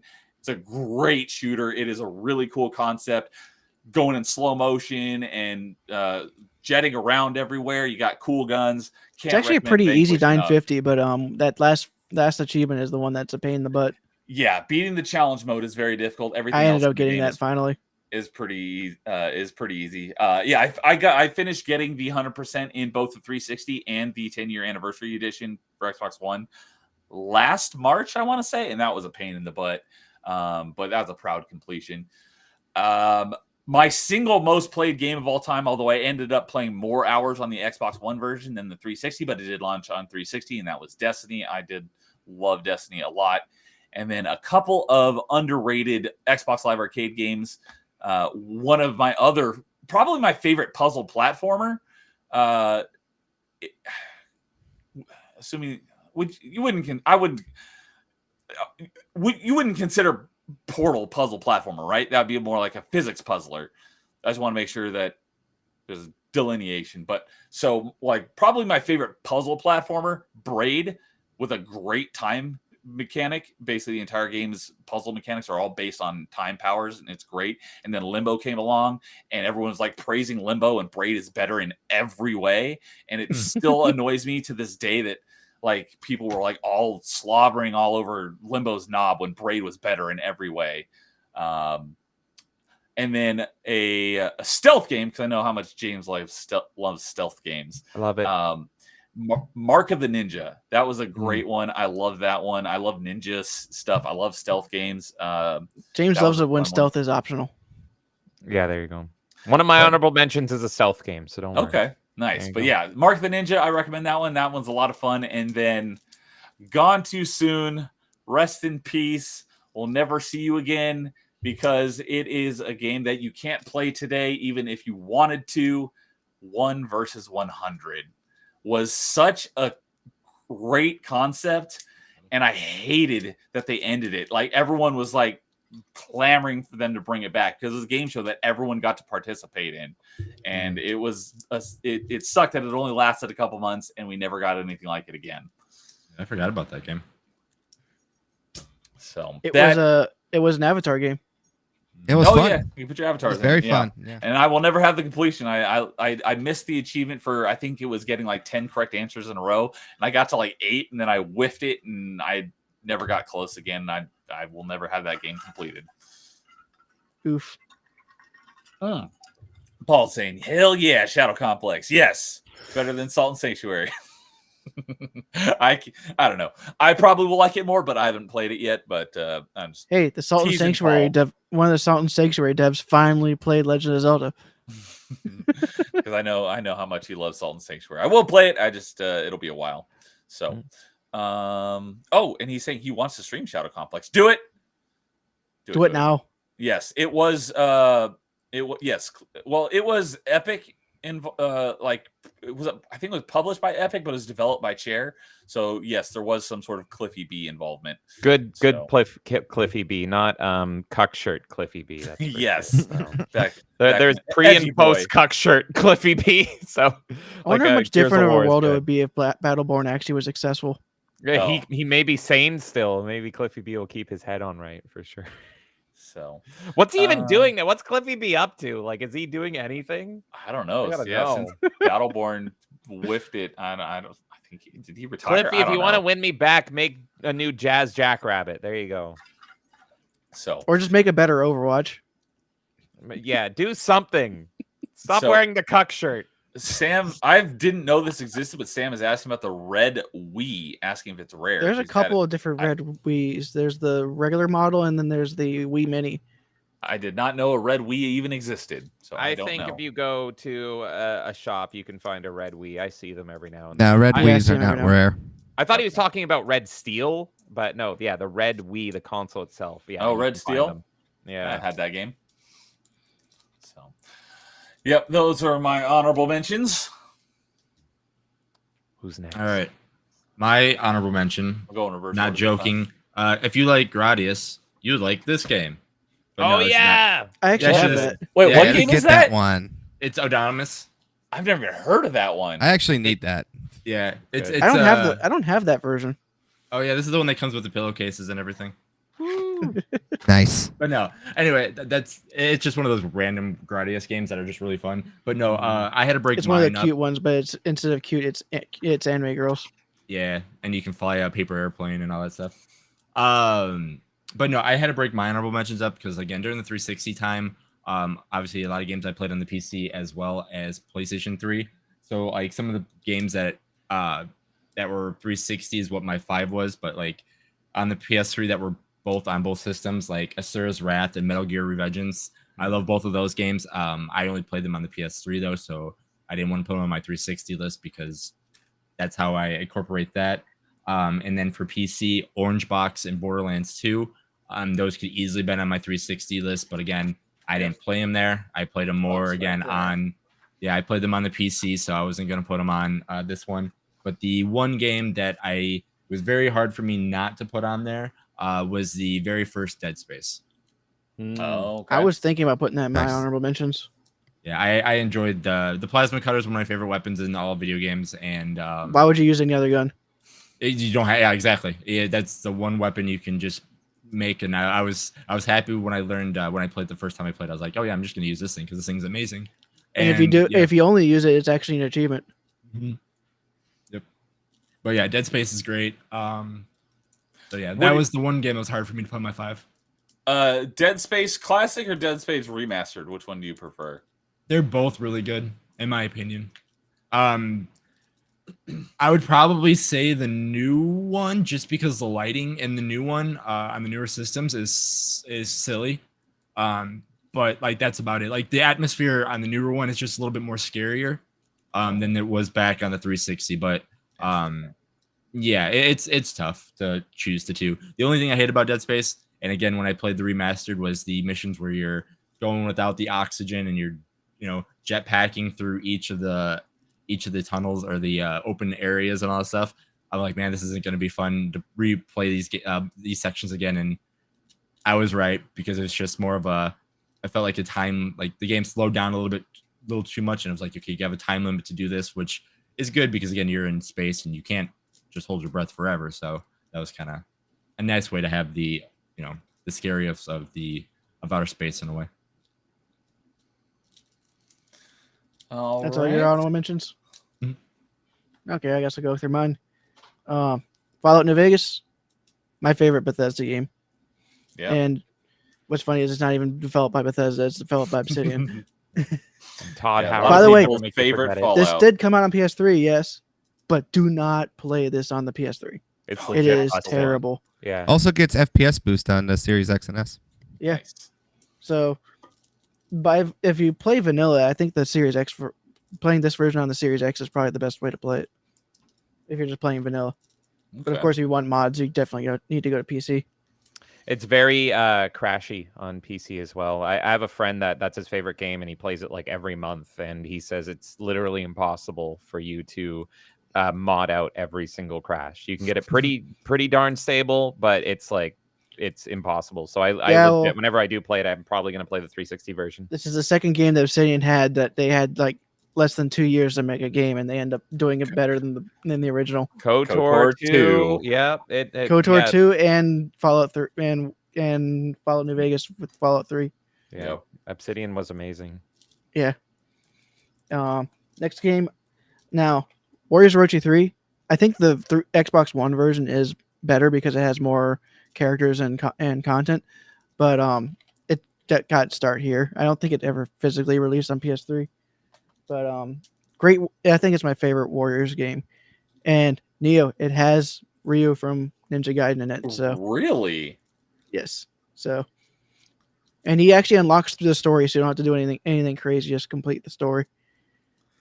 But at the time that this game released, it had the most characters in any game, like 150 characters. Wow. But you play as 3 characters at a time, so it's not. So it doesn't seem as daunting as it would in other Warriors games. Like, remember how long it took me to play through Dynasty Warriors 4 with only like 40 characters. Yep. So, then another honorable mention is, I love this game. Oh, it's good. It is. I even love playing the multiplayer, and I would actually go on the multiplayer and play as the Marine. Mm-hmm. Because the way the game works in multiplayer is that it has a rock paper scissors type melee system, where quick attacks beat the strong attacks, but block beats the quick attack, and then blocks get beaten by the charge attack. Well, Marines still have block and the quick strike. They just don't have the charge attack. But if you have a sniper rifle or a shotgun, that just counts as strong attack right there. And I end up getting so good at using the Marine that aliens would just try and swarm me, and I would just put up my block, and they would just always try to quick strike me because I was a Marine. Well, because of that, they get stunned, and I have a sniper, and their heads are so big. It's so easy to get that one single headshot. Nice. So, and I ended up getting pretty good at finding predators, but I did have to end up boosting the last of the achievements for that game. Yeah, I liked it. I don't think I ever did the nightmare difficulty on the Marine campaign, and I didn't do a lot of the multiplayer, so I basically have almost all the multiplayer tunes. The multiplayer is still available on the 360 version, so you could still get a group together. Yeah, and I think you just need 5 people. I don't think I'm going to, but I did enjoy the Predator and the Alien campaigns. But my favorite Alien versus Predator was Alien versus Predator 2 back on. I played it on PC back in the 90s. Gotcha. But that one was great. I love. I want to see a sequel to this game. Mm-hmm. But and the last honorable mention I'll put, and Kay will be happy with this one, and I played this one recently, Devil May Cry 4. Nice. Oh, is that the one that most people hate? No, DMC. That's DMC. It's 2 and technically the reboot, but I think with 5 coming out, reboot has gotten some gotten some of that flack taken off of it because it didn't kill the franchise, and now people are just like, it's actually a good game. But when it comes to the 360 version, 4 is definitely a better game. I'd have to play the Xbox One version of both of them to see which one is better with the upgraded FPS. Because I know the reboot, it only went to like 30 frames per second on a spectacle fighter. That kind of doesn't feel right. I love the colors in DMC4. Like, it's got very striking visual colors, like the red comparing against the blue is always just, I love that combination. I don't know why. I'm like a moth to a flame. If you have striking red versus blue colors, I'm just like, I love it. And that DMC4 is full of that. I think outside of the S ranking, there's the S ranks in this game. The only problem I have with it is that you have to find all the red orbs around the map. So that's my only complaint about that one's S ranks. But unlike 5, it's not encouraging you to skip fights. It actually encourages you to go and find the smaller fights so you can actually boost up your points a little bit. Yep. What's up, Kay? Kay's there with you, dude. Let's freaking go. Yeah, Devil May Cry 4 was the first Devil May Cry game I ever played, and made me fall in love with the franchise. Nice. I played through it in order because I had the HD collection. I think that'll bring it to James for his honorable mentions. All right. Okay. Let's do this. So, as I said, of course, I had the 360 exclusivity handicap for my top 5, but I removed that for my honorable mentions. So my honorable mentions are full of games that have some sort of association with me with the 360, whether exclusive or not. I have something to say with them in relation to the 360. I've got a ton of them. So buckle up. I'm going to go really fast here. And I have most of them here in front of me. So let's do it real quick here. I want to do an honorable mention to Dead Rising. And the reason I want to do Dead Rising is because this is the game that made me realize I need an HD TV. And so that was the era, is like you had to go to HD. Dead Rising has infamously small text, and I played it on a CRT, and I thought I was going blind. So I got an HD. That is an Xbox exclusive when it came out, though. And yes, you're right. It is. It's got the little, I got my French little. Oh no, it's actually the American version. So there you go. It didn't become a multi-plat until the re-release. That's right. And then shout out to one of my favorite squad shooters of all time, Graw 2, because that's the first game I ever played in HD. So played Dead Rising, that made me get the HD TV, and then Graw 2, I was blown away by the visuals solely because I was like, oh my god, it's in HD. Some of those leaderboard achievements are brutal. Were they on Graw 2? Because they were on Graw 1. I can't remember which one it was on. It was Graw 1 has the number 1 in the world on 3 different leaderboards. Yeah. I hated the multiplayer because the multiplayer played different than the single player. They removed some mechanics and it just didn't feel right. So I was like, screw that. And I only played the single player. I'm going to shout out Small Arms because if it was a better game, it could have turned me into a furry. Really cool game, but it sucked. And it was a 360 exclusive. You sure you're not a furry with the thing behind you? Yeah. Oh, no, I'm a ghosty. I want to shout out Shrek and Roll because it's an exclusive 360 Shrek game, everybody. It's still on 360. So Shrek and Roll, everyone. You got to shout out Shrek, especially when he's exclusive. Right here, I'm going to shout out Peter Jackson's King Kong on the 360 because this game is actually the first game where I thought visuals looked next gen and peak. I remember looking at the hair follicles on this big monkey on King Kong and being like, whoa, all the hair looks amazing. So that's my memory of this game. It's a surprisingly decent game. I love it. Honestly. But I did have a glitch happen to me in my playthrough, and I ended up having to restart the game. Oh, it sucks. Yeah, that one often gets mentioned in at least decent movie-based games. Oh, I love it. I plan on streaming through the whole thing. Call of Duty 2, already mentioned. I'm shouting out because it got me to pre-order my 360. So that's technically the first 360 game I ever played before it was even out.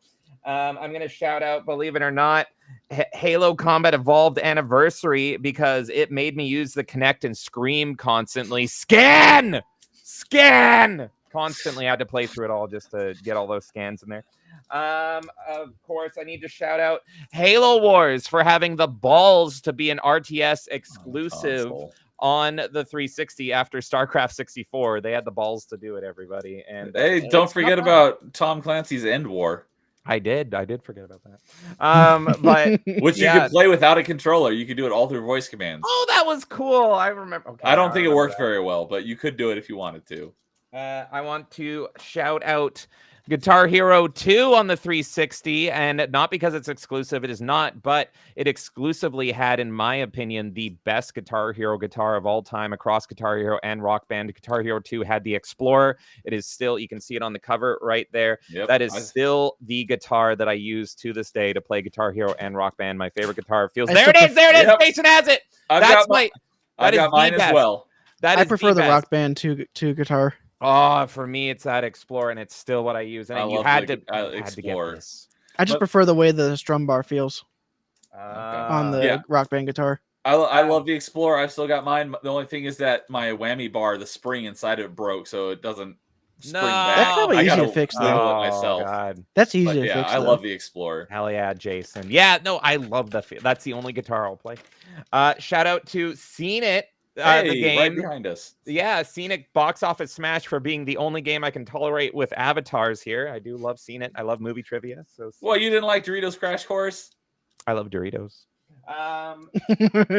Let's see here. I'm going to shout out Oblivion for getting us through the boring summer of 360. Before Gears of War, there was no games on the 360, and it was all about Oblivion. I spent all summer playing Oblivion. This was I like the did only too. game. Yeah, it was like Got this mine was the game. If right you were, there. if you were an early 360 fan, all you were playing was Oblivion. Oh my God, this stack's going to fall like Jenga. Let's see. Oh God, do I have this? Where is it? Yes. Of course, we have to shout out the Xbox Live Arcade, as Jason mentioned way at the start. So I'm going to shout out Xbox Live Arcade, the collection, because for multiple reasons, Feeding Frenzy on this collection is amazing. I mentioned Crackdown getting me through sick times. There was one time I was dying sick. All I could do is play Feeding Frenzy, and I was just like, fish, What go other- eat bigger fish. What other games were on that collection? Feeding Frenzy, Luxor 2, Pac-Man Championship Edition, Boom Boom Rocket, and I'm also going to shout out finally Uno. You have Uno if you own the Xbox Live Arcade collection. Or the Vision camera? I I actually have one of those.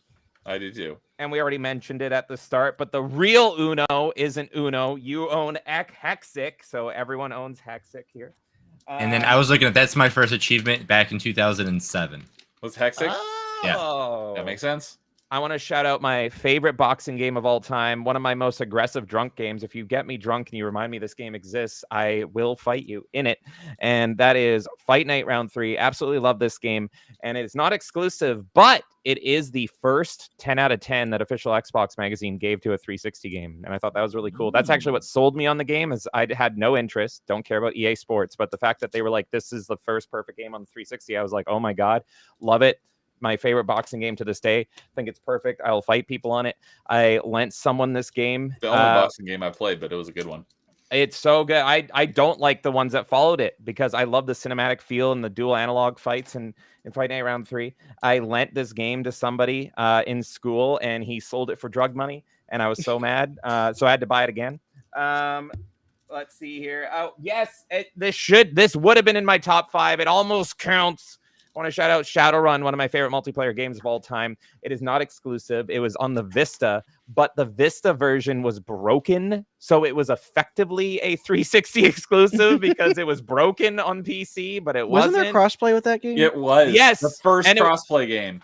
It was the first crossplay game, and it was broken. So it was funny because I remember back then PC gamers were always talking shit and everything, and they were like, "Oh yeah, PC supremacy," but the game was broken. So if they went in, 360 players are running laps around them. But love this game to death. Absolutely love Shadowrun. I will defend it forever. Of course, I have to mention Star Wars Connect for being the last LucasArts game, which is crazy because I love LucasArts so much. So I'm pretty sure this is the last game for that has a LucasArts logo on it. That's not a great way to go out, isn't it? And of course, it's a big meme. This game is a meme, but I love LucasArts so much, and they died on. Are you I'm Han Solo? I'm Han Solo. And last but not least, my final shout out is the best stealth game of all time. This would have been my top 5, but it includes the 360 and original Xbox version. It works on both systems, believe it or not. You can put it in your 360 or you can put I know it in the exactly original what Xbox. it is. Burger King. It's sneaking. I never Crazy. played that, but I always wanted to try those Burger King games. I have all The- 3 of the Burger King games.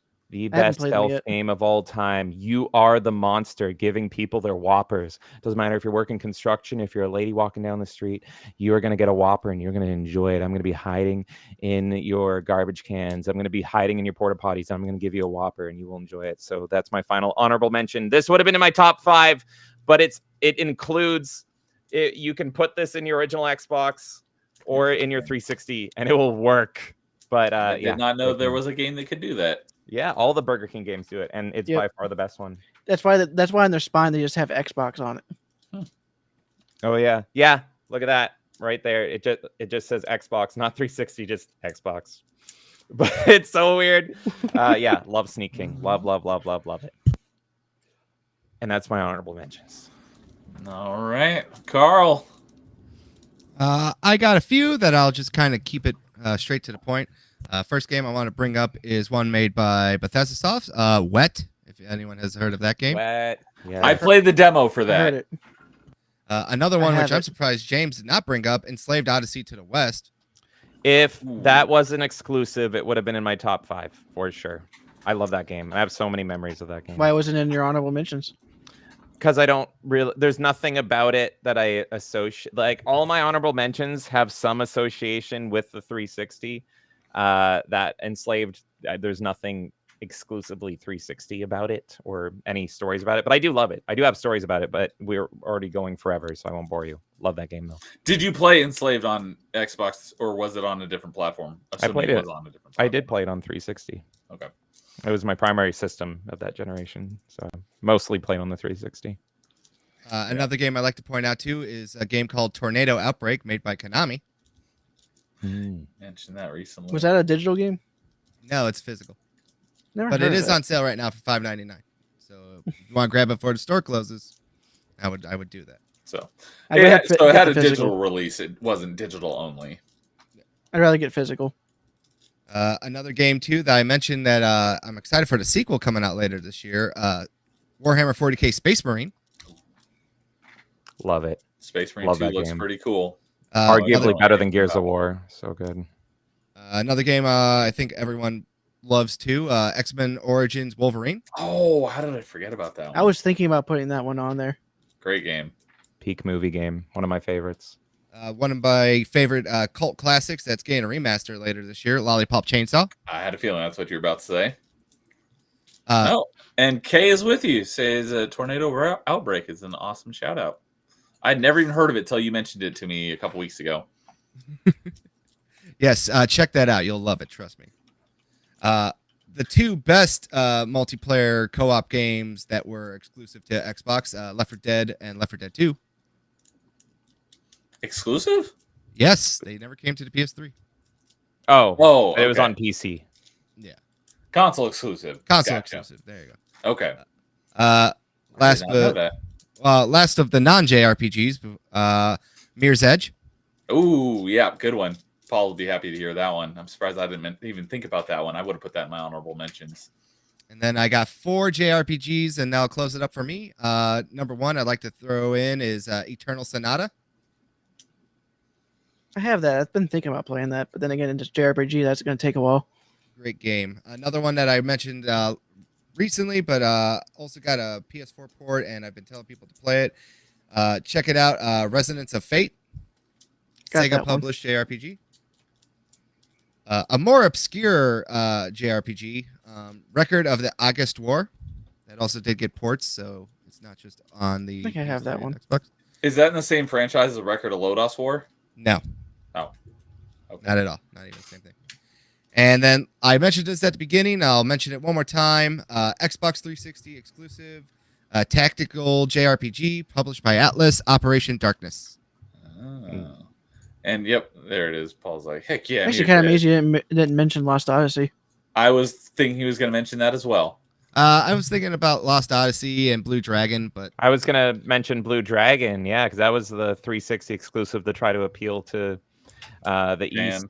Yeah. I figured that everyone kind of knows about those ones. I went with more other Obscure. JRPGs. That Okay. I mean, think of. I did enjoy my Blue Dragon playthrough, but it's nothing too crazy. I love Blue Dragon, but I'm also. I think the craziest thing is that apparently the Deep Purple singer did the singing for the boss theme. He did. So, yep, you got Kay on your side for that one. Eternal Sonata, one of the best JRPGs ever. Yes, I've been meaning to go back and play it. Very interesting concept. You play as Edward Chopin as he's dying. Oh, I remember you talking about that one on one of your RNG episodes. Yes. And I just wanted to shout out those ones because I think they're more obscure JRPGs that I think people should play because they're all unique and they have something different to add to it. All right. Excellent. All right. Well, that will bring us into the final stretch for our number ones. I'm just going to go first because no one is going to be surprised by it because it is my single favorite game of all time.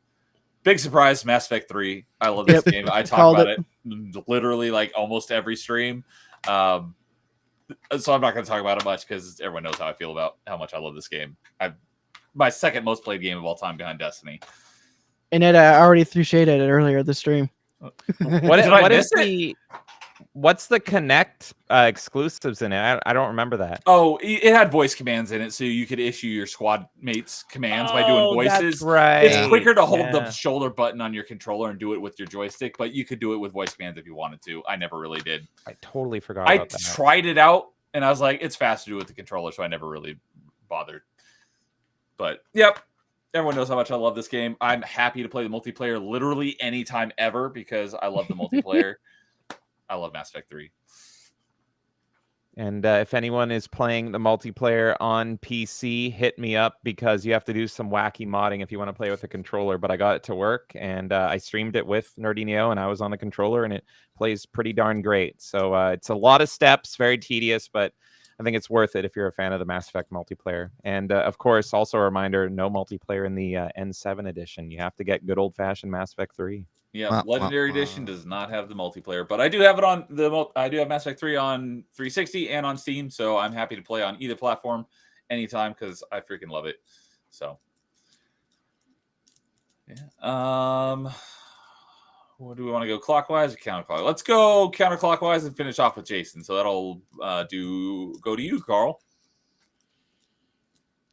Very pretty close. obvious. It's another Mass Effect game. Mass Effect 2 for me though. Yeah, Mass Effect is dominating the charts for sure. Honestly, I could have went with Mass Effect 1. I could have went with Mass Effect 3, but Mass Effect 2 is where the home is for me. Best squad cast of all time. Biggest squad cast compared to the other two games. Yep, it's probably as big as 1 and 2 squads combined. It only had one boring character, which was Jacob. I hate him so much. Love the options that they had. A very diverse cast of characters from the Drell with Thane, a Geth, Grunt, the new Krogan, obviously some crazy biotic users in Jack and Miranda. Garrus came back. Tally came back. It's just such a great game. And I'm going to keep this short because I've gushed so much about Mass Effect. It's had a huge impact on my life. The book for this one is also really good. I highly recommend reading that because it adds more to this game as well. And on top of that, too. Was that Ascension or Retribution? Ascension. This one. Ascension. Yep. Okay. And just like one thing I would say is like the duality of the first two games is just so interesting and unique because, and how I like to always say is like this: Mass Effect 1, a lot of soft tones, a lot of I think it's xylophone or some type of xylophone that they use a lot for their music. And on top of that too, everything is clean, sterile, like everything's whites and purples and very nice. Versus Mass Effect 2, everything's like darker, heavier, and more gritty. And I think it really does like show the duality of the universe. Whereas like in the first one, you're kind of like exploring and everything's kind of safe, feels like it's nice and clean, prim and proper. And then the second one is just everything's just like the dark underbelly and just disgusting side of the universe. So that's why I love Mass Effect 2. Tally is my waifu, and I have a body pillow of her because I got it as a Christmas gift. I think it's pretty cool that three of us have had all three different Mass Effects in this list and for different reasons. So I think that's really a testament to Mass Effect and how good it was. And there's something like really for everybody. And it was such a great time. All of it on the 360. We don't talk about Andromeda. I do. Oh God, I refuse. To me, that's like the equivalent of the Halo TV show. But Halo. No, that's way worse. I mean, at least I can watch the Halo TV show on mute and enjoy Booty Chief. Master Cheeks, bro. Yeah, with Cortana watching. Yeah, but I can't really mute Andromeda. I have to stare at Pootie or whatever her name is. I don't remember her name. That insufferable. At least the action in the Halo show was actually decent. Yeah. Geez, okay. Anyway, we're talking about good games here. So yeah, Mass Effect 2. It's my favorite of the series. It's probably in my top 10 games of all time. I would have to make that list, but it would be a contender for sure. Absolutely love this game. It's a flawless game in my opinion. It's pretty much a 10. I would have to nitpick and really think about what the flaws are in this game. So if anyone out there has not played Mass Effect 2, oh my God, we'll play the whole trilogy. Play the whole trilogy. I can't wait to do retrospective episodes on Halo and Mass Effect. These are like my two that I really want, and open invites because they're both going to be in November. Spoiler alert. Also, Oh, James, yeah. I'm happy that you think it's cool that there's been a Mass Effect 1, 2, and 3, but as the the keeper of the points and the keeper of the list, I don't think it's pretty cool because I have no idea how I'm gonna rate this. That's true. Well, like none of them win. That's pretty. Or maybe they do. I don't know. You have That's the hilarious. crazy rank. Well, I think we all know which game is going to win. Oh yeah, so it's 3 and 2 are tied. No, I'm talking about the whole list. Yeah. Oh. Oh yeah. yeah. Probably. that- But yeah, I think Tally was the first one I romanced in my entire Mass Effect playthrough as well. But I'm not sure if she's my favorite, but I do like her. I love that, again, everyone can have different takes on this and everyone plays differently because I absolutely hated Tally. I bullied her with a vengeance, and everyone's favorite is Tally, and I'm like, no, I can't. Why are you going to stand her. bully my girl? She is, yeah, I don't know. Always found her insufferable. I was always Team Ashley, but I always love that. I love the waifu fights that you can get out of Mass Effect, where there's a girl you Yes. hate and a girl you love, and so for me, my it was favorite- Ashley. My main Mass Effect waifu is Miranda. I couldn't date Miranda because I have a cousin named Miranda, and I always thought that was weird. Miranda is an easy smash for me. She is the smash while Ashley is not around, but I could not commit to Miranda because it feels like Jacob was there first and he's a constant reminder being on the ship. So I'm just like, and you know what? I will smash. You're super hot, but you're not wife material. James, when am I going to do a ranking list episode? Been waiting. I'm game of ranking of what? All the Mass waifus? Effect companions. Oh, I've got that I'm on my down. top. I'm down. I'm in for that. Yeah, of course, I'm down. I will bully. I will make so many enemies because I have strong opinions on all of them. So But yeah, Oh, we already Case- know who all the F tiers are. yes. Oh Yep. God. Case seems hard to pick. Mass Effect 1 and 2 are both excellent, and 3 is also an excellent game. Have to put that in there. This is your And show. I'm not gonna Playing say Mates, Mass Effect anything. 2 is so good. Yes, they're all great in their own. Perfect. And she also loves stock photo tally. Oh That was yes. the best. That's funny. Stock photo. Shout out tag. the Indian girl that was used as the photo for Tally. All right, James. Ah, Are you oh, yeah. going to surprise me with your number one? Nobody knows what this game is. Nobody can guess it. It hasn't been talked about at all tonight. No. It's sneak. No, I'm just kidding. It is, of course. I should have. I think this is the game that dude was just referring to a minute Yeah, ago. it is. Look, I've talked about 2007, and I've talked about this nonstop over on our channel at Melee Games here. To me, 2007 is a peak of gaming, and it's more about the excitement and the atmosphere and the time. And to me, there is one peak of 2007, the best year in gaming. This is the best game of all time. It is absolutely perfect, and it is Mass Effect 3. I've Yes, talked about Mass this. Effect 3. It is Mass Effect 3, everybody. No, it is Halo 3. It is We might as Halo well 3. we might as well combine ours because ours both is number one. All right, let's just gush. Hell yeah, hell yeah. And it's both, we Let's all both have the pull- kitty editions. Oh, We got the legendary edition. Yeah. wait. Why is my Legendary Edition different? You've got the essentials. That's the DVD. oh, That's okay. the bonus He DVD. doesn't Oh, even have no. the game. Fake fan. I have that as well in the other room here, but yeah, No, it's probably with my Master Chief helmet, which I have no idea where it is. there you go. And then of course Carl is holding up his bro pick. But yeah, I love I keep saying Mass Effect. I'm tired. Mass Effect 3. The Mass joke Effect is 3. done. Yeah, you've assumed direct control here, Nerdy Neo. Assuming control. I love Halo 3 so much. It is the peak of gaming for me. It is a perfect game, a flawless game. I've talked about it so much. It's got perfect music. It's got just perfect story, and it's got perfect multiplayer. I usually say, I love the Halo trilogy. If I stopped at Halo 3, Halo would be a perfect series. For me, Halo 1 had the best single player, Halo 2 had the best multiplayer, and Halo 3 just combined it all into a perfect package. There's really nothing bad I can say about this game, and the excitement I felt at the time was just incredible. It was a special energy in the air for Halo 3, and I don't think we will ever get it again. I would be happy Sadly, I to be agree. surprised if we ever get something like this back. But I've told this story before, but I waited in line for, I want to say 7 hours while someone was jackhammering a cement floor next to me in line. I was about 10th in line. for Halo 3. So there was people lining up even over 7 hours for no reason.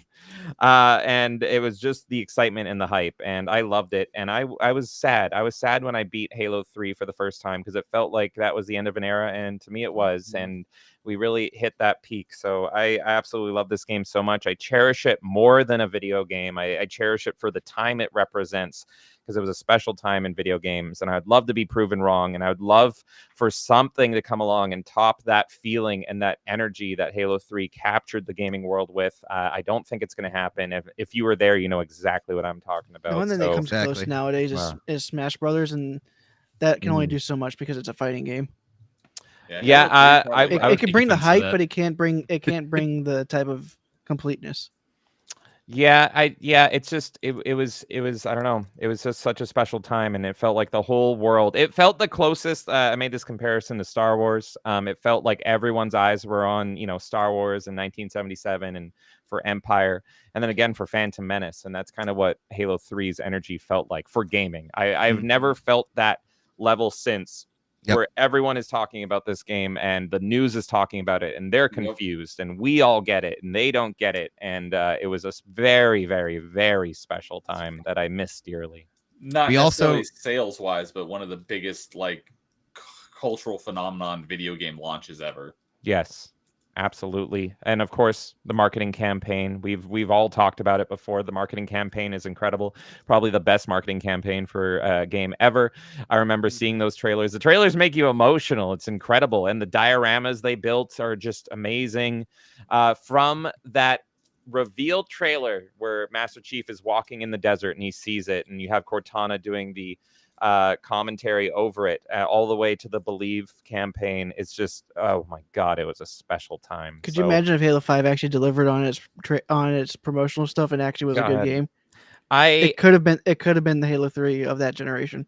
I really, it's hard. It's so bittersweet because I look at what Halo is now, and it's just like Star Wars. You fumbled a ball. You had the pinnacle and the peak of gaming and the peak of gaming energy, and it has fallen so low now to the point where Master Chief is delegated to a Dolby commercial, where 343 is no longer allowed to develop Halo games. They can only be involved in the concept stages, which is insane. I have no hope or faith in the future of Halo, but I guess we will see what that future looks like, if there is a future. I have no idea, but yeah, Halo was the king of the hill for a long time, and it was the best of times.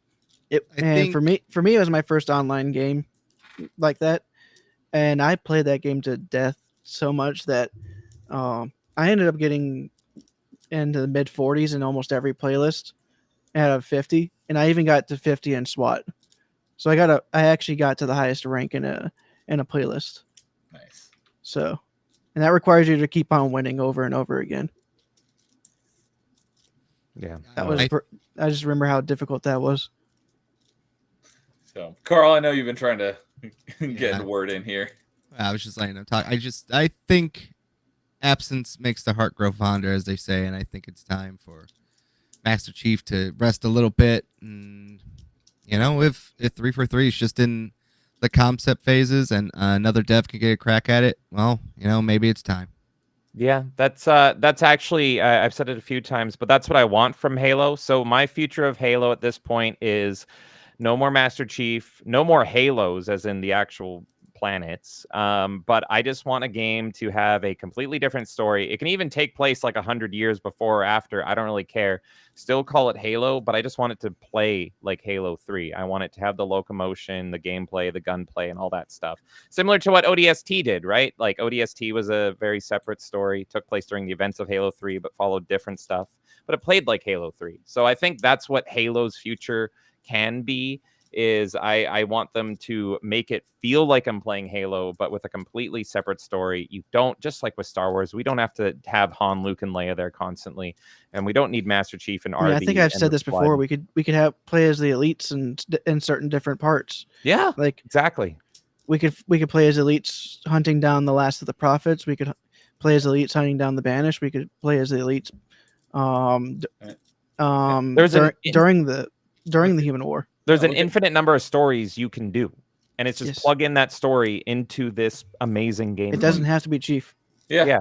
Look at Reach. A lot of people, that's their favorite Halo, and Yep. Reach did really well. And Master Chief is basically an ODST and Easter Reach egg. were well received. Yeah. Yeah. I don't- I'm kind of surprised ODST nobody didn't- listed Reach. To be fair. Yeah, Well, ODST at least wasn't that. as big as Reach because there was no, technically there was no multiplayer for it. But yeah, ODST was Well, a with, great for game as well. for ODST it was billed as a campaign expansion Mhm. to 3, so Fire. but it still felt fight. like its own thing. Speaking of, we will be playing ODST on Paul's channel on Sunday. There you go. Nice. So Maybe we'll be able to beat it in 3 hours again. we should. I've Doable. done it. I've got that 3-hour achievement on ODST before, and we weren't really even trying a long time ago. So we shouldn't have much difficulty getting through it in that time limit, getting that time achievement. So, dude, anything else on Halo 3 before Jason wraps us up? Nah, just love playing that multiplayer. All right, Jason, you got a hot take for your number one? I guess. I mean, I was just going through everything. I mean, I have a number 3 for my number 1, but it's not any number 3 that we've had talk about today. Nerdy Okay. Neo, you kind of mentioned as your honorable mention, but this is the reason why I still own an Xbox today. Granted, it's an Xbox One, but I probably have the most money spent in this game out of any game probably ever, just because I have about 600 downloadable content items. And that has to do with this guy right here. Oh, wow. And this guy Guitar right Hero here. 3. Okay. No, it's Rock Band 3. Oh, Rock Ah, Band 3. Okay. Wow. And this guy right here. And then I don't want to feel like grabbing my drums because I was going to grab all that stuff too. That's why I left. I But need to yes. get my drums fixed because they have battery corrosion on it.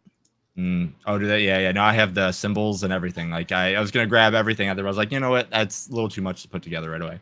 But yeah, no, Rock Band is like the one game that I've played besides the fighting games that played the most of out of anything. I mean, it was during the time like when I was in college. So I mean, screaming at like 3-4 o'clock in the morning after I beat Greengrass and High Tides in the first one to getting the second one day one just to do play that way, and then obviously third getting that one first on the 360, then getting it for the Xbox One, and then just to be up at 2-3 in the morning when new songs were about to get released and be like, okay, I gotta buy this and this, and then do that whenever they had the releases. So I mean, I think I have like 600 songs on my Xbox One, something around there. I have a stupid playlist for my system on that, but yeah, that's probably out of any game that I've played besides the fighting games on my Xbox 360.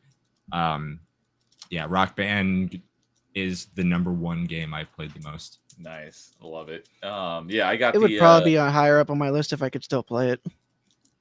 Yeah, that'd definitely be a little difficult. But yeah, I love the Yeah. drums. That's so much. It's I the got same. It's the Ion same reason drum why I rocker. can't use keyboard and mouse. Yeah, So- no, that would I can't play as I used to, but yeah, no. Is like, guitar your Yeah, main instrument? If I use these 2 fingers too much, they just lock up like this, and that yeah, I see that. they get completely numb. Oh. But So- yeah, I got the Ion drum rocker, which is awesome because you can swap out the brain for like an actual electronic drum brain, which I planned to do, but I never actually did it.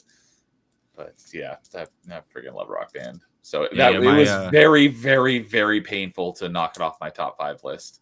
Yeah. No, my friend learned actually how to play the drums through Rock Band because, like I said, it's pretty close, and then he ended up getting an electric drum kit and learned how to play the drums. So he was our drummer. And then Rock Band 3 pretty much made it so that you could use like an electric drum set on it. So Yep. And then, like I said, it was me and my other friend. We would switch between bass and guitar. I played bass, like when I played music, in college anyway, every once in a while. And then obviously I played guitar as well because, all bassists just want to become a guitar player anyway, unless you're just really, really good. So I mean, I play a lot of the rhythm style stuff like that. So yeah, this game just was always fun. Just be like, oh, cool, I can play these songs. And I love rhythm-based games, and listening to music, obviously, in games, as we know, is another one of my favorite things to do. So I mean, I could just nice surround sound, play a game, and just have a bunch of friends play it. It was great.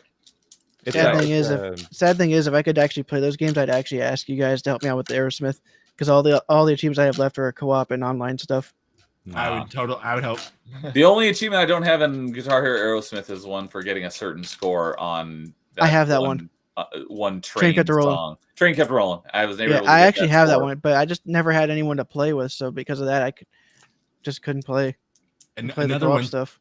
another one that was a lot of fun too. When I first, because again, I was like Rock Band all day, and I'm like, when they announced Lego Rock Band, I'm like, okay, we finally jumped the shark. But I'm like, when I got that one, I was like, wow, there's some really good tracks on this. To be And then honest, again- Rock Band never really did anything wrong. It was a Guitar Hero that just kept pushing Yeah. too much. No, it was Mhm. Harmonix were absolutely the king, and I feel like Harmonix actually understood the music and they understood how to implement it properly in Guitar Hero 2 and Rock Band for the rest of it. And when they sold it off to Neversoft, Activision, I felt like they were just making the games hard for the sake of being hard, and it didn't Yeah. actually play properly like the music should. I remember Dragon Force looking at Through the Fire and Flames, and they're just like, this is not at all like how it's played. Like, what are you doing? And it's Yeah. just like, yeah, they're just hard for the sake of being hard. Yeah, They just 'cause wanted that- people go like this on their. That song, yeah. most of it is on the actual instrument is on a keyboard, not on a guitar. Yeah. But no, that's a great pick, Jason, especially with the farewell to the 360 store, because this is the 360 content that I'm looking to purchase. Is I got to make some last minute track purchases because I still play Rock Band and Guitar Hero on the 360. I never Make sure you also upgraded. make sure you find a Rock Band 4 so you can also make the transfer. Mhm. Oh yeah. No, before the I'm store shuts probably. down. I'm probably just I'm sticking to the 360 no matter what, just keeping that all on the hard drive because I never wanted to upgrade and I love the Explorer, so I just want to keep using I think that. you can use the Explorer on the Yeah. Xbox One version, can't you? Oh, Yep. really? This is thought you this is could. my go-to guitar. This is Yeah. This is Yeah. and I'll do a lot of things. They actually worked with Microsoft and PlayStation to make it so that the old plastic could work with the new game. Maybe. For Especially me, Especially since those old ones with the cords, they're just USB ports. okay, yeah. I might, but really for me it's Rock Band and Guitar Hero become my number one drunk game. So sometimes when we're having a party and like we're all drunk and it's 2 a.m., it's just like let's bust out the Rock Band, everybody. Let's party like it's 2011 again.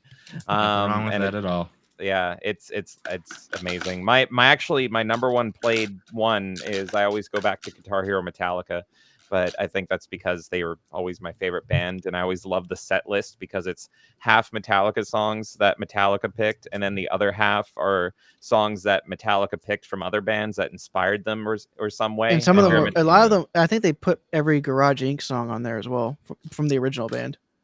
Yeah. So yeah, you got King Diamond in there, and yeah, you've got Whiskey in the Jar. Turn the Page, yeah, Whiskey in the Jar, all that stuff. I is actually so think good. Whiskey in the Jar is overrated, and the I- radio plays it way too much. I think Turn the Page is way better than Whiskey in the Jar. I will take that. I will take that. I love both, but yeah, Turn the Page is actually probably my number one drunk sung song. I'm always the singing on it, so I will drunkenly sing in it. I will make a funny joke about this. Turn the Page is how I knew my dad was hammered. Oh God, I'm carrying that torch. I'm not even joking about that. It's like when I knew my dad was like incredibly plastered, he would play, I think, the original song Turn the Page by, I don't know who the original artist was, but I just remember Turn the Page would come on and I'd be like, oh yeah, my dad's just blackout right now, guys. That is awesome. That's literally me. Your old man and me should go golfing sometime. I hated that Guitar Hero. Well, Guitar Hero 2, I don't believe had any online capability. No. But Guitar Hero 3, it only had the verses. You couldn't actually do the co-op, and I never had anybody who was as good at it as I was, so I never got any of the co-op achievements above medium because no one else I knew was good enough to do it. So.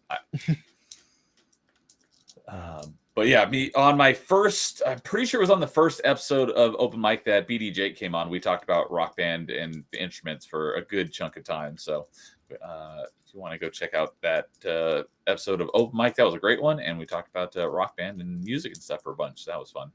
Nice. But yeah, Very love nice. the Rock Band. Love it. It very much a peak 360 era game. And yeah, still drunkenly play it to this day. So excellent pick. I was just talking to someone because I went out and talked to people in the real world recently, and it's like, oh, we got to get together and have a Rock Band night. They're like, yeah, let's do it. So I might actually have some people over and play some Rock Band Nice. sometime There you soon. go. Who knows? Maybe one of these days I'll actually go and get diagnosed and see if I can actually get this fixed. Get your hand fixed so you can play Guitar Hero again. And apparently, I think it. I mean, I haven't get it diagnosed, but I've read up on it. Might be ulnar tunnel syndrome. Pretty Yeah. much the nerve around your funny bone. Yeah, no, it's I have similar. It's this nerve gets pinched super easily because it's the closest there. Massage therapy, if you haven't had it, that's king. But that's helped a lot. Massage therapy and exercising, a certain weight machine helps. How me much? A lot. How much for massage therapy from James? If we get the happy endings, it's free. No, I meant you doing the massage therapy. Oh yeah. Oh, okay. I know. Well, I know what back to I know what the brings- ladies like. yes. I know what. And you know what the boys like, ladies right? like. Yeah. Dude, you can always try to learn a new language and do lefty flip. There Which you go. I mean, Yeah. I don't even know. Yeah, it's even for me doing this. I'm like, I have no rhythm in my left. I'm like, okay. There was an achievement in Guitar Hero 3, I think, for beating it with the flip on. So I put a mirror behind me and I played it looking backwards in the mirror, and it was just like playing it normal. One of the few achievements I've ever gone for, because it was so fun to go for, was that Rock Band play all the songs in one set. And so I invited all my friends over, and I'm like, we're staying up all night. We're doing this achievement. Pass. Because Pass the guitar. yeah, I would it- probably use the Explorer controller just for that because it's plugged. It's a hardwire. Yeah, that makes sense. We all stuck to our instruments. So yeah, the guy on drums was sweating by the end of the night. My voice was killing me because I sang all the songs, and I think the guitar player, I kept having to nudge because he was laying down. He was just like falling asleep. It was so fun. Oh, I definitely fell asleep doing the same thing. Nice. One of my Bladder of Steel attempts, where you have to do the entire set list in Rock Band 2 without failing or pausing. I tried it on drums, and I was like 75% of the way through, and like I could barely move my arm. 'Cause it's So, what was everyone's band name? I was wondering. Snuggle surprise. I do not remember. Because a lot of the people that played it with me, like we actually just named the band actually after our band, so that's all we did. And what was that? Oh, For Sale. For Sale. Okay. Nice. I know I asked this question once on a stream where we were talking about Rock Band, but yeah, mine was Point of Impact. Ooh, edgy. I thought- Mine was Half that's a- Dead Zombies. Yeah, I thought Point of Now- Impact would have been a cool name for an actual band. Yeah, we just did like the random name generator, and then the second name that popped up was Snuggle Surprise. And we just started dying laughing. Or like, fuck it, let's just You go have with to it. you have to go with it at that point. What was yours, And- James? I literally don't remember? remember, but I vaguely remember one of the rock bands getting a censorship warning or something. So it was probably something quite funny if I got a warning on it and had to change it. So I don't remember what I went with, but it must have been good. I pretty much made Oh. my guitarist look like he was a biker that died from a crash Cool. to Yeah, fit that in was with the the- theme of Half Dead Zombies. Yeah, that was the only weird thing about like how the characters looked in the game. That was the only like, wow, the guy is 8 foot tall and about $110 because how thin they looked, and that was the only weird thing. Or they had the broadest shoulders and the That's one thing Guitar Smalls Hero I and think limbs. had better was the character models.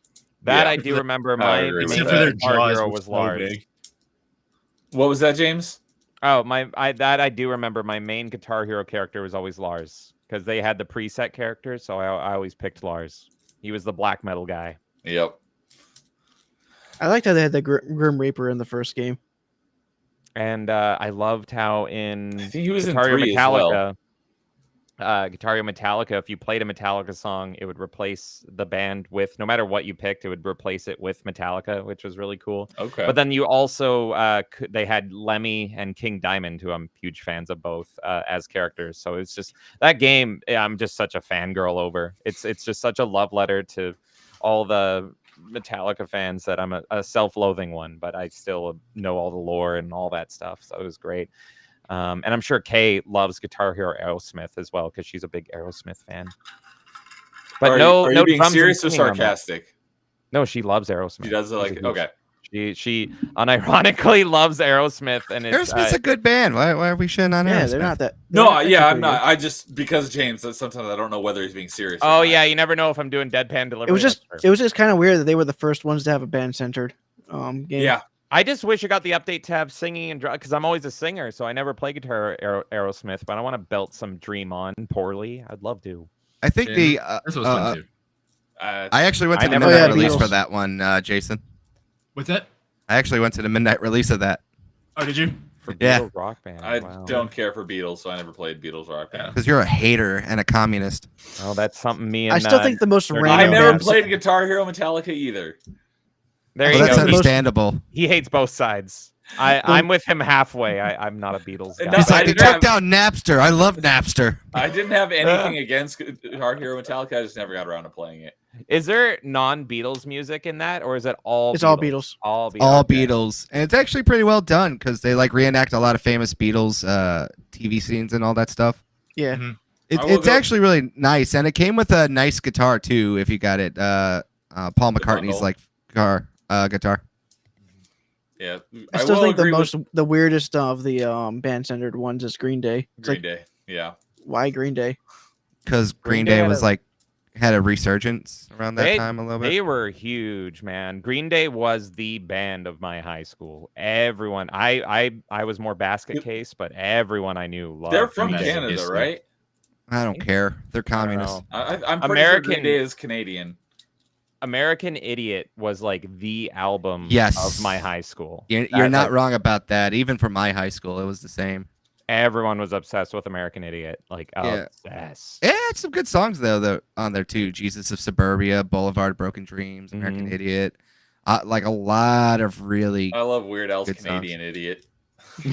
I love Weird Al. Where's my Weird Al rock band? I would Weird Al love Rock that. Band, dude, that would be fantastic. Oh, I would love I don't that. know why. Yeah, they need Someone needs to get on something like that.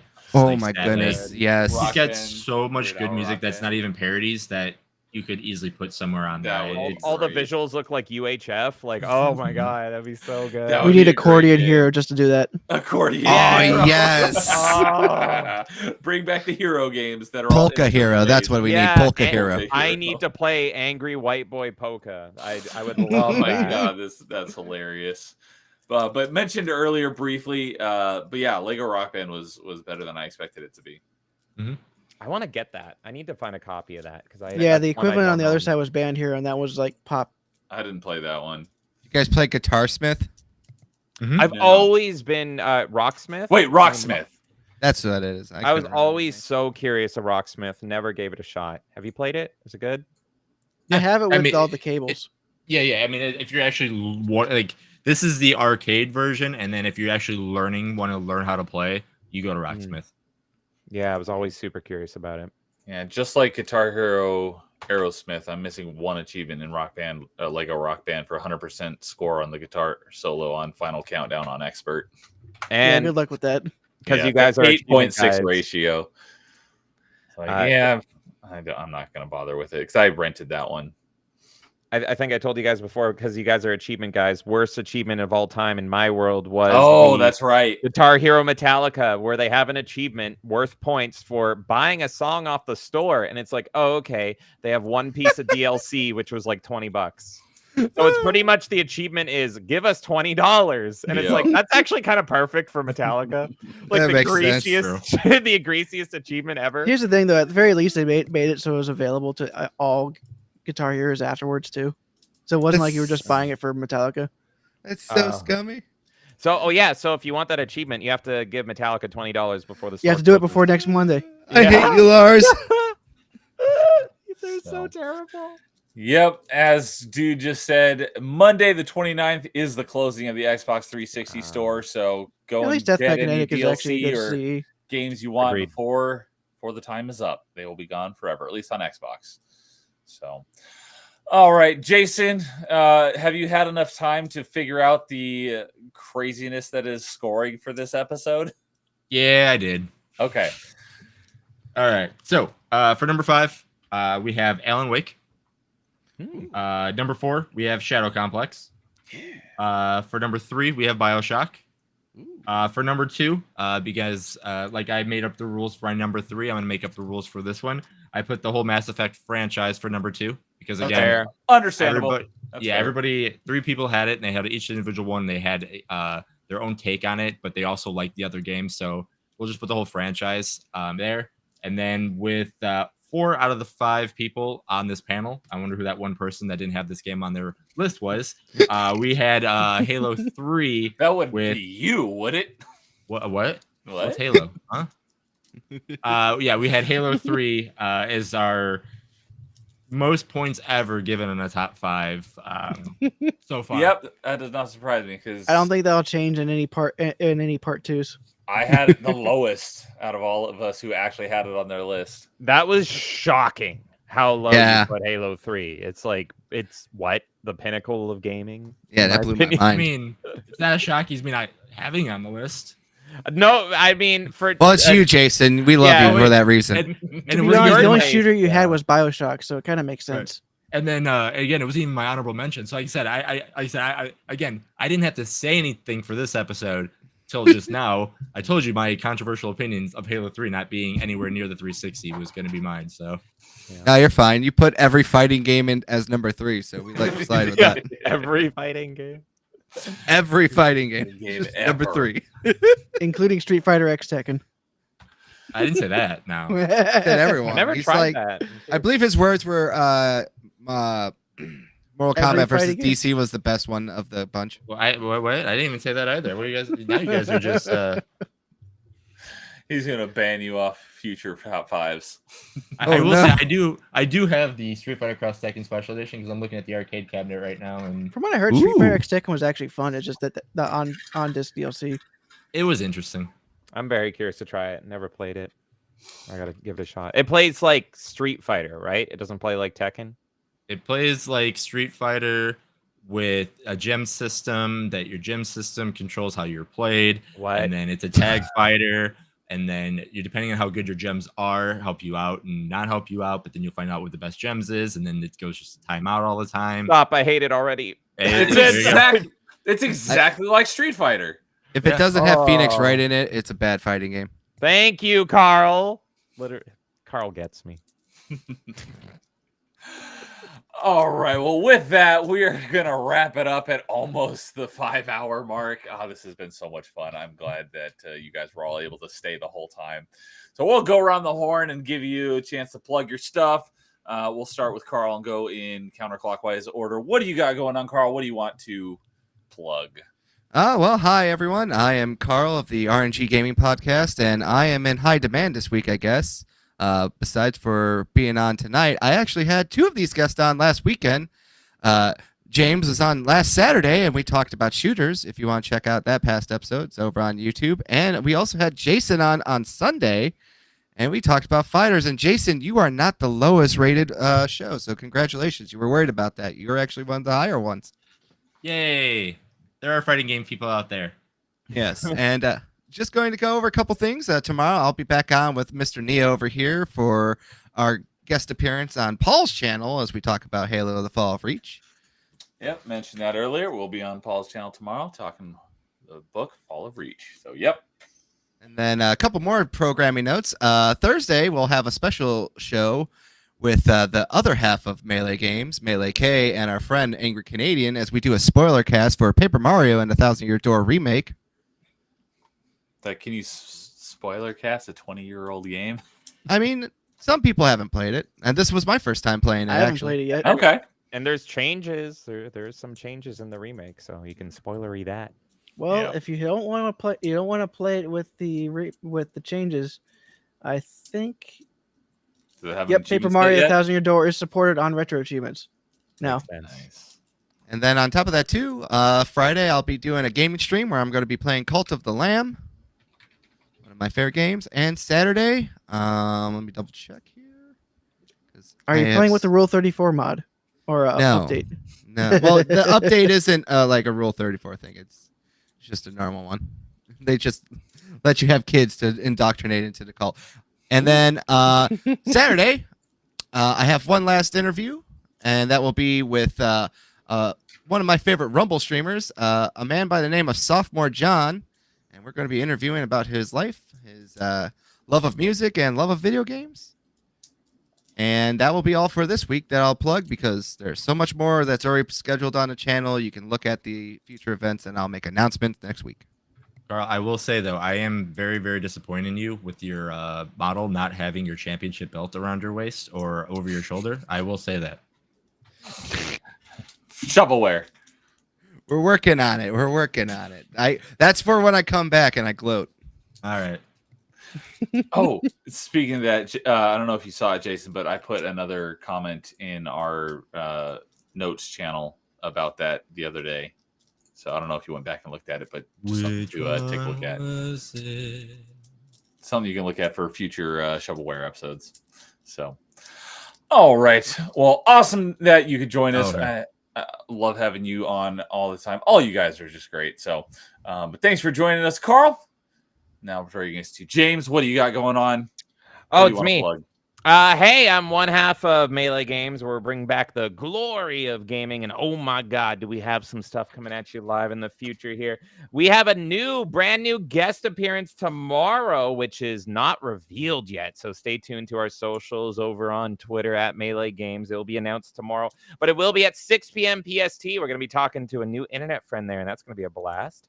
As Carl mentioned, and you can see it on screen there, this Thursday, Kay will be talking with Carl and Angry Canadian about the Paper Mario remake. I appreciate that Kay's face is on the Busty Cloud character. I don't know anything about this game, so go watch that to learn from them. And then let's see here. Friday, Kay is going to be talking to Phoenix Press once again about Top Gun. Because they constantly have to fight over movies they disagree with. They recently got into a fight on Phantom Menace, but they're trying to unify. So they're finally talking about the movie that they both like, which is Top Gun, and that will be I love Top Gun. Friday at 3 p.m. And then, of course, Friday night, Kay will also be live. It's really Kay-centric here. Kay is going to be on Beelzebub again. I think it will be a spicy one. Hopefully, it won't be a drunk one. We had to skip the last one for obvious reasons. Oh, my God. So You drunk her under the midnight. table. Oh, it was brutal. So this midnight, it will be Did you have to clean out the Beelzebub. mess? It was I don't remember much of that stream. I'm afraid to look back at it. And in the future, it's not to be announced yet, but in the future, there will be a part 2. Oh God, why? Thank you. Wait. But yes, Friday midnight, it will be Beelzebub with Kay. Saturday is the Gifted Games Gallery, so we'll be looking at 5 games gifted to us by you guys. Thank you so much, and that will be at 5 p.m. PST. Sunday is Steam Roulette, of course, and then this Tuesday is Wacky Custom Night with Wacky Dude. This man will be leading the charge in the Melee Games Custom Night, so I'm going to him. I'm giving him the wheel, and that is going to be crazy fun, wacky stuff with Halo. And I don't think we have many spots open left, but if you guys want to join, go over to the Melee Games Discord. Let us know that you want in. All you have to do is own We will the even go Master- to Halo 4. Yes, you have to have Halo 4 installed, and go let us know in the Melee Games Discord if you want in for Dude's Wacky Custom Night, and that is this Tuesday night, and it's going to be a blast. So lots of stuff. That's us. And that one you mentioned about Top Gun, is that on your channel or is that going to be on someone else's? That is going to be on Phoenix Press's channel. So Phoenix Mr. Press's Phoenix channel. Press, I'm not 3 p.m. familiar with PST. Kay and him will be agreeing on Top Gun, but I'm sure she's going to have a reason to fight him. They always fight anytime she's over there. So she'll probably bring up some other movie that they mutually hate, or no, they disagree on and hate. Put a ping in your Discord when you go live on that one, because I want. We will. That is this Friday at 3 p.m. PST. And as Kay said, there is 3 spots open left in Dude's Wacky Custom Night, which is next Tuesday. So be there. Thank you for joining me and staying the whole time. This was a lot of fun. It was awesome, man. And dude, what do you got going on? Yeah, for me, it's just my normal stuff. Tomorrow, Thursday, and Saturday at 7 p.m. Eastern time, I'll be continuing my Metroid Prime achievement runs. On Saturday, I was able to do the 3.5 hour achievement on normal. So I'm gonna do a 100% run on hard this next time. Yeah, I'm really hoping that you don't master it before I do. I had like a week head start on you. And I'm only doing it on stream, so Yeah, that too. I think I could do it in about 3 more streams. That's giving me two streams to do the 100% on hard. And then I might have to rerun normal mode to do some of those boss achievements. That's what I'm doing right now. I did the Flogger one last night without letting him flip any of them back. That one's not too bad. It's just that I kind of messed up early on in the fight when I was doing the speed run, and I was like, I'm not going back just for that. At least during the speed run. When I was focusing on it, I got it on the first try. Yeah. The one that's going to be the real pain is the freaking sequence break with the space jump boots, because I have no freaking idea how you're supposed to be. There is a video guide that they put in the. I looked at it and I still couldn't. Yeah, it's a well-known glitch. I don't know why they put it in the main set though. Yeah, that was dumb. That's the one I was most regretting to do, because I've actually tried that a couple times and I just can't get it. Yeah, I even tried, because they said something about like it's much more difficult in like version 2 of the game. So I downloaded the version 1 ROM and it doesn't recognize version 1 ROM. So yeah, because they only have 1.2 in the European ROM. Yeah, I was like, dang it. So, yeah, I don't know why it didn't do the whole thing where I put in the command and then it says subscribe to Dude's Rumble channel. It just posted the link to your channel, but that Rumble link is the link to Dude's channel. I have it here. It says follow Dude on Rumble for his achievement hunting streams, and it has the link there, but it didn't do the whole thing. So, but it's weird because the other two, Nightbot did it, and then this one, Stream Elements did it. I have no idea what the heck the deal is, but modern technology, baby, it always works. Yeah. Hey, on Rumble, I'm only 15 away from 100. Nice. So yeah, go follow Dude on Rumble where he does his achievement hunting. This man is a madman. I am an achievement hunter, but he is like the achievement hunter. He goes far beyond even what I do. So yeah, it did take me 36 streams to do Devil May Cry 5, but those S ranks were just brutal. Yeah, this guy's an achievement hunting master, so go check that out. Jason, what do you got going on? You got anything going on your channel that you want to? No, not right now at the moment. Still working on the one fighting game thing, because again, it's hard to present fighting games to people. It really Figuring is. out Super Tank Fighter. Yeah, that's still being played. So I'm playing that on the back, just trying to figure out a best way to present that. So it's kind of weird playing fighting games in my house and like acting like I'm playing in front of people, and I'm going back and forth with stuff. So that's been an interesting take for me. But other than that, no, go catch up on all the episodes of Shovelware. If you like the game show aspect of games, I've had some great guests. I have a certain champion that is below me right there. So we're going to have like a tournament of champions for our next episode. That's going to be next month, where we're going to bring back the 3 people who have won and see who comes out on top as a true champion before we start asking more people to come on to the show. If you want to be part of the show, you're going to join Nerdy Neo's little Discord channel that he's going to talk about soon. So you can just message me anytime you want. And if you are interested just to be on anything like that, especially on any of the shows that we are going to be having in the near future. But other than that, yeah, I'm up to 34 or 32 subscribers on my little channel that I've been, which is, you're crazy. Thanks for doing that. I mean, 32 to some people is like, okay, that's nothing. But I'm like, I don't do anything on my show except for this show and a game show once a month. So, I mean, 3 shows a month and 32 of you guys have liked what I've done. So I appreciate that. And yeah, I don't know why you guys do it, but thank you. So yeah.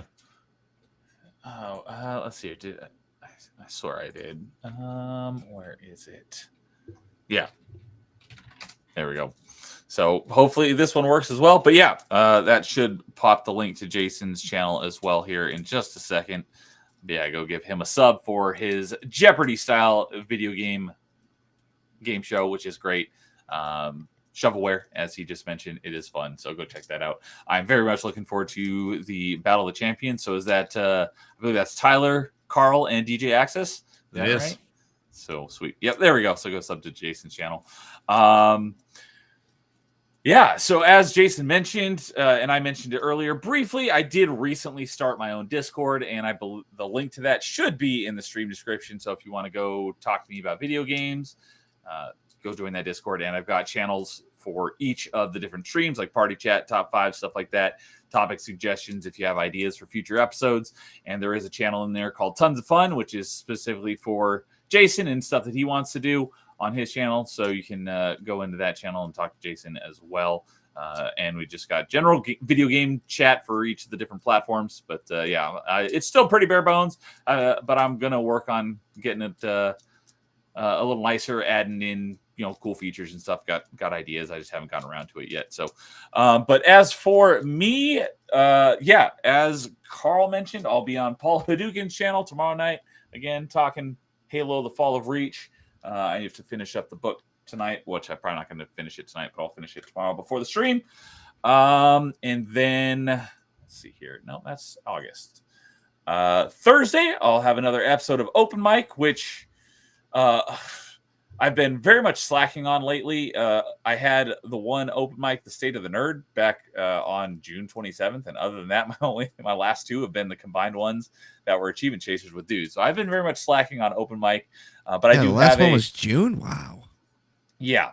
But I've got a actual episode of Open Mic on Thursday at 8 o'clock Pacific with a buddy from my Xbox Achievement Hunting community, Wild West 08. He's one of the co-hosts on the Achievement Hunting 101 podcast. And yeah, we're just going to talk about whatever, probably be mostly an Xbox related episode, since we are both big achievement hunters. I mean, I'm at a little over 700,000 gamer score, and he has 1 million more than I do. So,